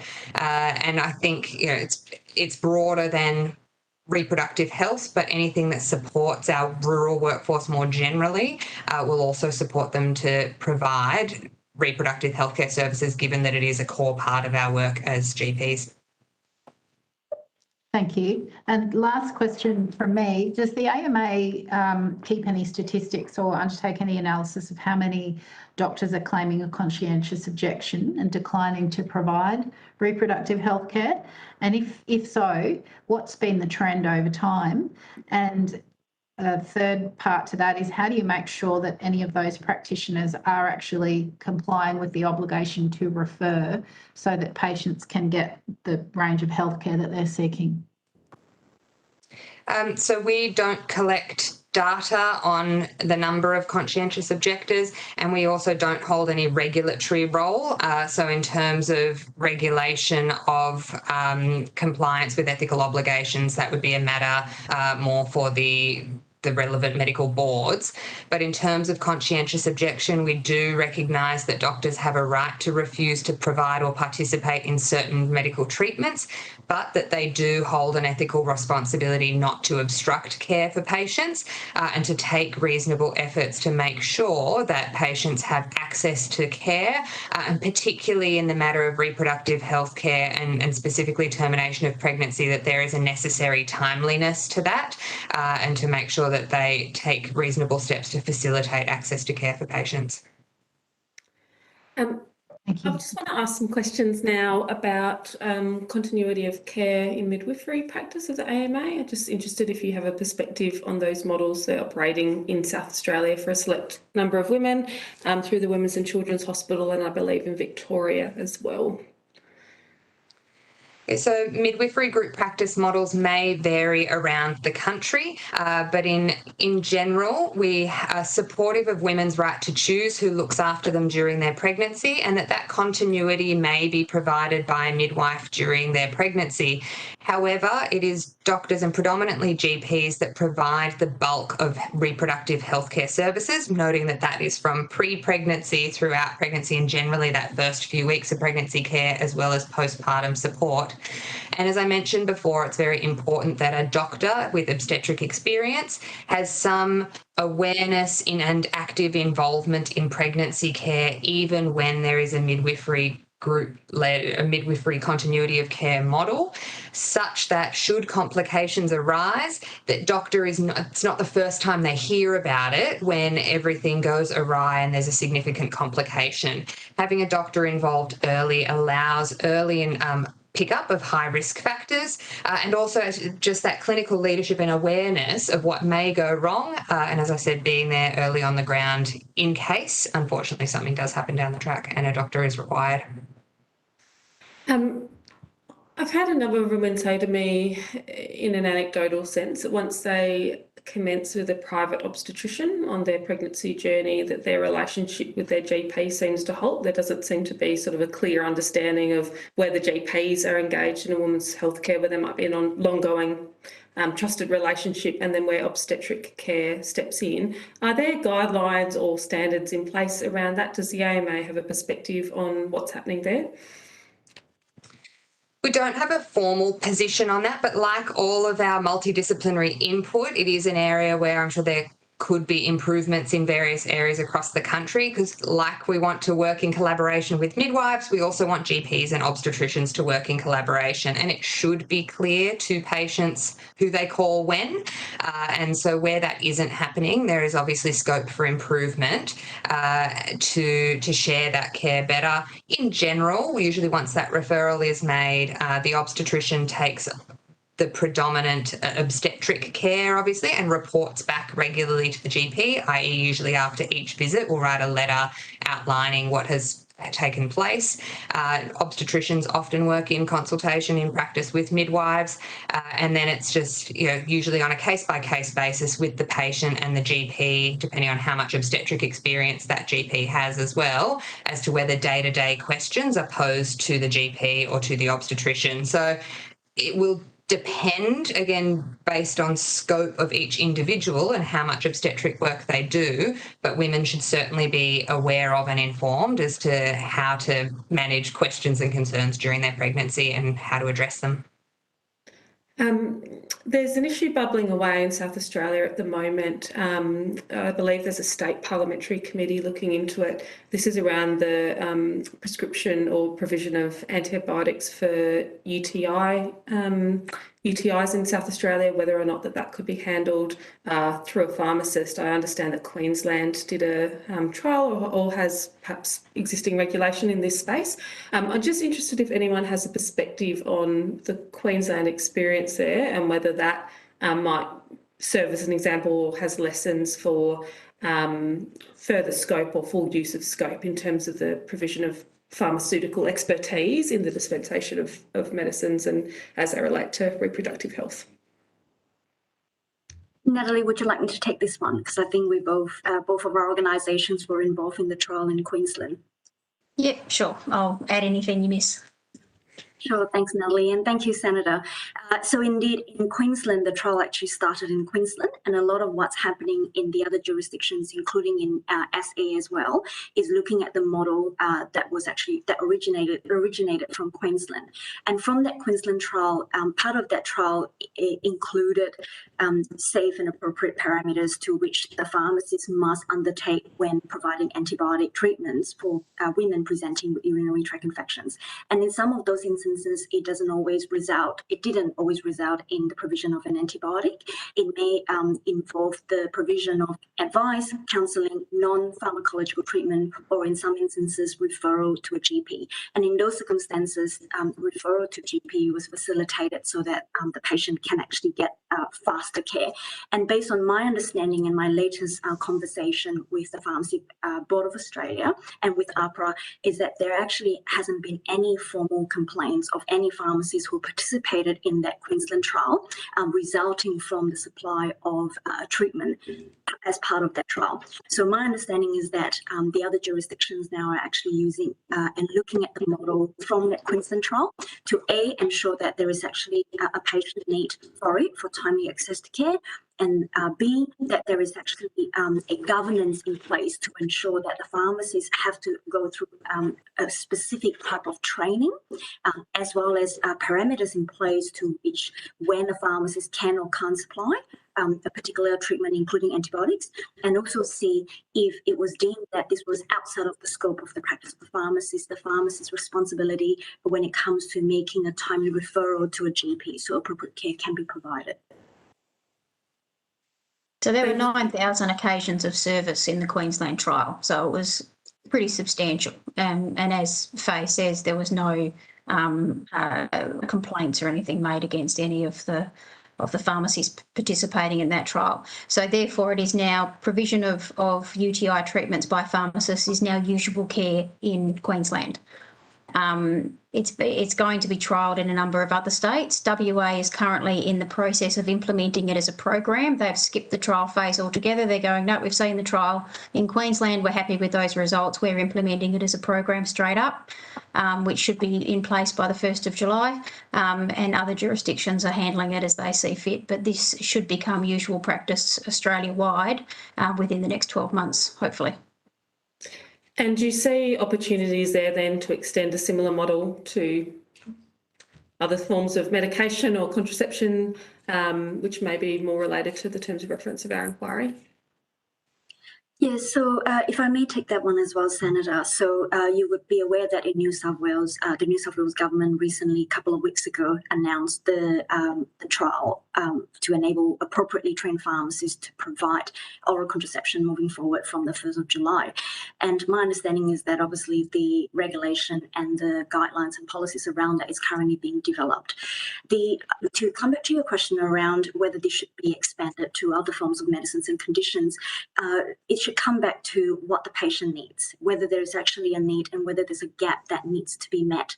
If it is that there was a particular medical condition, then the patient is able to gain access to expert medical care by a GP, and they already have that rapport with the GP and they're able to access that care, then that should obviously be facilitated. But there will be instances where there will be certain conditions that may be minor, but I would use the word acute, that will require treatment and attention urgently within the first 24 to 48 hours. Our concern is that if the average wait time is now extended beyond that 48 hours, any delay in care means no care to patients, and therefore there could be detrimental outcomes. But in all cases, there must be appropriate guidelines and also parameters in place to which monitoring can be in place such that patients can be referred to a GP should the condition escalate. It also depends on the safety profile of the medicines, because different conditions will require the use of different kinds of medicines with different safety profiles. And as we go up the classification of medicines in Australia, the safety profile may also raise some concerns. So that then it needs to be balanced with access. That's definitely for sure. Okay. Yes. So, I think so. The AMA has a different view here, and I would also say that the prescribing for UTI is related to the terms of reference of this inquiry, given that one of the mimics of UTI can be some sexually transmitted infections and pelvic inflammatory disease, which can lead to fertility concerns. We are deeply concerned about the prescription of antibiotics for UTIs by non-medical prescribers. And that's in part, I mean, Dr. Sim did mention just now about the scale of medications. And again, the TGA has assessed antibiotics to be Schedule 4 medications, which should be under prescription. We did see concerning reports out of the Queensland trial in terms of adverse outcomes, including prescription to pregnant women and to men who were outside the scope of the trial. And that the significant majority of interactions resulted in prescription. We have concerns, our predominant concern is around antibiotic resistance and the increasing impact that is having on our community, as well as the risks to patient health around misdiagnosis or the inadequate ability to diagnose a UTI without point of care testing. So that's without being able to collect a urine sample and assess that at the time of prescription. And lastly, I suppose we do also hold concerns about the conflict of interest that prescribing and dispensing at the one point of care holds, both financially, but also removing that safety mechanism of a separation between prescribing and dispensing. So in terms of expanding that to other medications, we continue to hold concerns and express those, but with antibiotics in particular, and in terms of our answer would be to improve access. So we need to come up with other mechanisms to improve access to general practice or to connected, coordinated healthcare teams, rather than, again, autonomous independent prescribing. Thank you. Ms. Willis? The model that's being proposed for pharmacist prescribing is where a pharmacist has a private consultation with a patient and may or may not write a prescription as a result of that consult. If a prescription is written, the patient has full autonomy to have that prescription dispensed in any pharmacy of their choosing. There's no requirement for them to have it dispensed at the pharmacy that they're in. If they do choose to have it dispensed in the pharmacy that they're in, it will be dispensed by a different pharmacist who will apply the usual checks and balances to the prescription. Pharmacy refuses treatment every day if it's not appropriate for a patient. Dr. McMullen may have made the point that the vast majority of incidences in the Queensland trial resulted in treatment. We don't actually have that data because the recording platform didn't record the number of occasions where they got through halfway through the consultation and abandoned it because it wasn't appropriate for that patient. So we don't actually know that was the case, that the vast majority resulted in prescriptions. Anecdotally, we can see what pharmacists are doing on the ground in terms of antibiotic resistance. We see every day suspect prescribing coming over our counter of medications that may or may not are potentially inappropriate for somebody, particularly in terms of antibiotics. Pharmacists are very aware of antibiotic resistance and take their responsibilities very seriously, and that's why we have a prescribing algorithm where we go for the path of least resistance, which is 3 days of trimethoprim, which is something which is actually, according to the therapeutic guidelines, where everybody should be starting, and something which we very rarely see in practice. So, pharmacists are absolutely able to do this, and they're able to determine when a referral is appropriate. In a lot of cases, and in terms of oral contraceptives as well, a lot of the arguments against pharmacist prescribing are severe side effects like thromboembolism and cervical cancer and the like that are going to occur regardless of the prescribing setting. The patients don't experience these side effects because it was prescribed by a doctor or a pharmacist.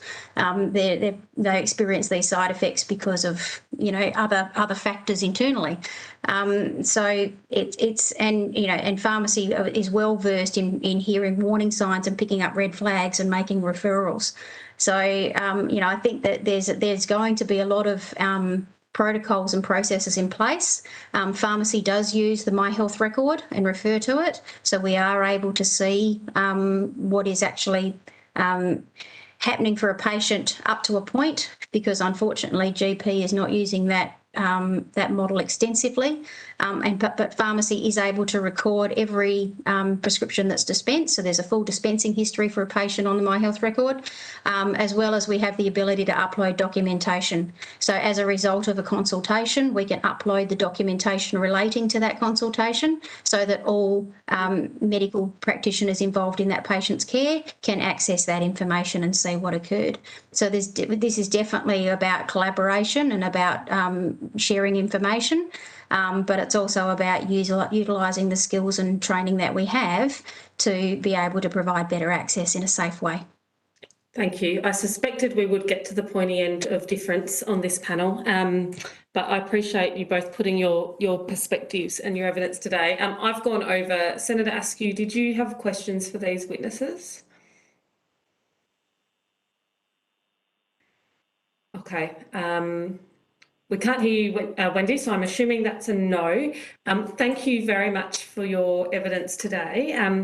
I don't believe anyone took questions or notice, but if you did, 20 March is the date we're seeking responses by. And we really appreciate the time you've taken, not just to provide testimony, but also to prepare submissions for this inquiry. So thank you all, and you're welcome to log off now.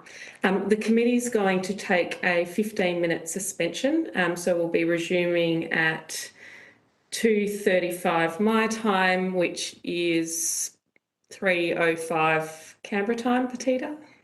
Yeah, okay, great. In 2:35 in Adelaide and 3:05 in Canberra, the committee will now resume. I would like to welcome via video conference and in person representatives from the National Rural Health Commissioner, the National Rural Health Alliance, the National Rural Women's Coalition, and the National Aboriginal Community Controlled Health Organisation.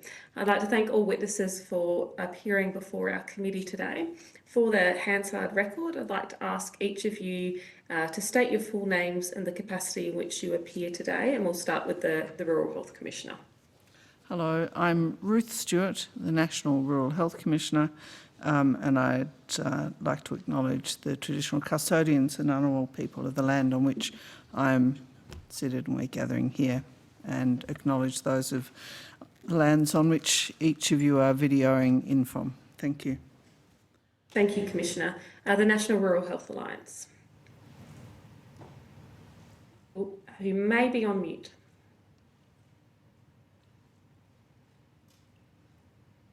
To mute myself again. Good afternoon, Committee Chair and Senators Smith, Pratt, Waters, Tyrrell and others. I'm Susie Tegan, the Chief Executive of the National Rural Health Alliance, speaking with you today from Ladji Ladji, Muddy Muddy and Duddy Duddy land in Mildura, Victoria, from the Murray River. And with me today is my colleague, Policy Manager Claire Fitzmaurice from another part of Victoria. Wonderful, welcome. The National Rural Women's Coalition, who I believe are with us in the room. Hello Senators, my name is Kelly McDonald. I am the CEO of the National Rural Women's Coalition, and I also pay my respects to elders past and present, and let you know that I'm from the land of the Kamilaroi and Sayama, and I have my colleague with me today, Anna Newland. Hello Senators and Committee, thanks for having me. Welcome. And Nacho, who are also on mute.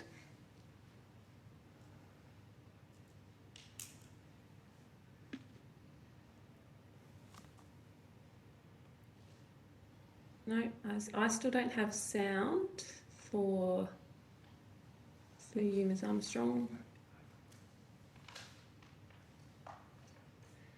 It might be worth logging off and trying to rejoin us, but we'll get underway. Witnesses, I understand some of you may have opening statements. If it is possible to table your full statement, the committee would appreciate it, just so we can get through more questions. But I do invite you to start with some opening remarks if you wish to kick off our conversation, and then we'll be moving to questions from senators. So, Commissioner, if you had any opening remarks you'd like to make, please proceed. My remarks can be, Ruth Stewart, National Rural Health Commissioner. Thank you for inviting me to present today. My remarks can be summarised to I wish to see all barriers to rural and remote women accessing timely and appropriate women's health care removed. Rural and remote women of Australia deserve the very best of women's and reproductive health care. We have put in a submission. I've got a number of theories as to how we can improve access, and I'm happy to take questions. I'll leave it at that. Thank you. Thank you. The National Rural Health Alliance. Thank you very much. We will also table our introduction. I would like to put our feedback about universal access for women to the services in particular into context. Women and girls in rural, regional and remote Australia have poorer health outcomes than their metropolitan counterparts and experience a multitude of barriers to accessing reproductive health care. And it is important that we actually put it into the context of 30% of Australia's population having kept the rest of Australia out of 2 financial crises, and in addition to that, have brought Australia in a situation where we are still a very capable and vibrant community, and that 30% is not getting an equitable access to reproductive health care despite their major contribution to Australia's economy. And we look forward to answering some of your questions, which have been provided by our 45 members in health, medical, dental, research organisations and regional remote communities. Thank you. Thank you very much. The National Rural Women's Coalition. Thank you. We will also table opening comments. We think there are 3 major impediments to rural women's and girls' access to universal health care: access, cost and education, access to GPs, access to information, access to special care, cost, the loss of income, childcare problems, GP appointments, the cost of pharmaceuticals, cost of travel, cost of ultrasounds and additional medical procedures that are needed, and education. Education to reduce the social stigma for women and girls, education to reduce the stigma for local doctors providing those services, and an increased awareness around reproductive health for women and additional awareness and education for rural doctors and nurse practitioners available to all services. We're happy to expand that further. Thank you. Thank you very much. And Nacho, have we got sound? I hope so. Armstrong? Yes, we do. Thank you. My name is work as one of the. I'm sorry, Dr. Armstrong. The connection's very bad. It's quite difficult to hear you. Is it possible for you to call in over the phone? Thank you. You should have those details. That might be best, and just let us know when you're online. Thank you. My apologies. Okay, we'll get hopefully Dr. Armstrong back shortly via the phone, but I'll pass to you, Senator Waters, to start with questions, and when we have Dr. Armstrong back, we'll give her an opportunity to make some comments as well.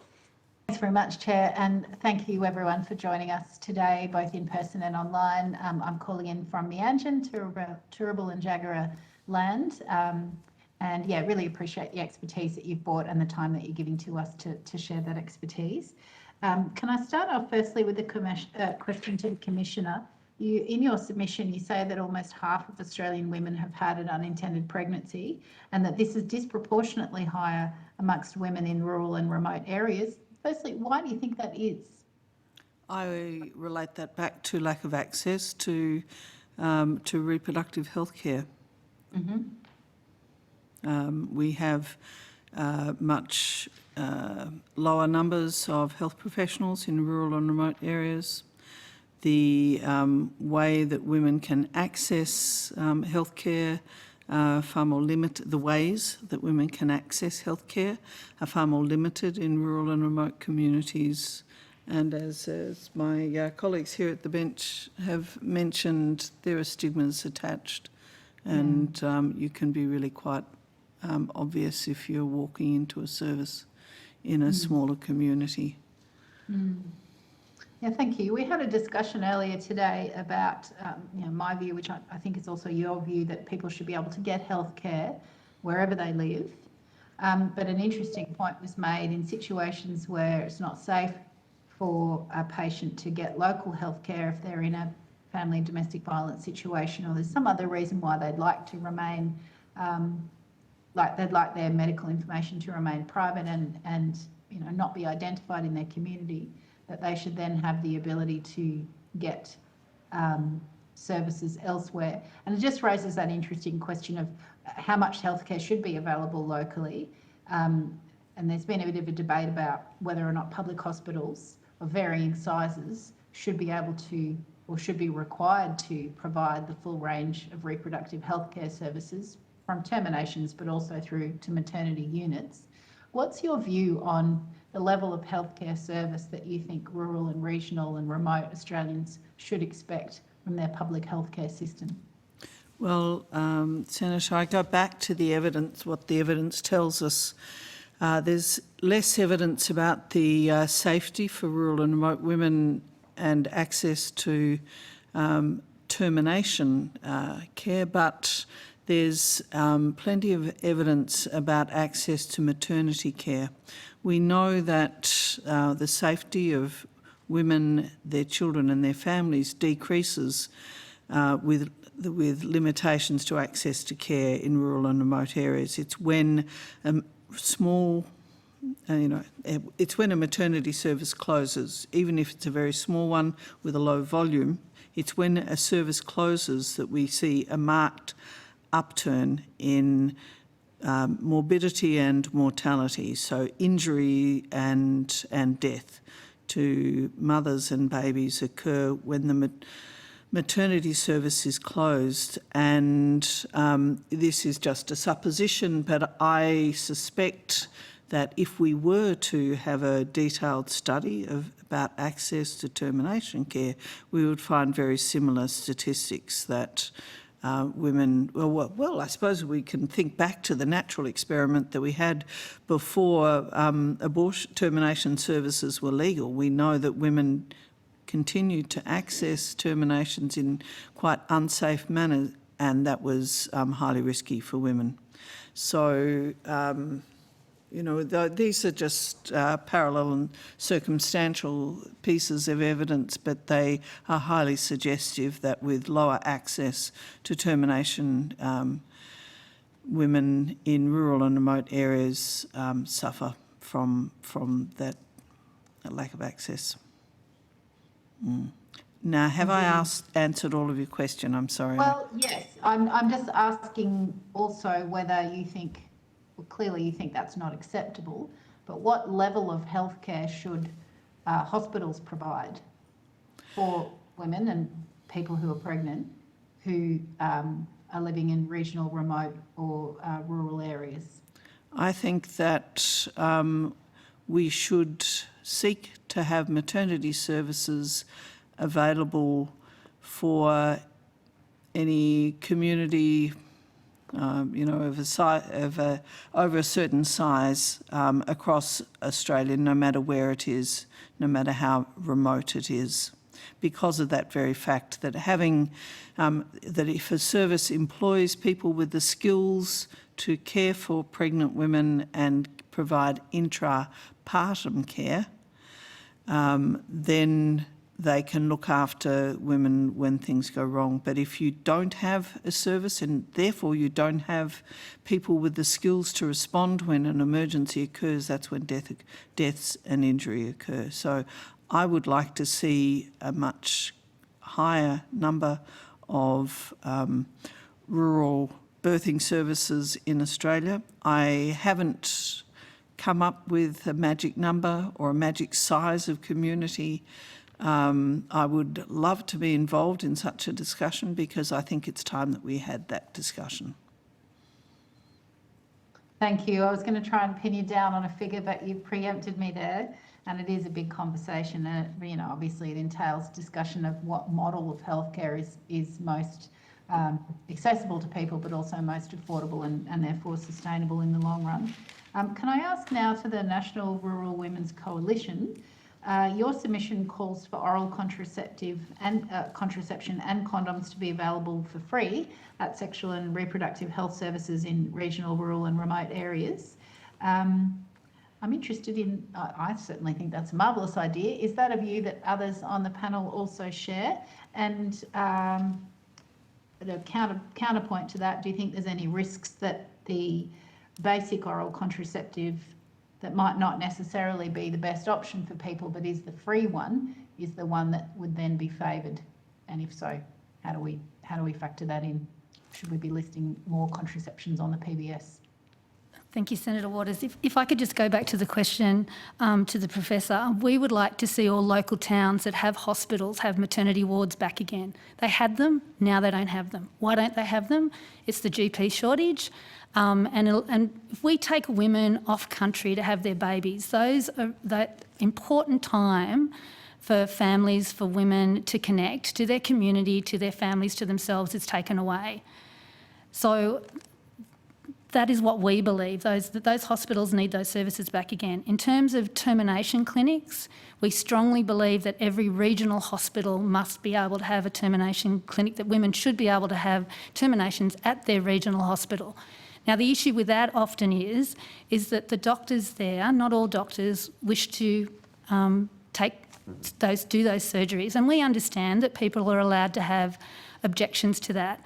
But then we need to be careful that we place doctors around so that there are enough doctors to be able to do that, and so that women aren't turned away from the only clinic in New South Wales or regional Victoria or Queensland or wherever it may be, that they can depend on their regional hospital. These are big hospitals. They should be able to provide that service to women.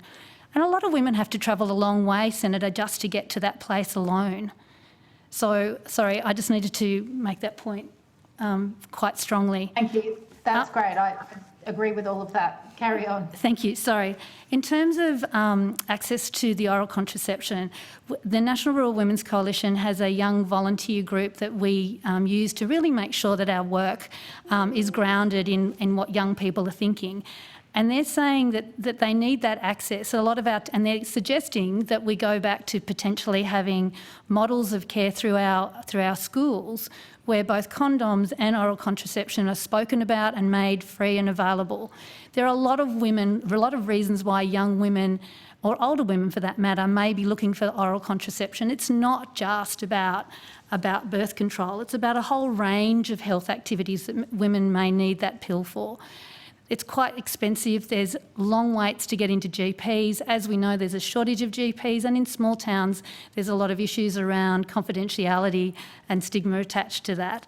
So I think we're also open to the idea that pharmacists would be able to give repeat oral contraception to young women and older women that have already had no issues with being on the pill for quite some time. And we think that that's a very valuable option for women. And then they also can then go to the pharmacist of their choice for that repeat option. Thank you. Senator, can I please add to that? I'm really keen to increase access to contraceptives. I am, however, concerned that we should be increasing education, both of the community and of practitioners, about long-acting removable contraceptives. They are safer, they are more effective, and if we set our controls in the wrong spot, we will push more women back into using the oral contraceptive because it's more freely available. I would like to see us really work very hard to remove barriers to the use of long-acting removable contraceptives, LARCs. They're more effective and they're safer. Agreed. And there are ways that we could do that. Thank you. Senator Waters, I've just seen Dr. Armstrong is back with us, so I just wanted to give her an opportunity to say hello and introduce herself, and then I can see you've got other witnesses who want to make a further contribution on this. But Dr. Armstrong. Thank you very much. I hope you can hear me okay. That's fantastic. Fantastic. Thank you. I'd like to start by acknowledging I'm dialing in from the lands of the Wallumattagal people of the Eora Nation here in Sydney and pay my respects to elders past and present. I work as a medical advisor at NACCHO, the peak organisation representing 144 Aboriginal community control organisations around Australia. I preface the comments by just noting that our advocacy is based on the National Agreement on Closing the Gap and 4 priority reforms, which we feel should inform all actions to redress barriers and drive structural change to achieve priorities for the National Women's Health Strategy. We know that Aboriginal and Torres Strait Islander women are more likely to engage with reproductive and maternity care when Aboriginal and Torres Strait Islander peoples are involved in the design and delivery of services, and where the care is women-centred, culturally safe and involves continuity of care. Investment in community-controlled services, models and approaches to service delivery that are community-led, culturally safe and really take into account diversity in language and ways of being are critical. And we would point to the recent launch of Strongborn as an excellent example of community-led and controlled messaging. We know Aboriginal and Torres Strait Islander families have unique needs when it comes to supporting universal access to sexual and reproductive health information. Reproductive health care for Aboriginal and Torres Strait Islander communities needs to be looked at holistically and consider disparate contexts and also the broader social, cultural, commercial, environmental determinants of health. And in this context, housing, clean air, sanitation, food security, access to care, social emotional wellbeing are all really relevant, as are the intersectionalities that Aboriginal and Torres Strait Islander peoples have with disability and also being members of the LGBTQIA+ community. We'd like to see the specific needs of Aboriginal and Torres Strait Islander women who are pregnant addressed, and we just point to issues around affordable access to iodine, specific needs of Aboriginal and Torres Strait Islander women who are at risk of rheumatic heart disease requiring screening, routine screening for echocardiograms, and the value of point-of-care testing can add, particularly in remote and rural areas around sexual and reproductive health. We'd finally like to really emphasise the important role that Aboriginal and Torres Strait Islander health workers and practitioners need to play as part of an essential, culturally safe workforce. There are opportunities to upskill, retrain and utilise the current Aboriginal community-controlled workforce, as well as draw from local communities to build a workforce that is sustainable and includes both cultural and clinical experts, as well as non-clinical staff. Culturally safe workforce development should include an understanding of men's and women's business and the importance of offering clients the chance to consult with a member of staff of their preferred gender, which would not be presumed. Thank you for your time. I apologise for the sound difficulties and I'm happy to respond to any queries.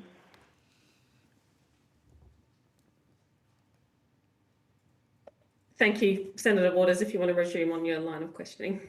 Thank you, and thanks, Ms Armstrong. I will have some questions for you, but I'll just finish off on the line of questioning that we were on before. And I think Ms Tegan and Ms Fitzmaurice wanted to have a view on that question, both about the level of healthcare that can be expected by rural and regional women and pregnant people, but also potentially on LARCs and the availability of free contraceptives. So whichever of those aspects you want to chime in on, please do. Hello, it's Claire Fitzmaurice. I am a Policy and Data Analytics Officer at the National Rural Health Alliance, and I'm calling from the lands of the Wurundjeri people of the Kulin Nation in the Dandenong Ranges in Melbourne. I just wanted to add to that discussion, and there were a few different pieces to the puzzle there, but I'll just start by talking about the fact that there is a component of unintended pregnancy that's actually related to contraceptive failure. And so making sure that we're informing women and providing them with the options to seek contraceptive options that are effective, or the most effective options, is really important, and that's where LARC comes in. And so I guess at the National Rural Health Alliance, you know, while the idea of reducing cost of contraceptives by providing them for free in certain locations is certainly appealing.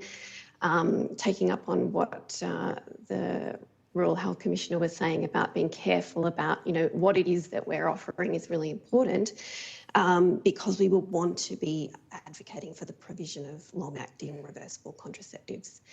And so key to that is making sure that we are employing workforce interventions that are enabling increased education and training of health professionals who are able to advise, counsel women on the provision of LARC and then actually provide these services.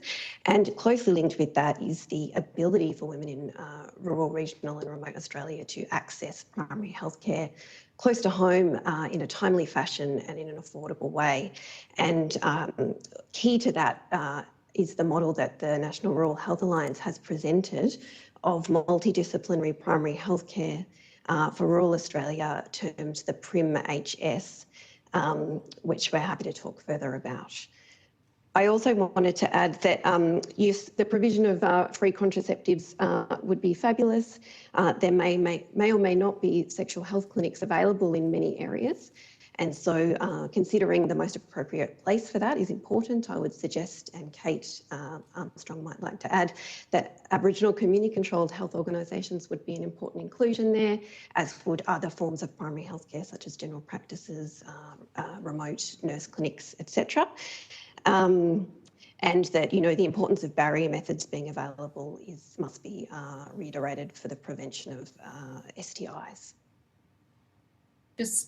I'd just like to add what Claire was saying before. One of the biggest issues is about improving the literacy of rural women, the health literacy, including digital literacy, reproductive health literacy, to ensure their ability to navigate the system and access the services that they need. You know, it's grounded in the need to improve equity in access, and also data and mobile connectivity. The other part is that it is a proactive representative initiative that is designed in partnership with the local communities, just as it is with the ACCHOs, and stakeholders are appropriately involved to determine how they require that information. And part of that is different stages of learning. So whether it's, you know, starting at school, through their curriculum, working with the different stakeholders that deliver healthcare, and also those people that work to support women, to support their families, in particular their children at a school level, but also the people that they care for, which includes their in-laws, their parents. They are the caregiver. If we can't even look after our women, you've got a group of people that are not within the support mechanism that we rely on heavily for those other parts of the population. And finally, I add the last bit. This population is 51% of the 30% that live in rural and remote Australia. They contribute significantly to our economy, greatly, which is undervalued and is not openly discussed. And yet, they're accessing those services as if they were in a third world.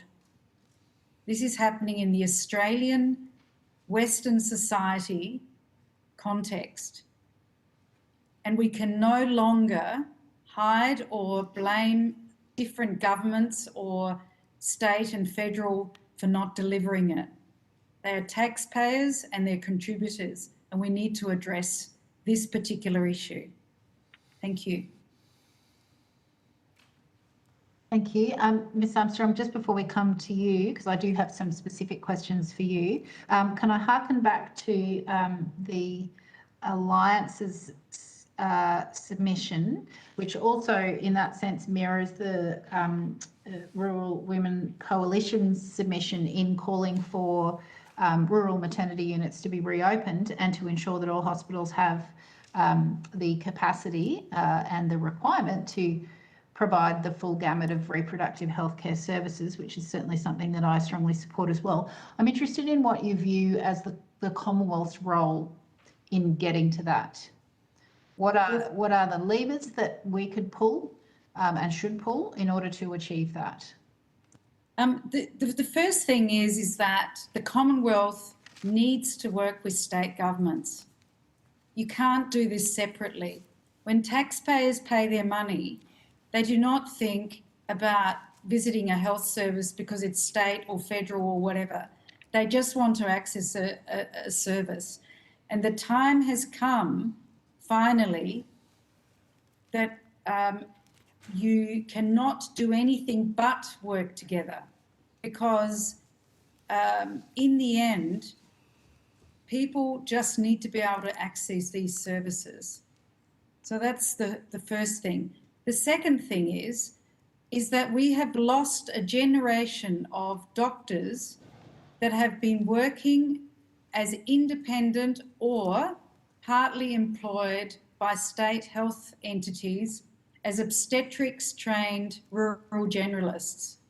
We can no longer not support those people who are passionate about those regions, and our workforce strategies need to reflect picking rural for rural, training, education, and longer term support along the value chain of the general practice training journey, so medicine and general practice.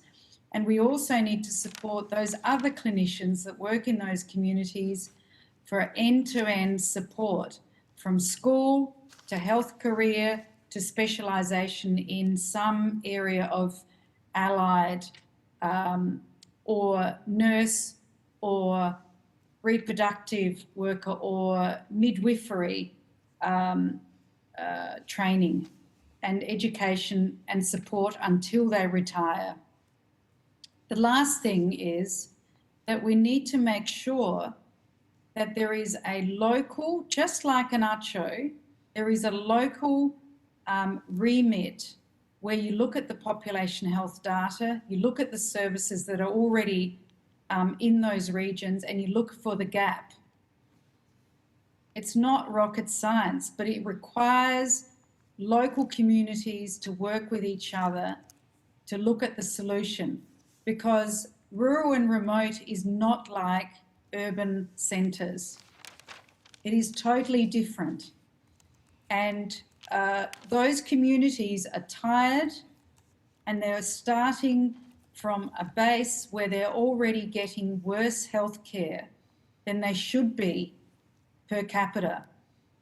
And then on top of it, they've got fires, droughts, crises after crises, and they need to be able to look at their local community way of bringing in different stakeholders and different health and medical providers according to that community. And it can be led by others. It doesn't have to be led by a GP, it could be led by an RFDS or a local government.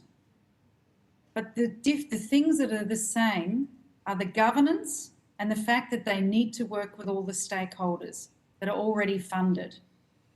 They do need GPs, rural generalists, they do need nurses, and it needs to be decided at a local level. Now, I'll hand over to my colleague, Claire, who will add to that comment. Thank you. Claire Fitzmaurice here again. I would just add specifically regarding maternity services, again, to sort of follow on from some of the things that Ruth Stewart mentioned earlier, that there's this complex interaction between Australian government and state and territory governments with regard to the provision of maternity services, where some of it's provided by hospital services and some of it's provided in primary health care, even more so in rural and remote Australia in terms of the provision within primary health care.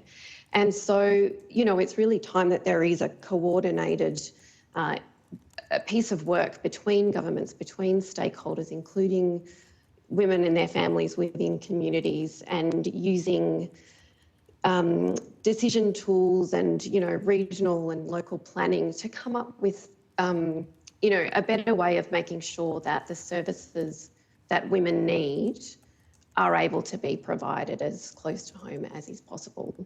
I think something's got to give. It's time for there to be change from that perspective. And there are all sorts of things that contribute to the ability to provide maternity services close to home. A workforce is a really important key component of that. But, there's lots of decision making that occurs that's not solely about workforce. It's about the model of care that's offered. It's about the way things are funded. It's about the way different parts of the system work together. So all of that's really important. And I guess this is an important point to bring up, the really good work that's happening with regard to birthing on country models of care, particularly for Aboriginal and Torres Strait Islander women, and the fabulous evidence base in terms of the ability to give Aboriginal and Torres Strait Islander babies a better start to life, and work towards improving the goal of closing the gap in health outcomes if those models, which are really community engaged and involve wraparound holistic sort of models of care that are very culturally safe and involve continuity of midwifery caregiver.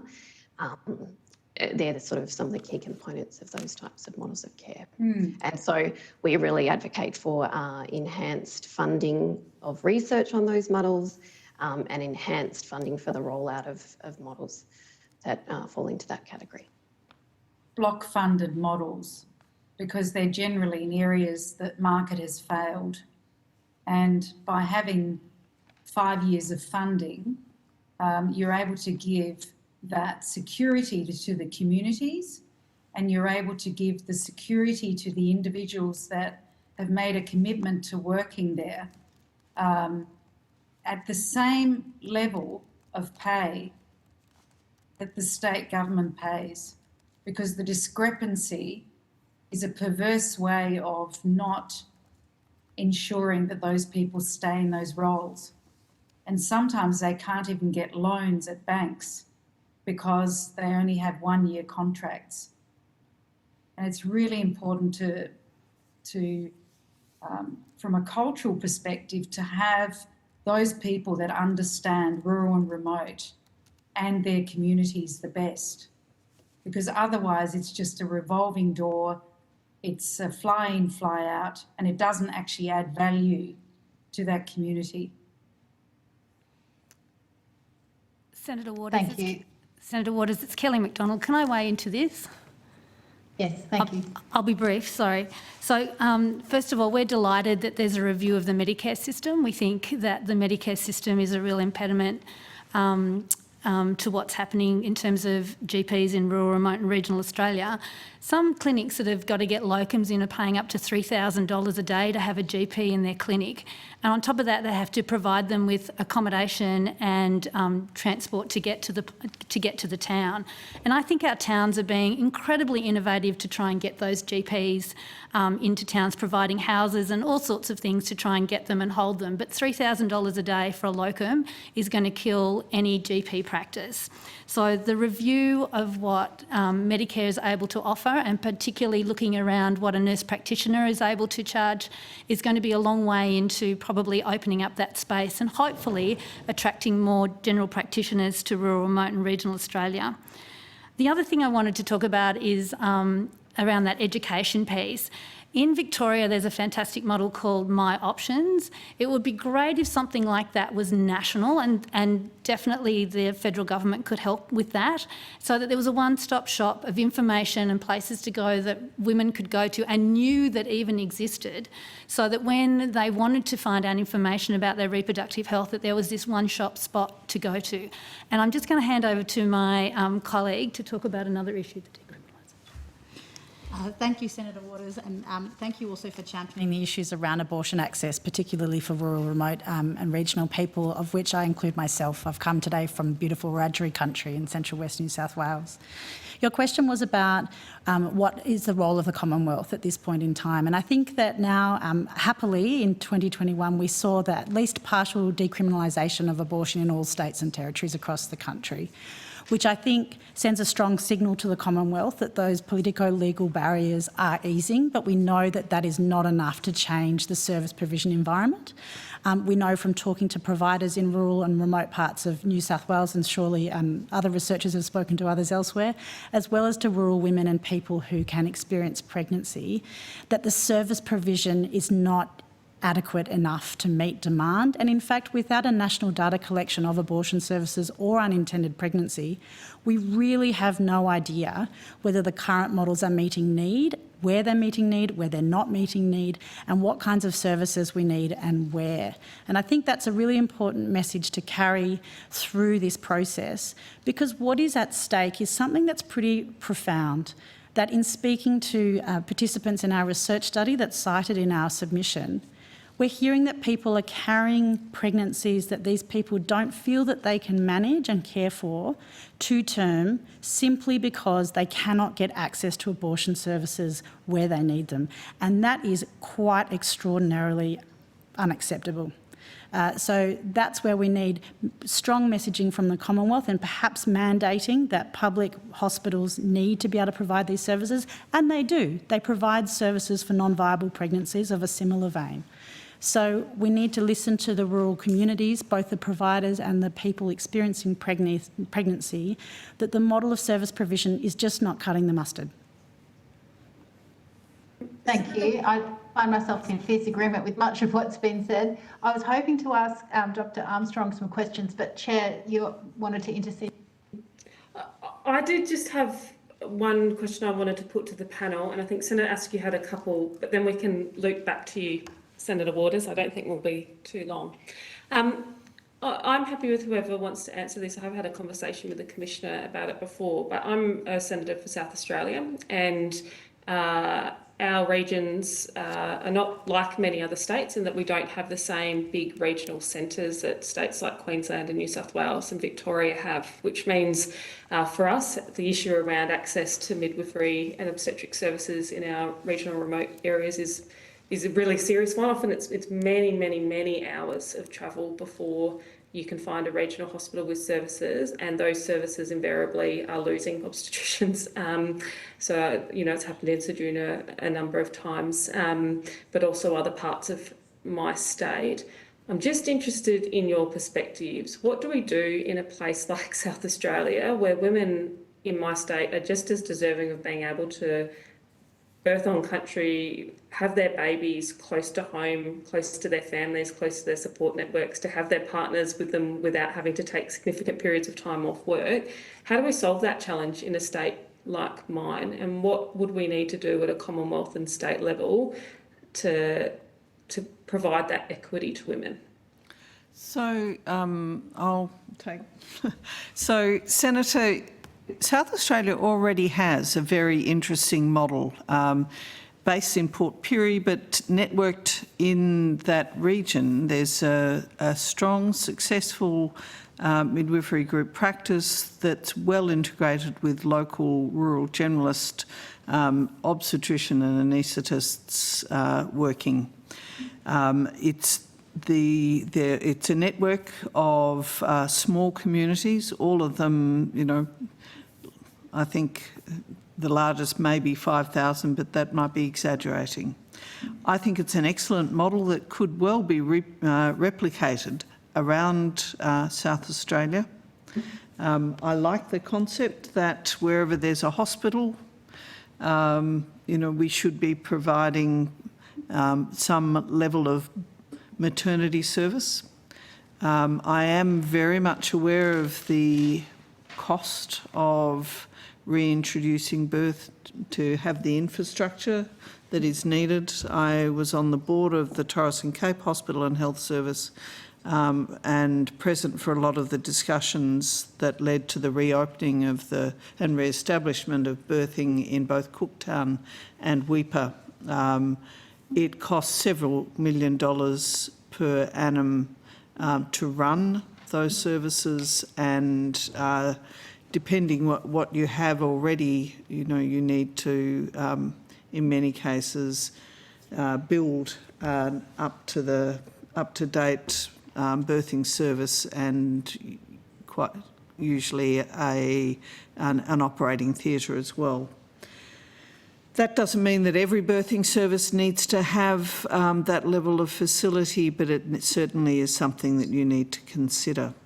But I'll return to my initial statement that by networking local communities, you can provide services in communities that would be too small to have a standalone service, so that midwives and general practitioners work between those communities. Of course, it can't work if there's 200 kilometres between them, but if there's 50 kilometres between them, it can be done.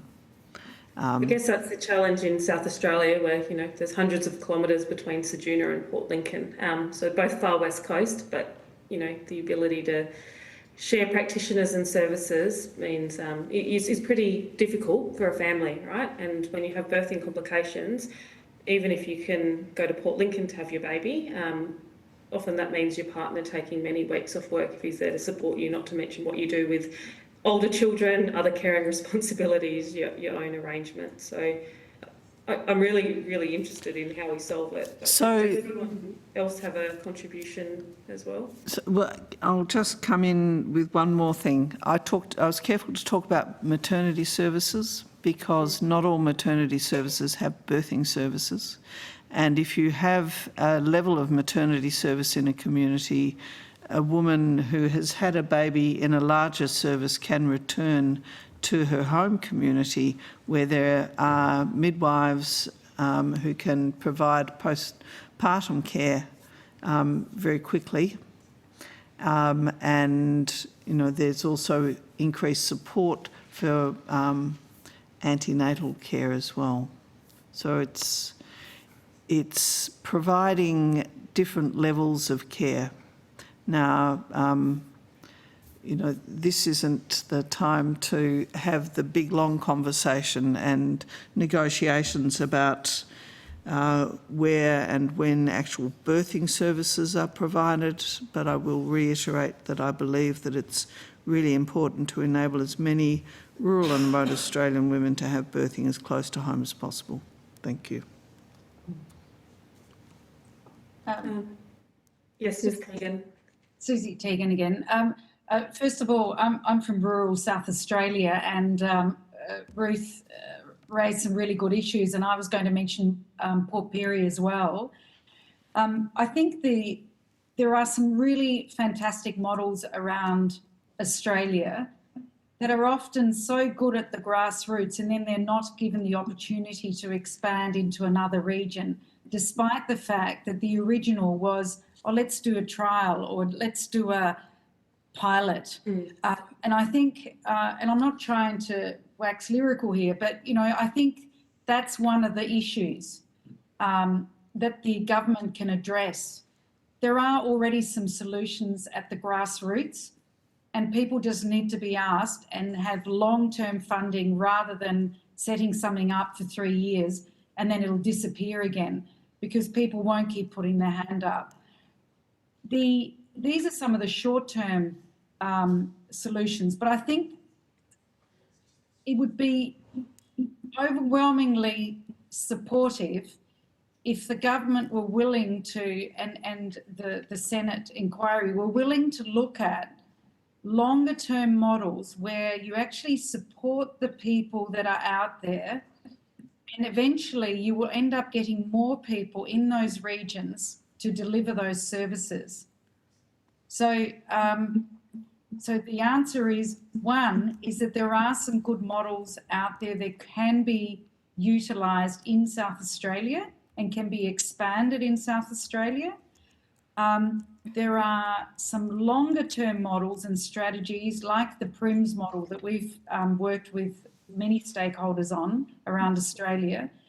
And thirdly, to allow the lead to be very much locally driven, because that will make sure that in the longer term, you end up having a model that is adapted to local needs, but it also has different stakeholders involved. And we would welcome an opportunity to work with you or anyone from government, including state governments, to actually develop those models and the short, medium and long-term aims. And some of those require some legislative changes, like having 5-year block funding or being able to have a single employer, because that is what will ensure longer term that those people stay and deliver in the longer term. I hope we can pick up this conversation or get some more information from you on that as well, because I think both Senator Waters and I are very interested in what you have to say here. I did just want to ask Dr. Armstrong a question about infrastructure. So I've been involved over the last few years around getting improvements and funding for health infrastructure in remote South Australia, and I know there's a number of Aboriginal controlled health organisations who've just been announced as recipients of infrastructure investment. But I was interested if you had a perspective from NACCHO on the link between infrastructure, its quality, accessibility, size, scale, whatever you might want to contribute on, and the provision of these healthcare services in our remote and regional areas. Thank you very much for that opportunity. I think that it's similarly linked to the conversations that we've been having around infrastructure and the ability for local communities to address local needs through locally determined solutions. And as our colleagues have mentioned, there are some really great models that have been demonstrated around the country. An example, for example, with Birthing on Country, there are examples in New South Wales and Queensland and the Northern Territory, where local communities have developed up solutions that are very holistic with wraparound support. So it's not just a matter of the birth, but it's about all of the circumstances leading up to that. We were talking about, for example, free contraceptives before. That, yes, giving free contraceptives, we have a number of services who do that. AMS Redfern and Danila Dilba, for example, great programs, but that can just be the start to having a yarn about broader issues around sexual health, reproductive health, and that's where you need a workforce. And then the workforce needs somewhere to work, which leads into infrastructure. So investing in infrastructure is really important. We're seeing some investments being made, for example, with Waminda on the south coast of New South Wales around Birthing on Country. There's acknowledgement that there is some strong community-led solutions there that are driving really excellent works and proven models, and people are investing in that. infrastructure. From an equity perspective, how do we make that sort of support and investment available to all ACHAs and all communities across Australia? That's another challenge.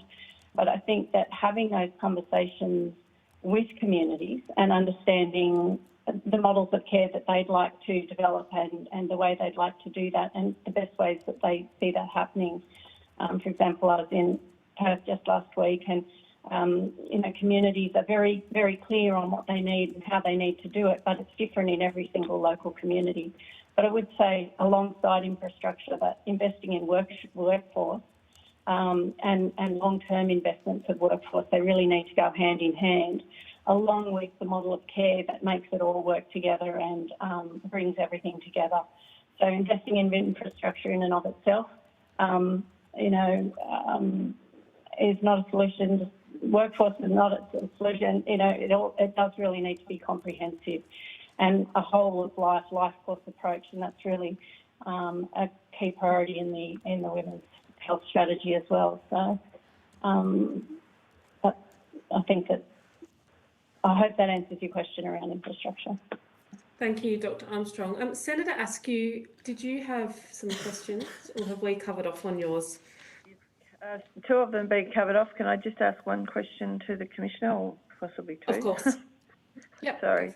I did have questions originally about the free access to oral contraceptions, which Senator Waters covered off on, also the reopening and maintaining of rural maternity units. They were both two of my questions, but just wanted to thank everyone. All of these submissions have been really well written and put together, and there's a lot of information in it that's quite valuable to what we are looking into. But my question goes to the Commissioner, and first of all, it's a statement in regard to including undergraduate training of medical practitioners and nurse practitioners, including training in skills for sexual assault forensic collection. The stats that you've provided in your submission are quite horrifying, really, but I know that they're very true. My sister is actually a sexual assault forensic nurse. But with that, there is an extensive amount of study involved in that. So do you think that that's a practical request, or just not how much work they took to get the qualifications? Thank you for the question. You don't need to become to get a bachelor degree in forensic science to work with the police as a forensic doctor. In my practice, I was 22 years in a small country town in southwest Victoria, and I did a course. I can't remember how long it was now, so that implies that if I, as a mother of 4 small children, didn't find it too onerous, it can't have been all that long, but I learnt the skills that enabled me to do the forensic work for the local police officers. It's really about learning how to sensitively and carefully examine victims of alleged sexual assault and making sure that by your examination you neither further traumatise them nor damage any of the evidence that should be collected. And it's not all that hard. It'd be facetious of me to say it's not rocket science, but it's learnable without doing a whole university course. So would that be something that you would propose would be put into there? I'm sorry, Senator, I'm really unable to hear what you just asked.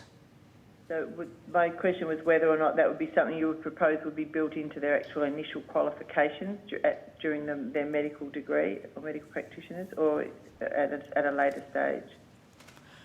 I think that would be a very good idea. Having said that, it doesn't take too long, but it would need to be the theory of what is required. I've also spent quite a bit of time as a medical educator within universities with undergraduates, and I wouldn't let a student into a sexual assault examination. You need to have a lot of skills in being sensitive to a victim, an assault victim's needs, and that level of sensitivity and expertise is beyond the average undergraduate student. But the theory could be taught, and then they would be prepared for further education as a postgraduate. Look, those are personal opinions straight off the bat. But based on my experience as a rural forensic medical officer. No, that's great. No, it's certainly an important area of care that we need to be looking to making sure we have the right qualified people out there. So I'll leave it at that, Chair, because I'm very conscious we're past time. Thanks very much, everyone. Thank you, Senator Askew. I'm sorry, Senator Waters, we might need to put some of your questions on notice to Dr Armstrong. But thank you all for your evidence today. I think we could run a full committee for many years just on this particular topic with the 6 or 7 of you. We've got more work to do. So if you did take questions on notice, if you could get them back to us on the 20th of March, that would greatly assist us as we come to preparing our report. Also, even if you didn't take something on notice, but you'd like to add additional supplementary material following on from our discussion today, please feel free to do that as well. That would be useful to us in our inquiry also. But you are free to log off now or depart the room. So thank you very much. Thank you very much. Thank you. Thank you. Thank you very much. Really appreciate it. All right, we might just give everyone a moment to shuffle in the room. We've got the department coming to us. So I might just suspend for 1 minute.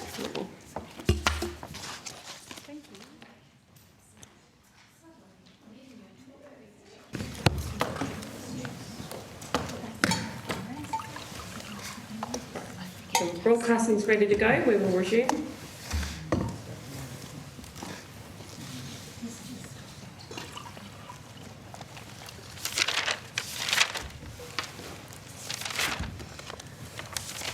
Great. Looks like we have everyone at the table. So I will now welcome our representatives, ACT Minister for Health, the Honourable Rachel Stephen-Smith, and representatives from the ACT Health Directorate, and representatives from the Commonwealth Department of Health and Aged Care. I'd like to thank you all for appearing before the committee today. I remind committee members that the Senate has resolved that an officer of a department of the Commonwealth or of a state shall not be asked to give opinions on matters of policy and shall be given reasonable opportunity to refer questions asked of the officer to superior officers or to a minister. This resolution does not preclude questions asking for explanations of policies or factual questions about when and how policies were adopted. If a witness objects to answering a question, they should state the ground upon which the objection is made, and the committee will determine whether it will insist on an answer having regard to the ground which is claimed. If the committee determines to insist on an answer, a witness may request that the answer be given in camera. Commonwealth officers appearing today are also reminded of the Senate order specifying the process by which a claim of public interest immunity should be raised. A copy of the order is available from the Secretariat. For the Hansard record, I'd like to ask witnesses to please state their full names and the capacity in which they're appearing today. It might make sense to go from one end of the table to the other. Michael Culhane, Executive Group Manager of Policy in ACT Health Directorate. Rachel Stephen-Smith, ACT Minister for Health. Tanya Ishnew, Deputy Secretary Primary and Community Care for the Department of Health in the Commonwealth. Celia Street, First Assistant Secretary of Population Health Division in the Department of Health and Aged Care. And do we have Professor McMillan online? I think we can state your full name. Yes, you do. Alison McMillan, Chief Nursing and Midwifery Officer for the Commonwealth Department of Health. Great. Now, you're all well versed in this. If you've got extensive opening statements, please feel welcome to table them. But I'm happy if you each want to start with some brief introductory remarks to kick off our conversation. So perhaps we'll start with the ACT Minister and Directorate. Thank you, Chair. I've just got a few brief opening remarks, and thank you very much for inviting us to give evidence today. The ACT Government really welcomes this inquiry into universal access to reproductive health care and is committed to ensuring that services in the ACT are affordable and easily accessible, and really importantly, free from stigma and discrimination. The Legislative Assembly's Standing Committee on Health and Community Wellbeing is also inquiring into abortion and reproductive choice in the ACT and is in fact due to report today. So you might be aware the ACT does have a proud history in reforming legislation and systems to improve the availability of abortion services and to ensure that abortion is recognised as basic reproductive health care. In the 22-23 ACT budget, we committed $4.6 million to reduce the costs of accessing abortion services in the ACT and to provide access to long-acting reversible contraceptives at the time of abortion. So I'm very pleased that our budget initiative will address several matters that are identified in the terms of reference for this particular inquiry. And it was a key commitment from ACT Labor in the 2020 election that really was driven by a recognition that there's currently inequitable access and cost barriers that disproportionately impact the most socioeconomically disadvantaged people in our community.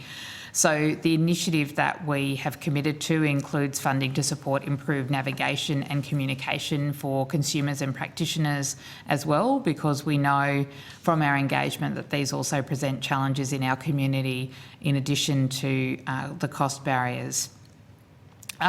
The initiative, from a Commonwealth perspective and of relevance to a Senate inquiry, this initiative does in part reflect the reality that Medicare benefit schedule rebates don't appropriately fund these services. So that means that those who need to access the expert care like MSI International or MSI in the ACT, the cost barrier can potentially be prohibitive. And realistically, we do face a situation in Australia where a person's postcode dictates their ability to access affordable reproductive care, and that's something that I'm sure that the committee will be considering very closely. While we know that cost can be a key barrier to accessing sexual and reproductive health services, so while some jurisdictions are attempting to cover the cost gap for services and the ACT is doing it through our budget measure, we would argue that this issue really does require a national rather than a piecemeal response, and that's through increasing the Medicare benefit schedule and pharmaceutical benefits scheme rebates for sexual and reproductive health care and expanding eligibility for these rebates as one way that the Commonwealth can address this matter. I'd also welcome the review of the range of eligible health professionals who can deliver sexual and reproductive health services, including abortion services and the provision of contraceptives. And I know that that's been a subject of discussion earlier today as well. This would really enable relevant healthcare professionals to work to their full scope of practice and help to ensure that workforce constraints don't contribute to accessibility issues. The ACT considers this to be again, particularly important as a jurisdiction that has the lowest rate of bulk billing, GP bulk billing in the country, and is very supportive of expanding scope of practice for nurses and nurse practitioners. And I'm sure Professor McMillan will have something to say about that as well. And we're also undertaking work in other areas that are relevant to this inquiry, so things like exploring options to improve the affordability of assistive reproductive technology and fertility preservation. So look forward to having the conversation today, and thank you very much for the opportunity to make an opening statement.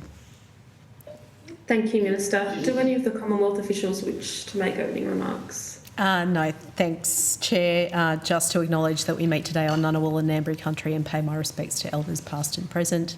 The Commonwealth made a submission, the Department made a submission to the inquiry. Okay. Professor McMillan, I assume that includes you as well, but I just want to give you an opportunity. Yes, thank you. I'm fine, thank you. Great. All right, we'll kick off with questions. Senator Waters is going to start. Thanks very much. Really appreciate everybody's time today. Can I start off with some questions for the ACT Minister? Just a handful, because you've touched on the $4.6 million to try to reduce the out-of-pocket costs for people on low incomes and those without Medicare cards. So firstly, can you just tell me a little bit more about that initiative and how long is that money meant to last for, and what will be your measure of success, and is there any potential for further top-up funding if the program is successful? And then I'm going to ask about workforce shortages, but I'll stick with the first question first. Thank you, Senator Waters. So the $4.6 million is over the 4 years of the budget period from 22-23, but it is intended to be an ongoing initiative. Obviously, should the Commonwealth funding arrangements change, we will review what we're doing locally. The initiative is aimed at ensuring that there's no upfront cost for people who are accessing both either a surgical or a medical abortion, and also enabling access to long-acting reversible contraceptives at that time as well. So currently officials are working to understand how we can deliver that appropriately in the ACT. On the surgical abortion side, we have one provider in the ACT, MSI, who I understand gave evidence earlier today as well. But we understand that we will probably need to test the market in some way to provide an opportunity for access to the funding for surgical abortion. For medical, we are working with relevant non-government organisations in the sector to understand how we undertake an expression of interest process for people to access, again, that funding. And then we're working with Women's Health Matters, a non-government organisation, peak organisation for women's health, both to understand the experience of women and people who can become pregnant in the ACT in accessing abortion services, but also to develop communication and navigation materials to try and recognise and address the challenges that people have knowing where they can access abortion services and how they go about doing that. And of course, that work has identified specific barriers, particularly around culturally and linguistically diverse women and people who can become pregnant, as well as young people who often have driven this. Certainly, it was Labor for Choice and the young women involved in that who really drove that election commitment and really drew, I think, to attention the very significant upfront costs currently associated with accessing abortion, and the fact that that's not. That is a barrier to young people, students who don't have $500 that they can just, hand over at the drop of a hat. So Mr. Culhane might be able to provide some updates on the process itself that we're going through to implement that budget measure. Yep. So we've had a couple of roundtables, or at least one roundtable discussion with the sector in the ACT about how to roll that out. The key messages coming out of that roundtable were the sort of importance of multiple referral pathways and service options to support people's choice, to support timely access to abortion services, and to support a diversity of services, because we do have a diverse population. Different people want and need to access these things in different ways. That we need flexibility in our arrangements to ensure that the arrangements can address the complexities of offering abortion and LARC services to a diverse community. They include the sort of consideration of whether it's best to co-locate all of these services in the one place, which is somewhat complex to do, but perhaps offers the best outcomes for community. The importance of a workforce that's fit for purpose and able to extend a sense of cultural safety to individuals, and trauma-informed care as well. And the issue of dealing with stigma as well in the access to services and delivery of services. Thanks for that elaboration. Can I just check whether or not that funding is will make it such that no one will have to pay upfront costs for medical or surgical terminations, or is it just for low and middle income people and people without Medicare cards? No, it's for everybody, and we did actually go through a process of considering whether we we targeted that more closely, and it was frankly, it was a little difficult to identify criteria that would be appropriate in trying to do that. And I think it's important to recognise that there are a number of barriers to people being able to access the finance to pay for an abortion, and that includes, I think we're very mindful of the fact that it includes people who are subject to domestic and family violence and particularly coercive reproductive control who may not meet any other eligibility criteria.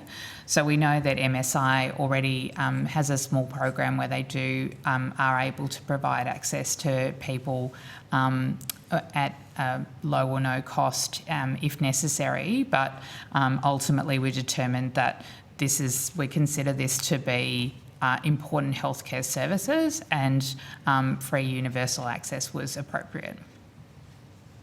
Yeah, I think my personal view is you've made the right call in making it universally applicable, so I applaud your decision there.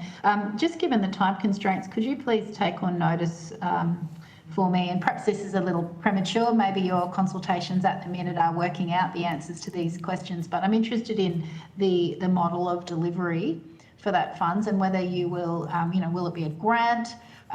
Will it be a tweak somehow to reduce and eliminate gap fees? Just interested in, how you will achieve the no out-of-pocket cost commitment.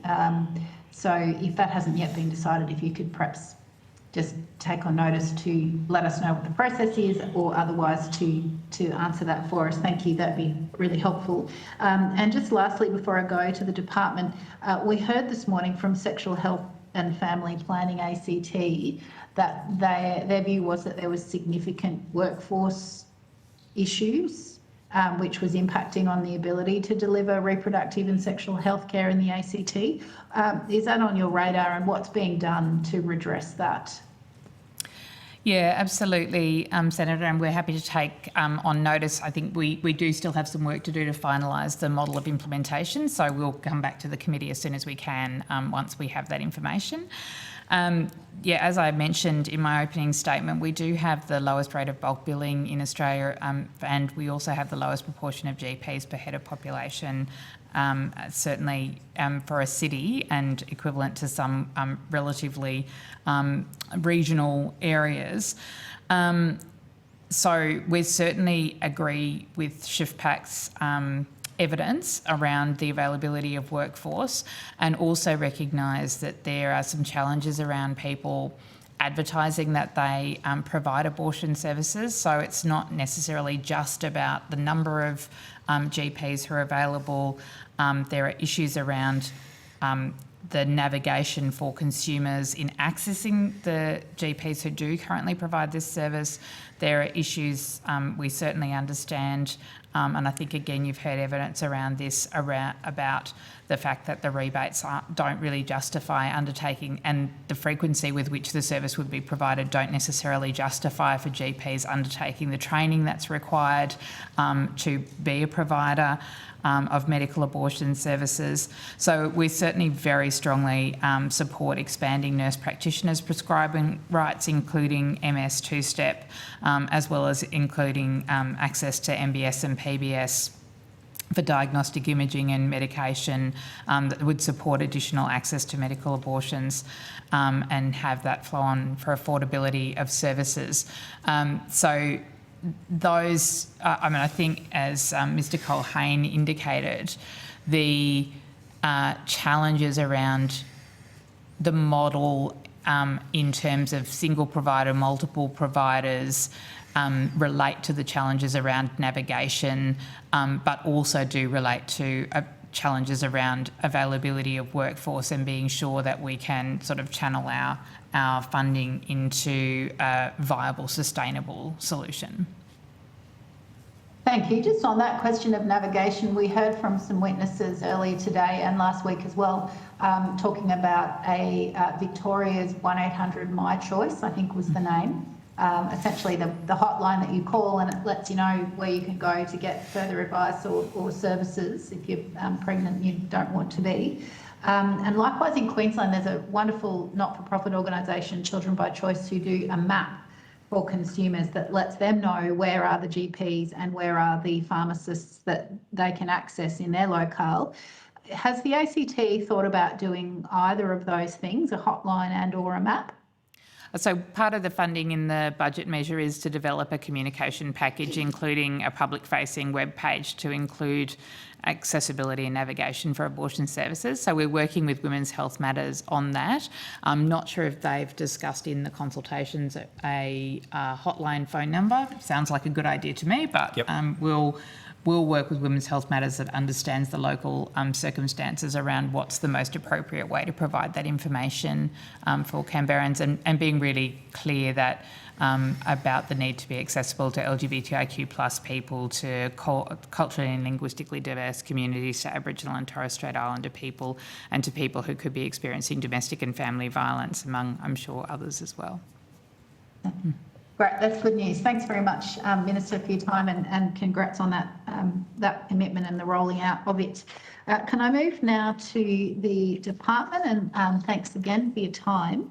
I've got a vast amount of questions here and not a vast amount of time. We have heard a lot of consistent evidence so far from witnesses about the need to expand items, both on PBS and MBS, from contraceptives and the need to list more of them, right through to expanding the scope of practice for nurses and midwives to include ultrasounds, IUD insertions, as well as expanding access to MTOP and STOP services and related consult procedures. Can I ask whether the department has been tasked with doing any work on costing, extending MBS and PBS item numbers in the reproductive healthcare space?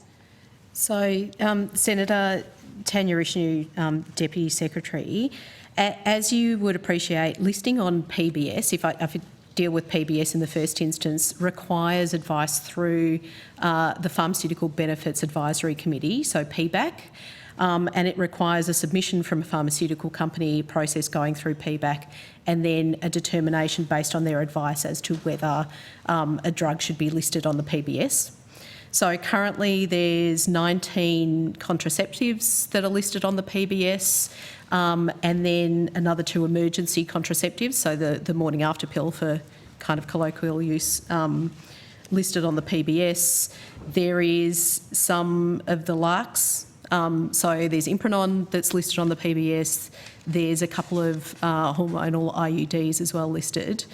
But it is a process that goes through PBAC and an assessment there. In terms of MBS rebates and reproductive and sexual health items, there's a range of different items that might apply in sexual and reproductive health. As you would understand, the MBS rebate is a rebate to the patient. It's a rebate for particular services. And one of the things that's been underway is obviously the Medicare benefits review. That's a rolling review of items.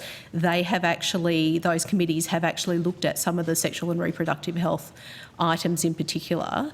So that's the advice that then goes to, the advisory committee that looks at which items and what the government response to those should be.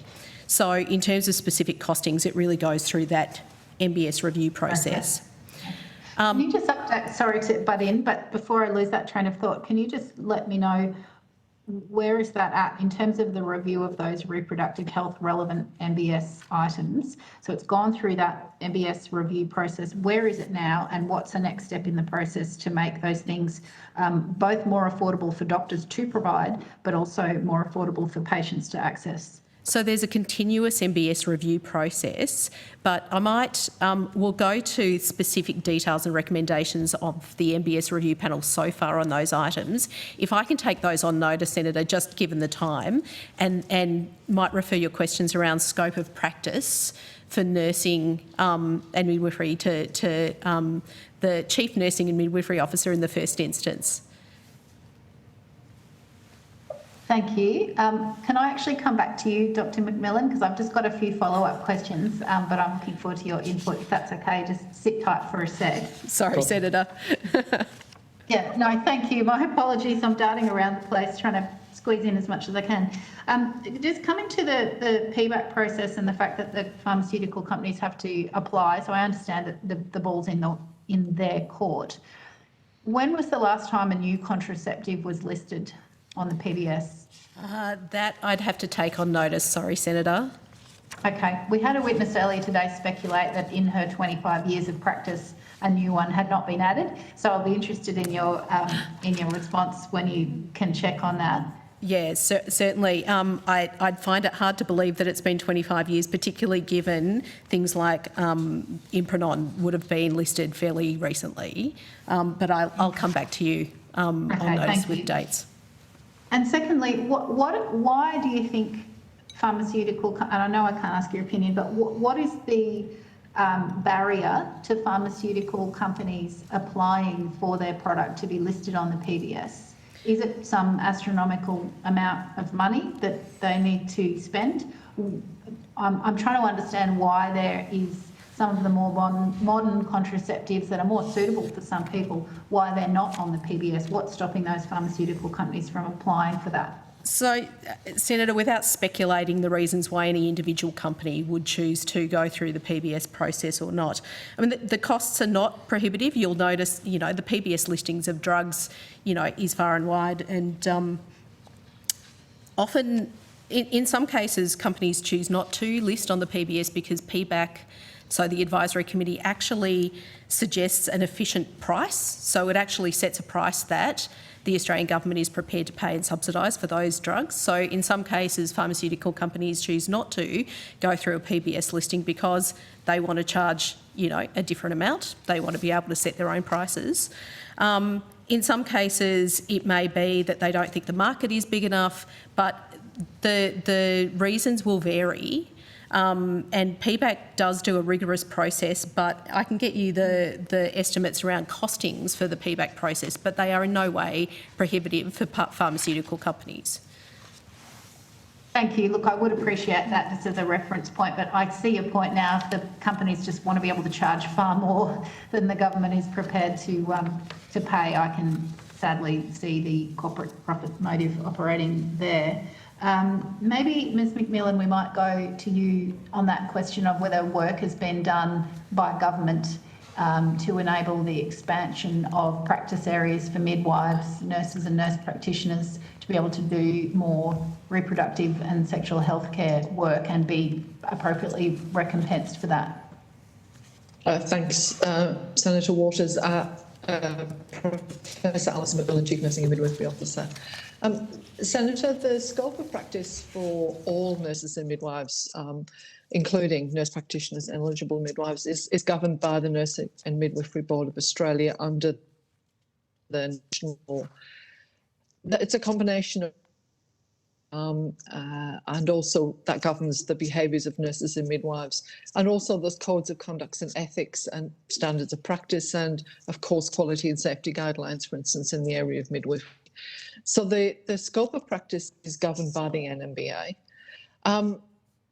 And so nurse practitioners, for example, can prescribe hormonal intrauterine devices, or IUDs. And the hormonal implants can be prescribed by eligible midwives and nurse practitioners. So the scope of practice does already exist with those professional groups.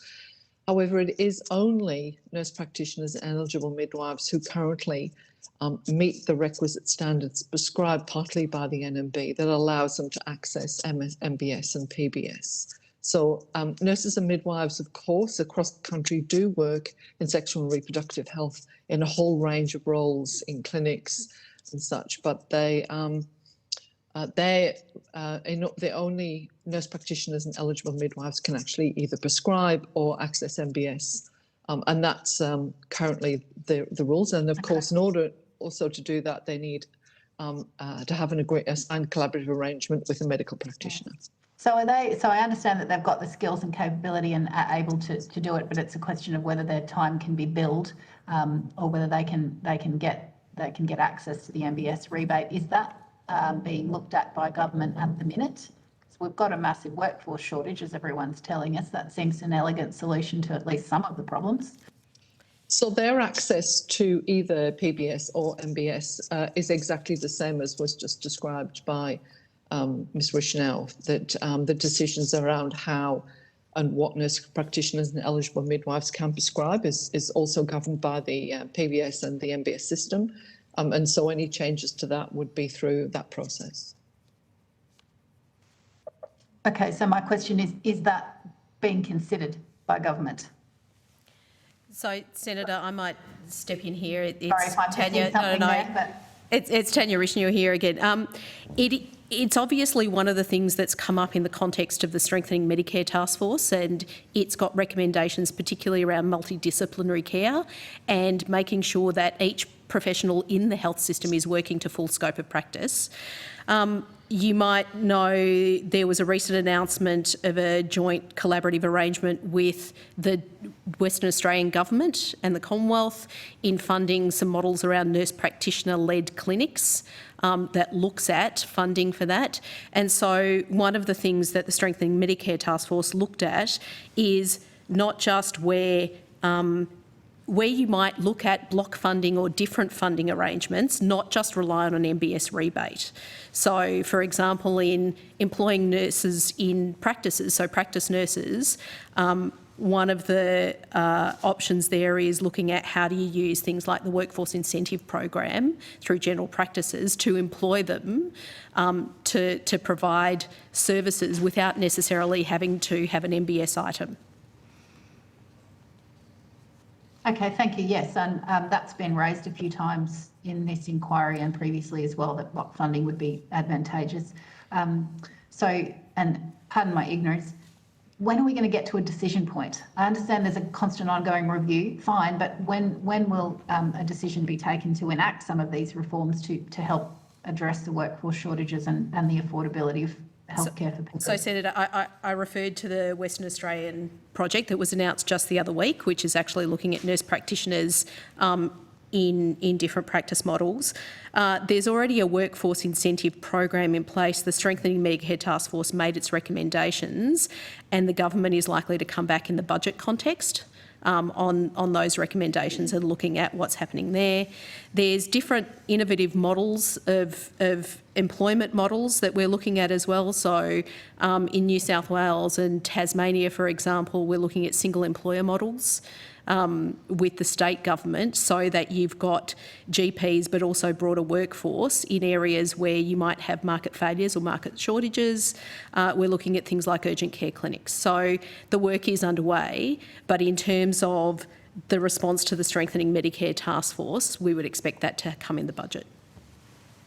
Okay, thank you. I'm following you now. Can I ask whether any costings have been done on making contraception free? Senator, we provide all sorts of costings for government on a range of issues. I can't answer that at this point in time. Obviously, any costings would be in the context of a budget and cabinet in confidence. Okay, interesting. Thank you. And we heard some quite interesting, well, two things. Many witnesses have called for a national task force. And interested in whether that's under consideration or active consideration by government. And secondly, there's been proposals for a national database or map of reproductive health services that builds on the successful Queensland map that was produced by a not-for-profit, the Children by Choice organisation. Is there any work being done on a national map of reproductive health services?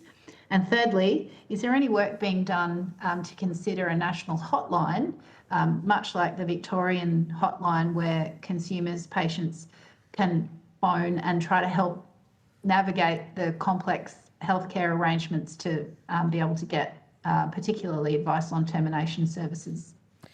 So, Senator, if I followed your questions, the National Task Force, I'd seek your elaboration on that. A task force on sexual and reproductive health specifically. I'm not aware of any consideration of that issue specifically, but that is obviously a matter for government. I would, however, and I know we've had conversations before about the recently established Women's Advisory Council on Health that met for the first time last week, I think it was. I'm looking at last week on the 20th of February.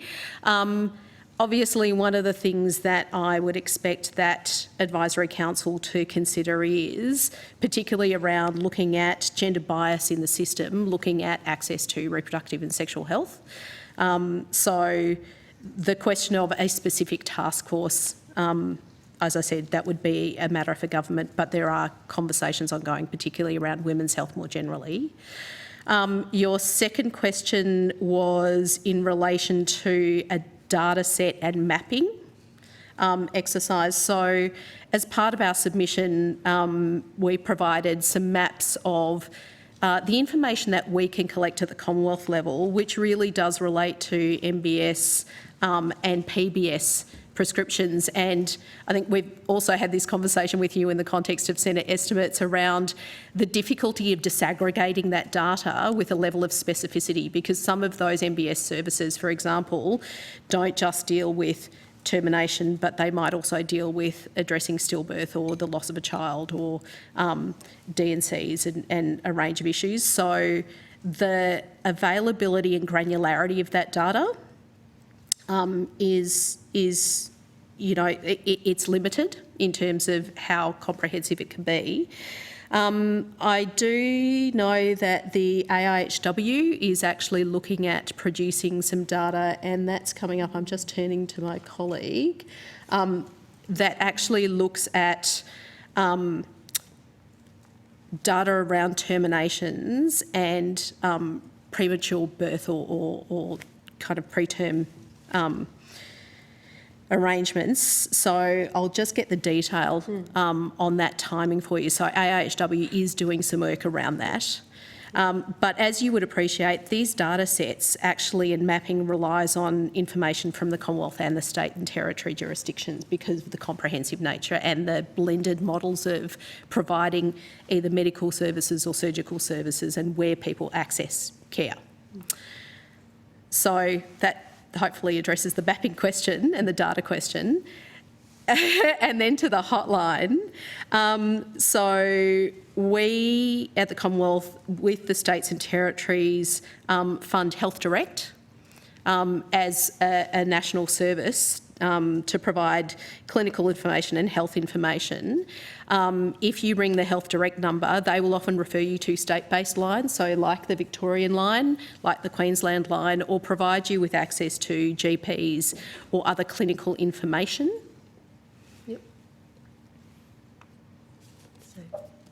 Okay, thank you. Can you, on notice for me, please just provide a bit more detail about what Health Direct, the scope of their utility, and if they're just saying thanks for calling, call this other person, or if they've got any more sort of detailed advice that they can provide to people? So they have a range of advice, and depending on, so your access point to Health Direct will usually ask, you know, what your call is about, what information you need.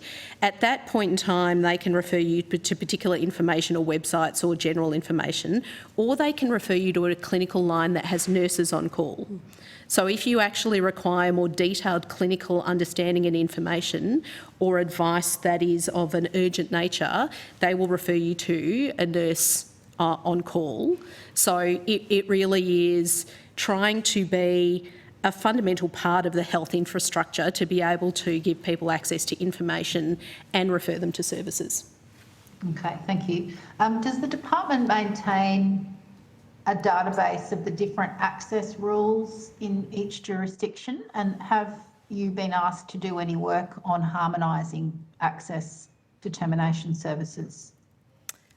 So that termination services are usually a scope for the state and territory governments. So while we have broad information around access for termination services specifically, it is a matter for state and territory governments in particular.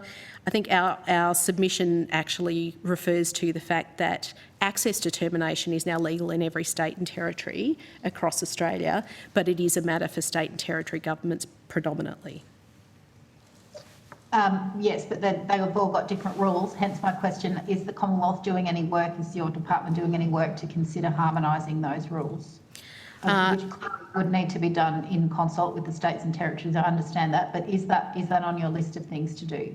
So at this stage, the department isn't doing any work that I'm aware of to harmonise those things, but obviously that would need to be a conversation with health ministers across the country to look at what's happening there.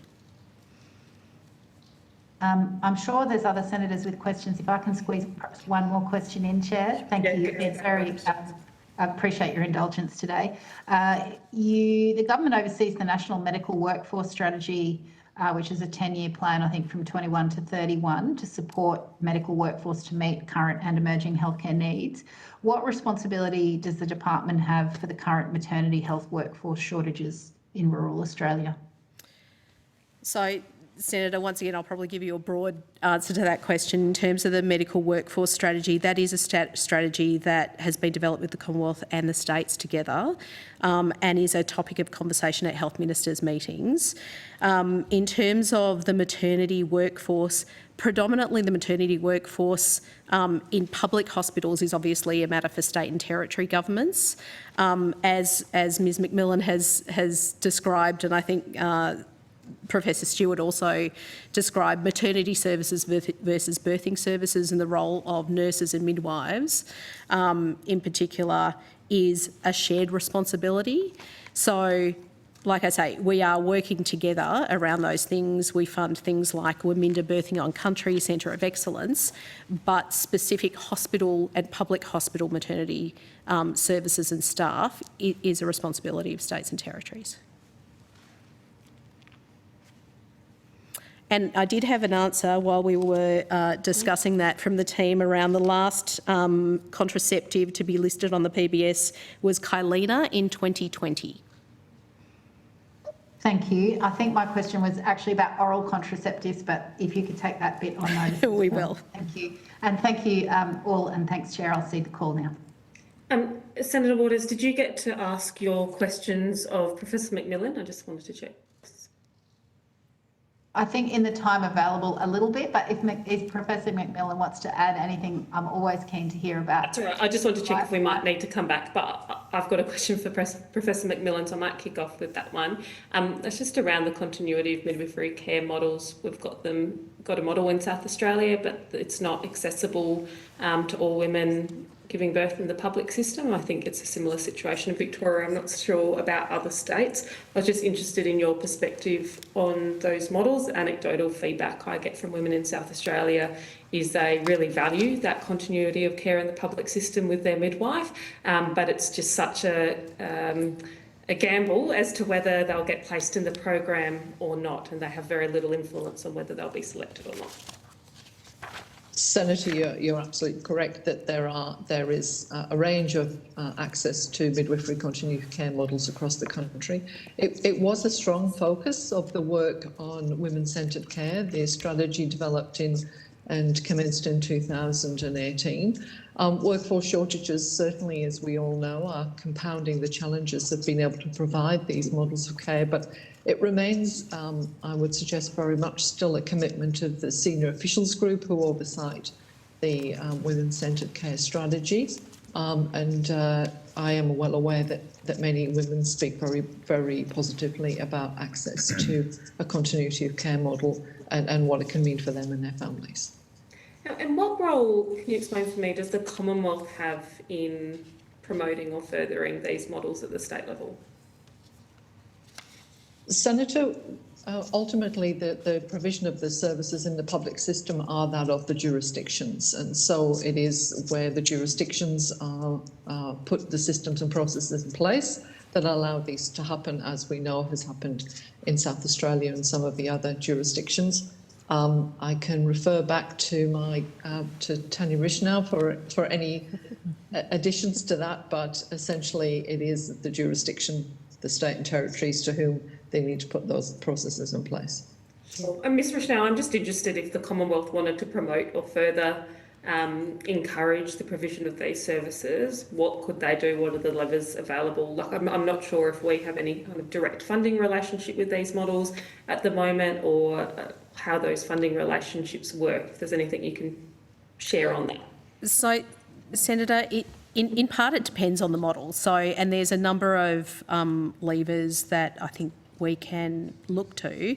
I mean, one of the things that we are doing is working with the states and territories around innovative models of care, and we're doing that through, as I mentioned earlier, kind of single employer models with state and territory governments. We're looking at how do we look at continuity of care and primary care pathways, and particularly there's $100 million that was provided through the last budget to work with states and territories on primary care pathways and different innovative models of care.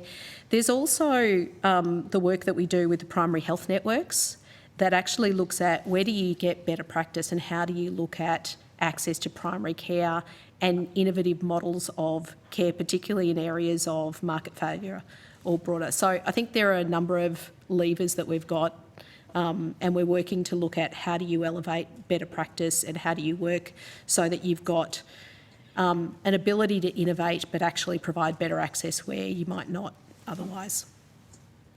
We had some questions earlier around storage of eggs. The government had an election commitment around subsidising the costs associated with egg storage for particular patients, I think patients at risk of cancer or genetic disease. Can you just give us an update as to where the implementation of that commitment is at, or what the next steps might be? So that is the commitment to assisted reproductive services. Senator, I might need to take that one on notice. It was an election commitment. It's specifically looking at, as you mentioned, cancer patients. My colleague might be able to... I think patients at risk of passing on genetic disease as well. But yeah, that's right, from the 1st of July this year. So happy for you to take it on notice. Let me take it on notice and give you an update. But it's certainly an election commitment. It's due to commence on the 1st of July of this year. But I'll need to give you an update on where it's at in terms of implementation. And do you have, I mean, I'd be interested, again, happy for you to take this on notice, just sort of whatever you might be able to provide in this space. I don't know if you collect data on egg storage, you know, where it's happening, why it's happening, provision of service, access to services. It's just something which was raised with us today, something which has come up to me anecdotally as well about the costs of egg storage and retrieval. If there's anyone in the department doing some work in this space which has some information they can share with us, I just think it might be useful for us and the witnesses who came earlier as well. That one I'll definitely need to take on notice, for you, Senator. And in part because it depends on the reason why you're storing eggs.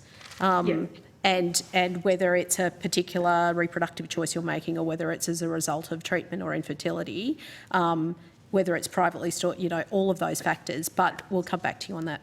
Thanks. Yeah, if there's just any sort of work or research you're doing that you can share or point us to, we've not really discussed it much yet so far in the inquiry. So, but I think it is quite interesting. I think I can probably, Senator Waters, put anything else I have on notice. So if you wanted to ask your last question. Oh, yes, thank you so much, Chair. I just want to know, why is it not a condition on hospitals that receive public funding that they have to provide the full range of reproductive health care?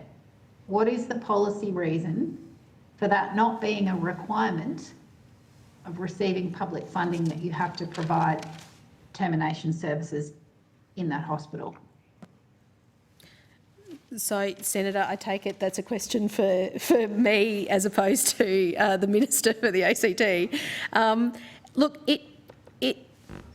the Commonwealth's contribution to hospital funding is calculated as a percentage of growth and efficient growth, and it's a rebate on, well, it's a payment on the basis of activity and services provided through that hospital. In terms of a policy reason why there's not particular restrictions, in part it really goes to a combination of hospital funding between the states and territories and the Commonwealth. There's not, to my knowledge, any particular restrictions placed or requirements placed in terms of sexual and reproductive health. Hospitals are required to adhere to the Medicare principles. So I can't answer in terms of a policy reason, but there's an adherence to the Medicare principles and access to care through those, and we fund on the basis of activity. Okay, so we're hearing anecdotally that many hospitals are not providing abortion care. Why is the Commonwealth not requiring that healthcare to be provided as a condition of the federal government putting public funds into that hospital to provide healthcare? So Senator, that's a government policy question. So I can't answer that question as an official, but as I say, our hospital funding is based on the agreement under the National Health Reform Agreement and based on activities rather than requiring specific particular types of services, so long as the Medicare principles are adhered to. I might just add, if I can, Senator Waters, I think there's probably you would, obviously there are political reasons over previous governments where that would not have been even a consideration in terms of their approach to the question of abortion, that it's one thing to support a woman's right to choose, it's another thing to require a hospital to provide that service. I think there is probably historical kind of reasons around the way healthcare has developed as well. It is obviously the case that for most surgical abortions, they're going to be, it's a day procedure, it's a fairly sort of short procedure that of the kind that would not necessarily be expected to be provided in a hospital. So MSI, don't provide their services in a day surgery suite.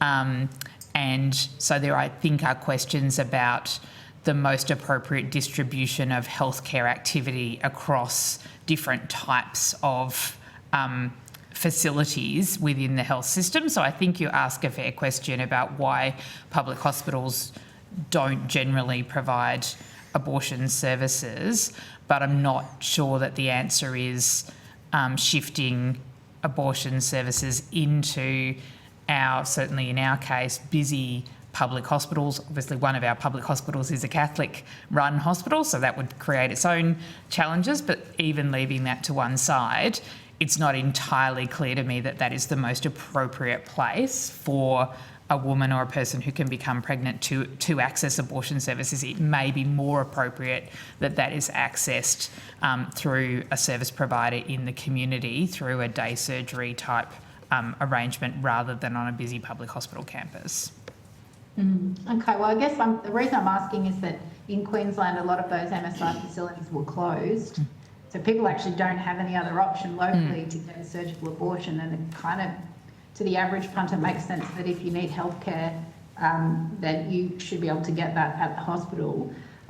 So since you've raised the issue of day surgeries, can I ask back to the federal official, is there any work being done to essentially provide those services, noting the closure of those MSI facilities along much of the East Coast? So if you're not going to make hospitals do it, then, which I haven't heard any reason why there's a reason not to do that. But is there any work being done to provide facilities for women and people who are pregnant to have surgical abortions without having to travel 8 hours to Brisbane or, Sydney? So, Senator, as I said, surgical abortions generally are the responsibility of the states and territories. In terms of private facilities, the government wouldn't generally support private facilities, we'd provide MBS rebates and funding through those mechanisms. So I don't know of any specific work in terms of building or funding additional infrastructure. It really is going to where MBS rebates happen and how state and territory hospital services are providing surgical terminations. Okay, just one final question on this point.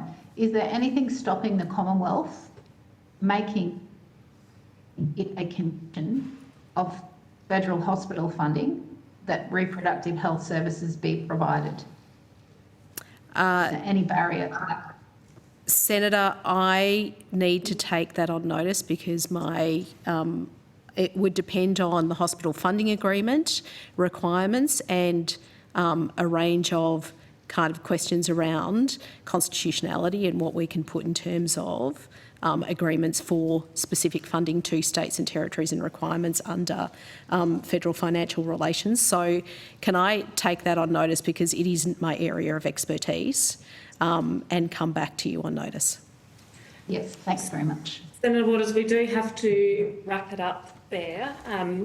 I would like to thank all of the officials who participated in our hearing today and all witnesses who also attended.